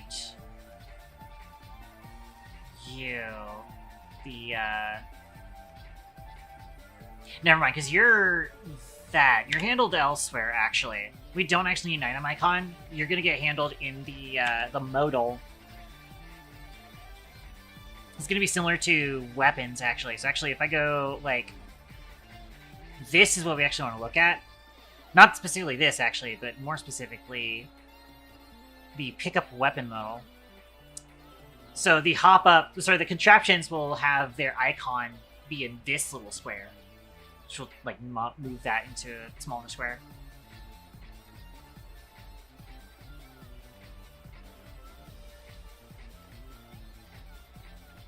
So yeah, so the equip load text is going to be easy.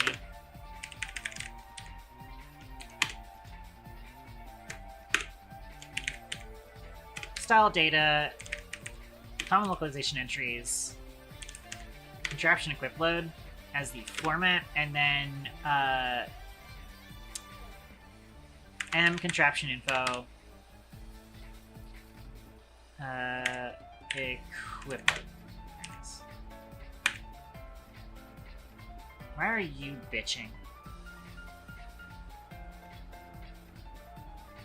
Oh, right, because you need to do dot try get text.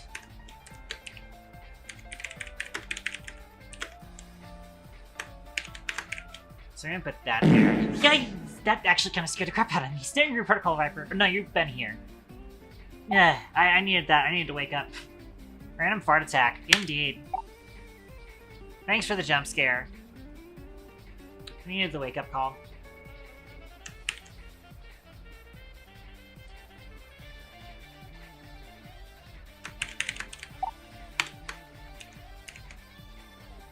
So yeah, that should be get current effect text data, not the other thing.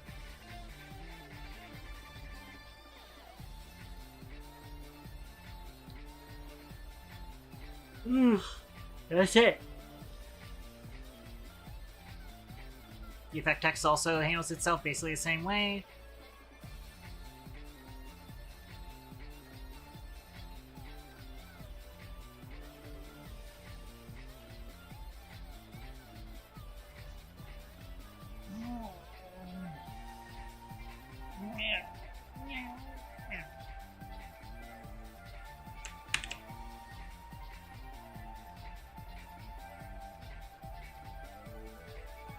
So I have that compiled.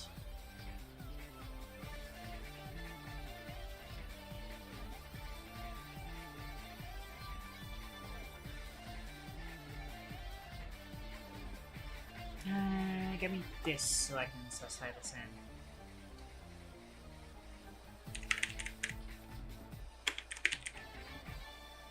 Yeah, this placeholder entry equip load.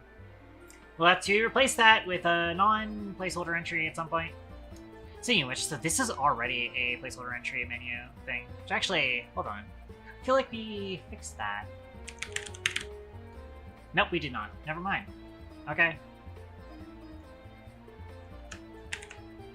So we need to change that at some point.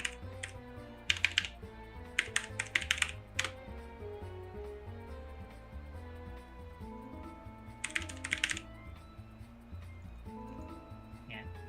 What? Oh, I forgot to actually change your text. There.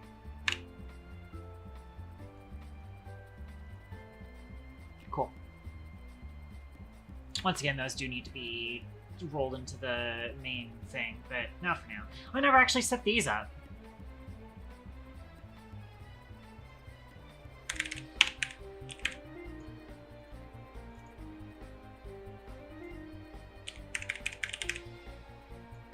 I should probably set those up before I,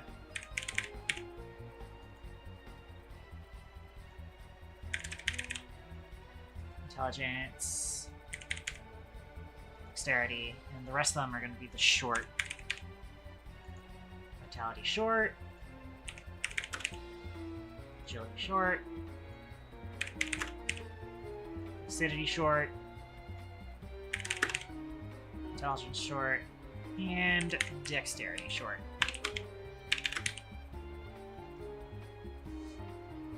Those are needed for effect texts that make reference to those.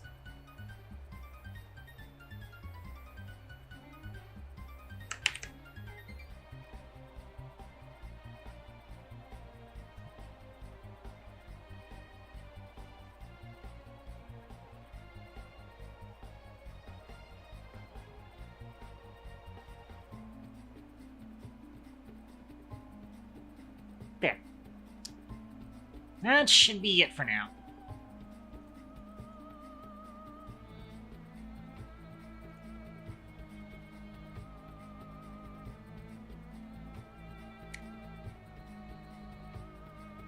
So I'm going to push these separately, pushing the CS, or sorry, the code first.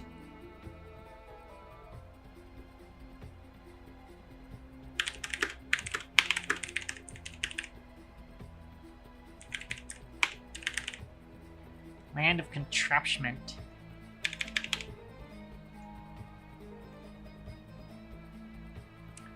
So, started work on implementing contraptions.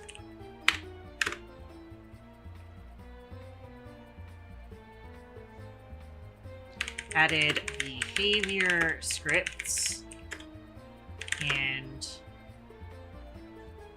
equipable prefabs for the following contraptions. We added... Actually, we do need to make sure those are added. Foresty Sumatra coffee.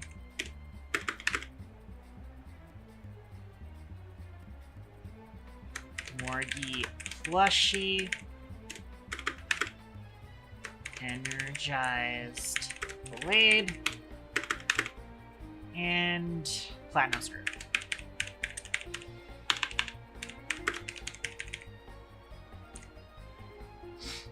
So you do need to make sure that those are added in there as well.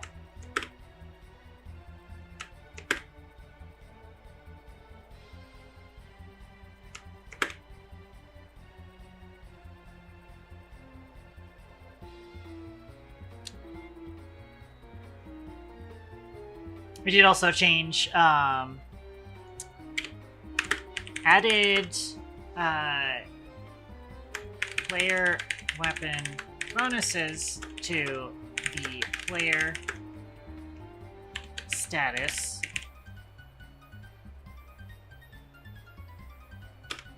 So, contraptions can affect all weapons without needing complicated equip logic.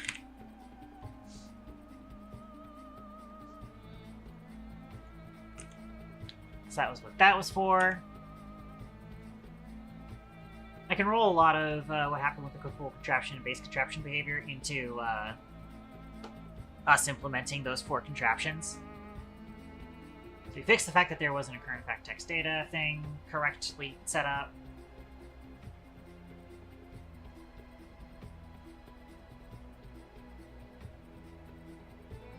You can also add in here added base pop up behavior dot on duplicate.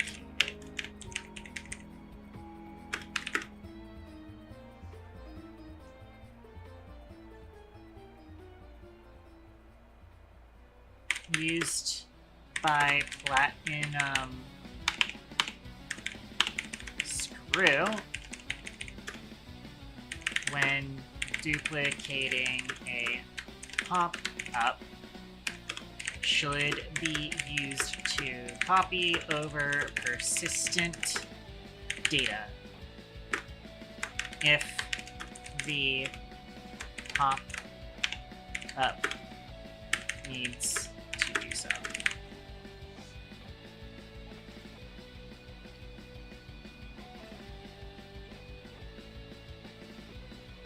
We've also added on base graze dodge trigger, although that's kind of also rolled into us doing Energized Blade. That's honestly all kind of part of that too.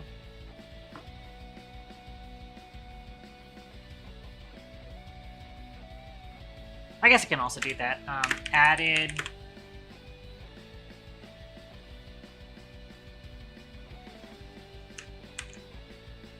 Delegate Void Mastery Level event.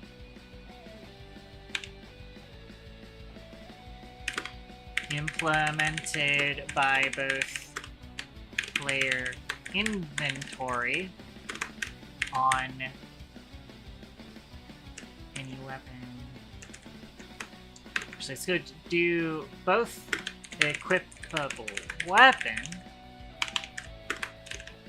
and player inventory. The equipable weapon one was called Honor and Mastery level.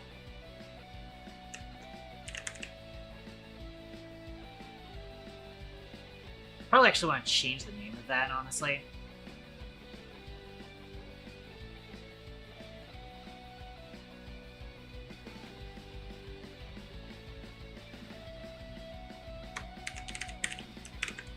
Rename.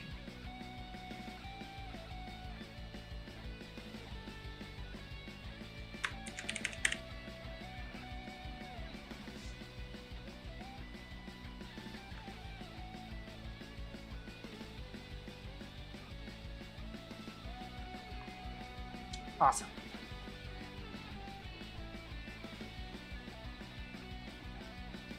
Everything else was just like base contraption functionality.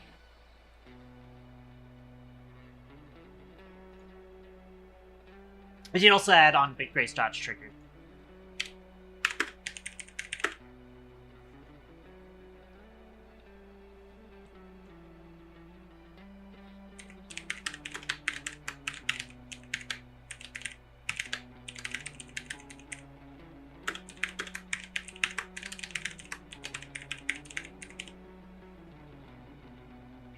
Cool.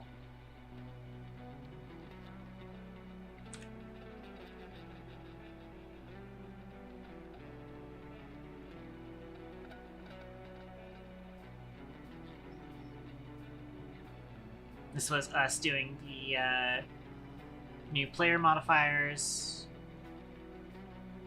This was us renaming things. Oh, that should have been in the previous thing. Whoopsie.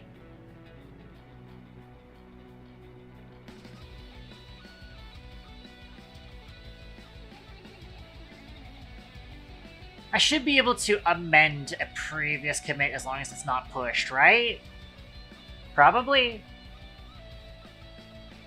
I'll just need to fix that.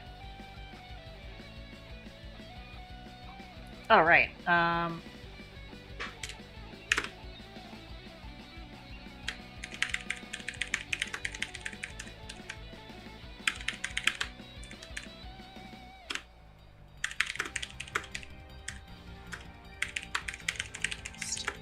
diameter.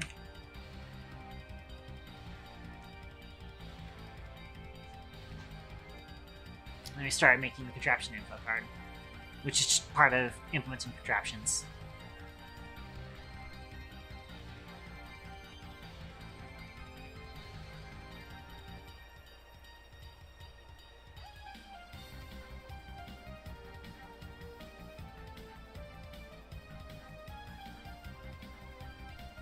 Cool, so we commit all of that. So if I do...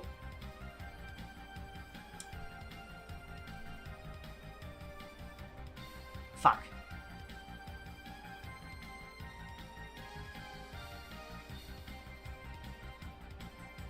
I cannot.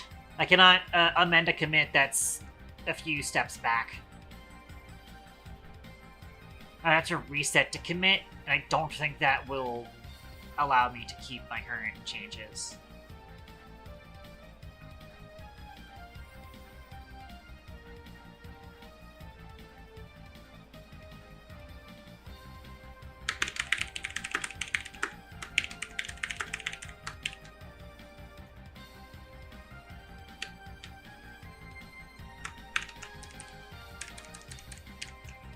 So I'm just going to command it like that, fuck it. And then the rest of it is prefab and data entries for previous.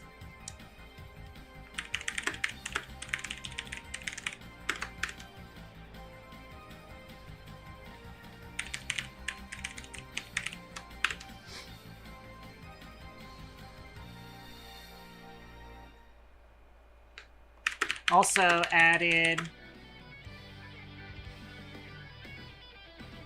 By the way, I'm gonna make sure that the main scene here is saved, too. Which I think it is. Yeah.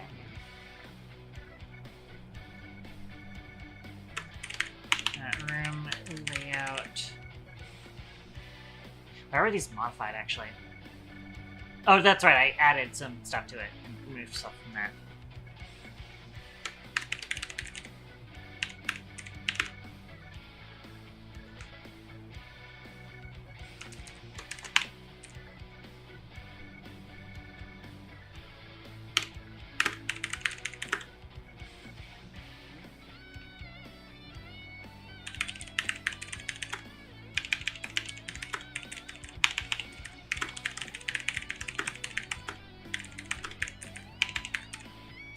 Placeholder dummy contraptions from random pool.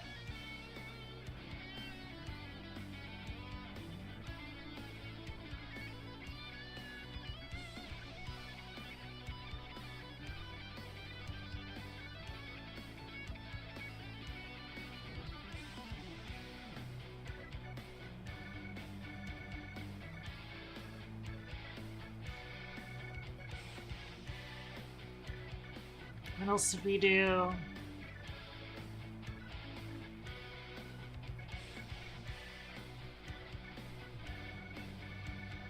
I think everything else was for previous.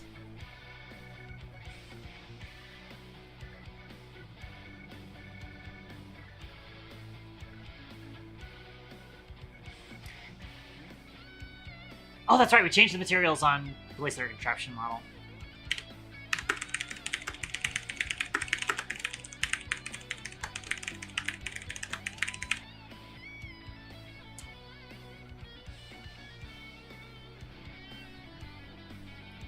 fact, you know what I will do, actually?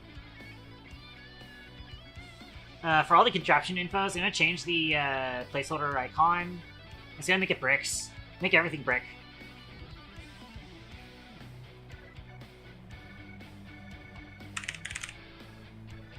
Make it all brick.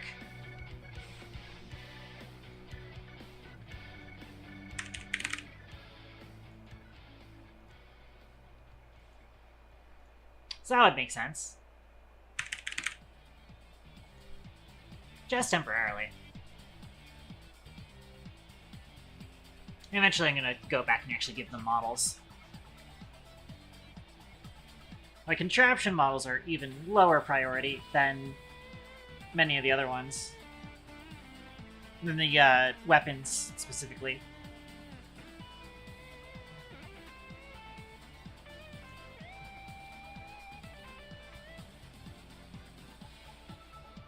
There, so now they should all have the specific thing there. I also do just like a save, make sure that that's set up.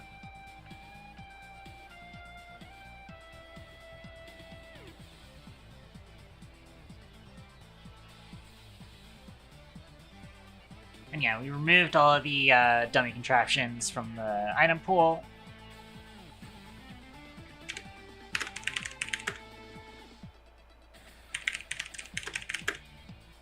I changed the distance for the camera overlay canvas as well.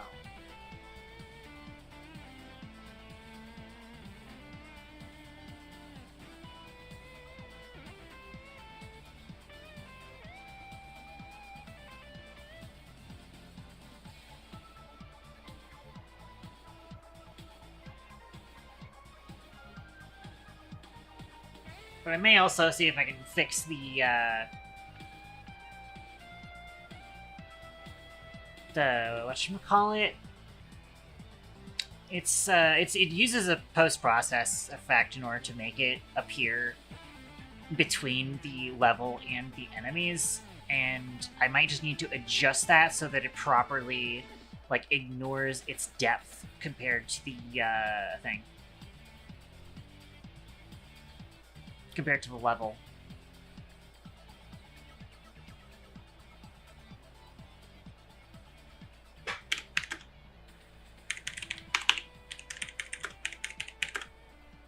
I expanded the test level,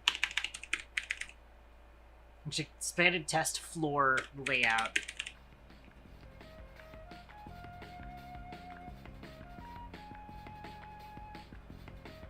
There we go. And I'm gonna push orange in on that. We push the orange on that.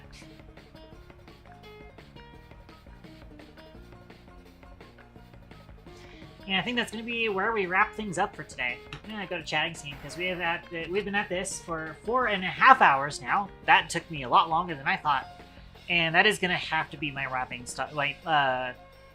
up point for tonight. I'd say we got a decent amount done.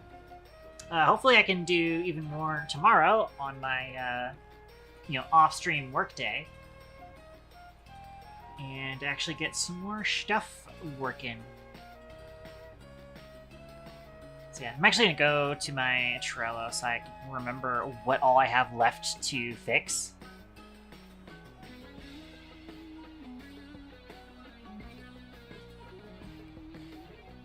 Let me search contraption. Do I have a card for contraptions?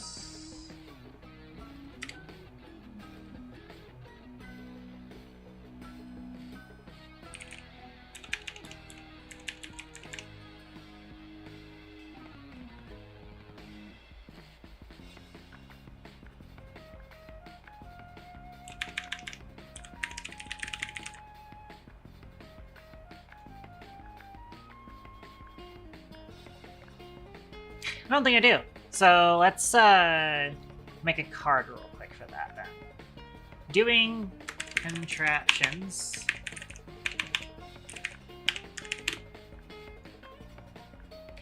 so things that we need still. We need to finish the UI contraption info. Sorry, info card.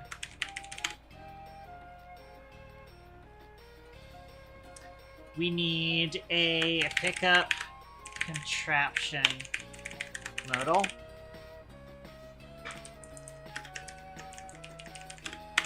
We do need an item contraption. Should go pick up item contraption.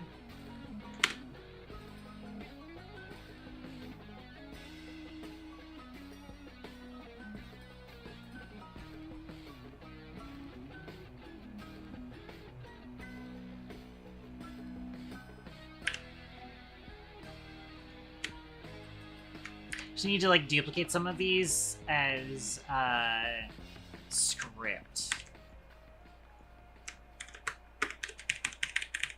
And then the other one will be the prefab.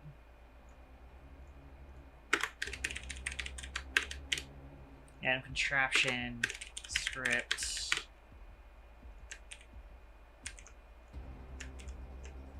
And then prefab.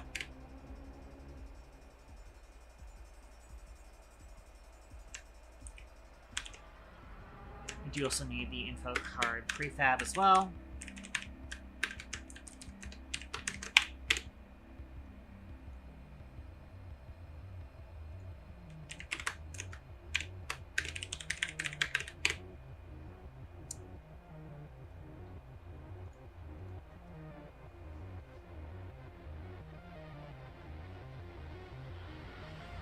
Then we also need it in, like, the spawn manager.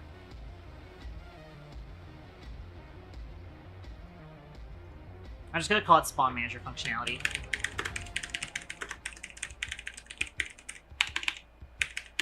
That should be it for now.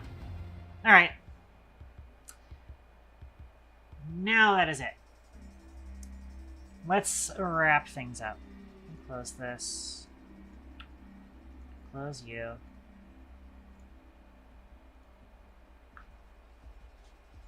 Could even do a little model for one of them. They'd probably be slightly easier models than the weapons because I don't need to animate them or anything. I just need to make a model that kind of just looks like what it is. Right. Let me get all of my usual stuffs done. Y'all know the drill. I'm going to drop in on a friend of ours as you usually do, so do stick around for that. Schedule for this week. We're still doing one more stream on Saturday, I believe. I don't think I have anything else crazy special, or crazy scheduled for this week. I did skip out on Wednesday, unfortunately, and I had an appointment on Monday. So, yeah, and it's probably going to be Factorio, since I didn't get to do it yesterday like I thought I would. So, Factorio on Saturday, and then we'll figure out where everything goes on next week. I do think I might be doing a Frantic Fanfic collab next week. Either Friday or Saturday, potentially. I'll have to see, because I'm still negotiating the time with everybody.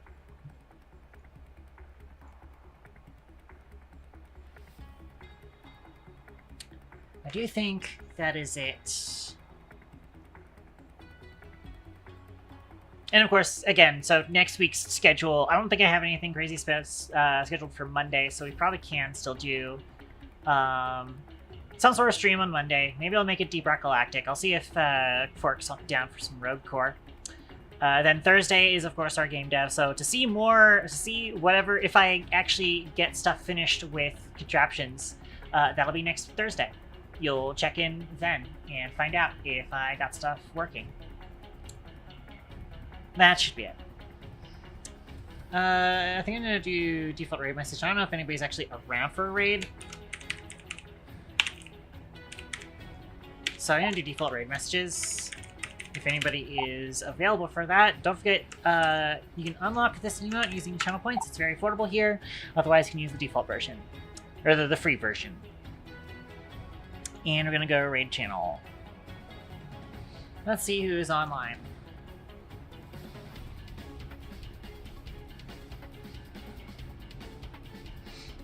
I think I actually saw EXO. EXO's online doing game dev. We might raid EXO because we haven't seen EXO in a while.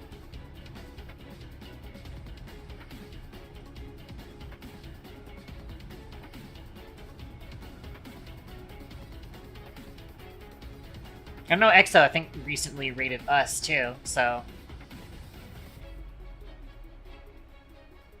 I think that's what we do.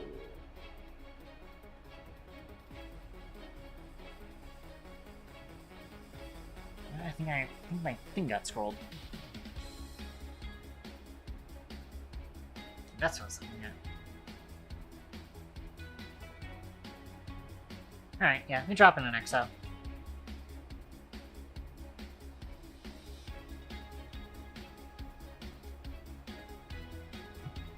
You over here. And we'll get that started.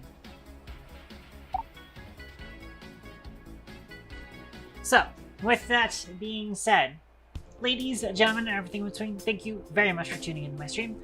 Hope to see you guys next time that I'm on. Till then, this is Toaster Catball. I don't know how to end this.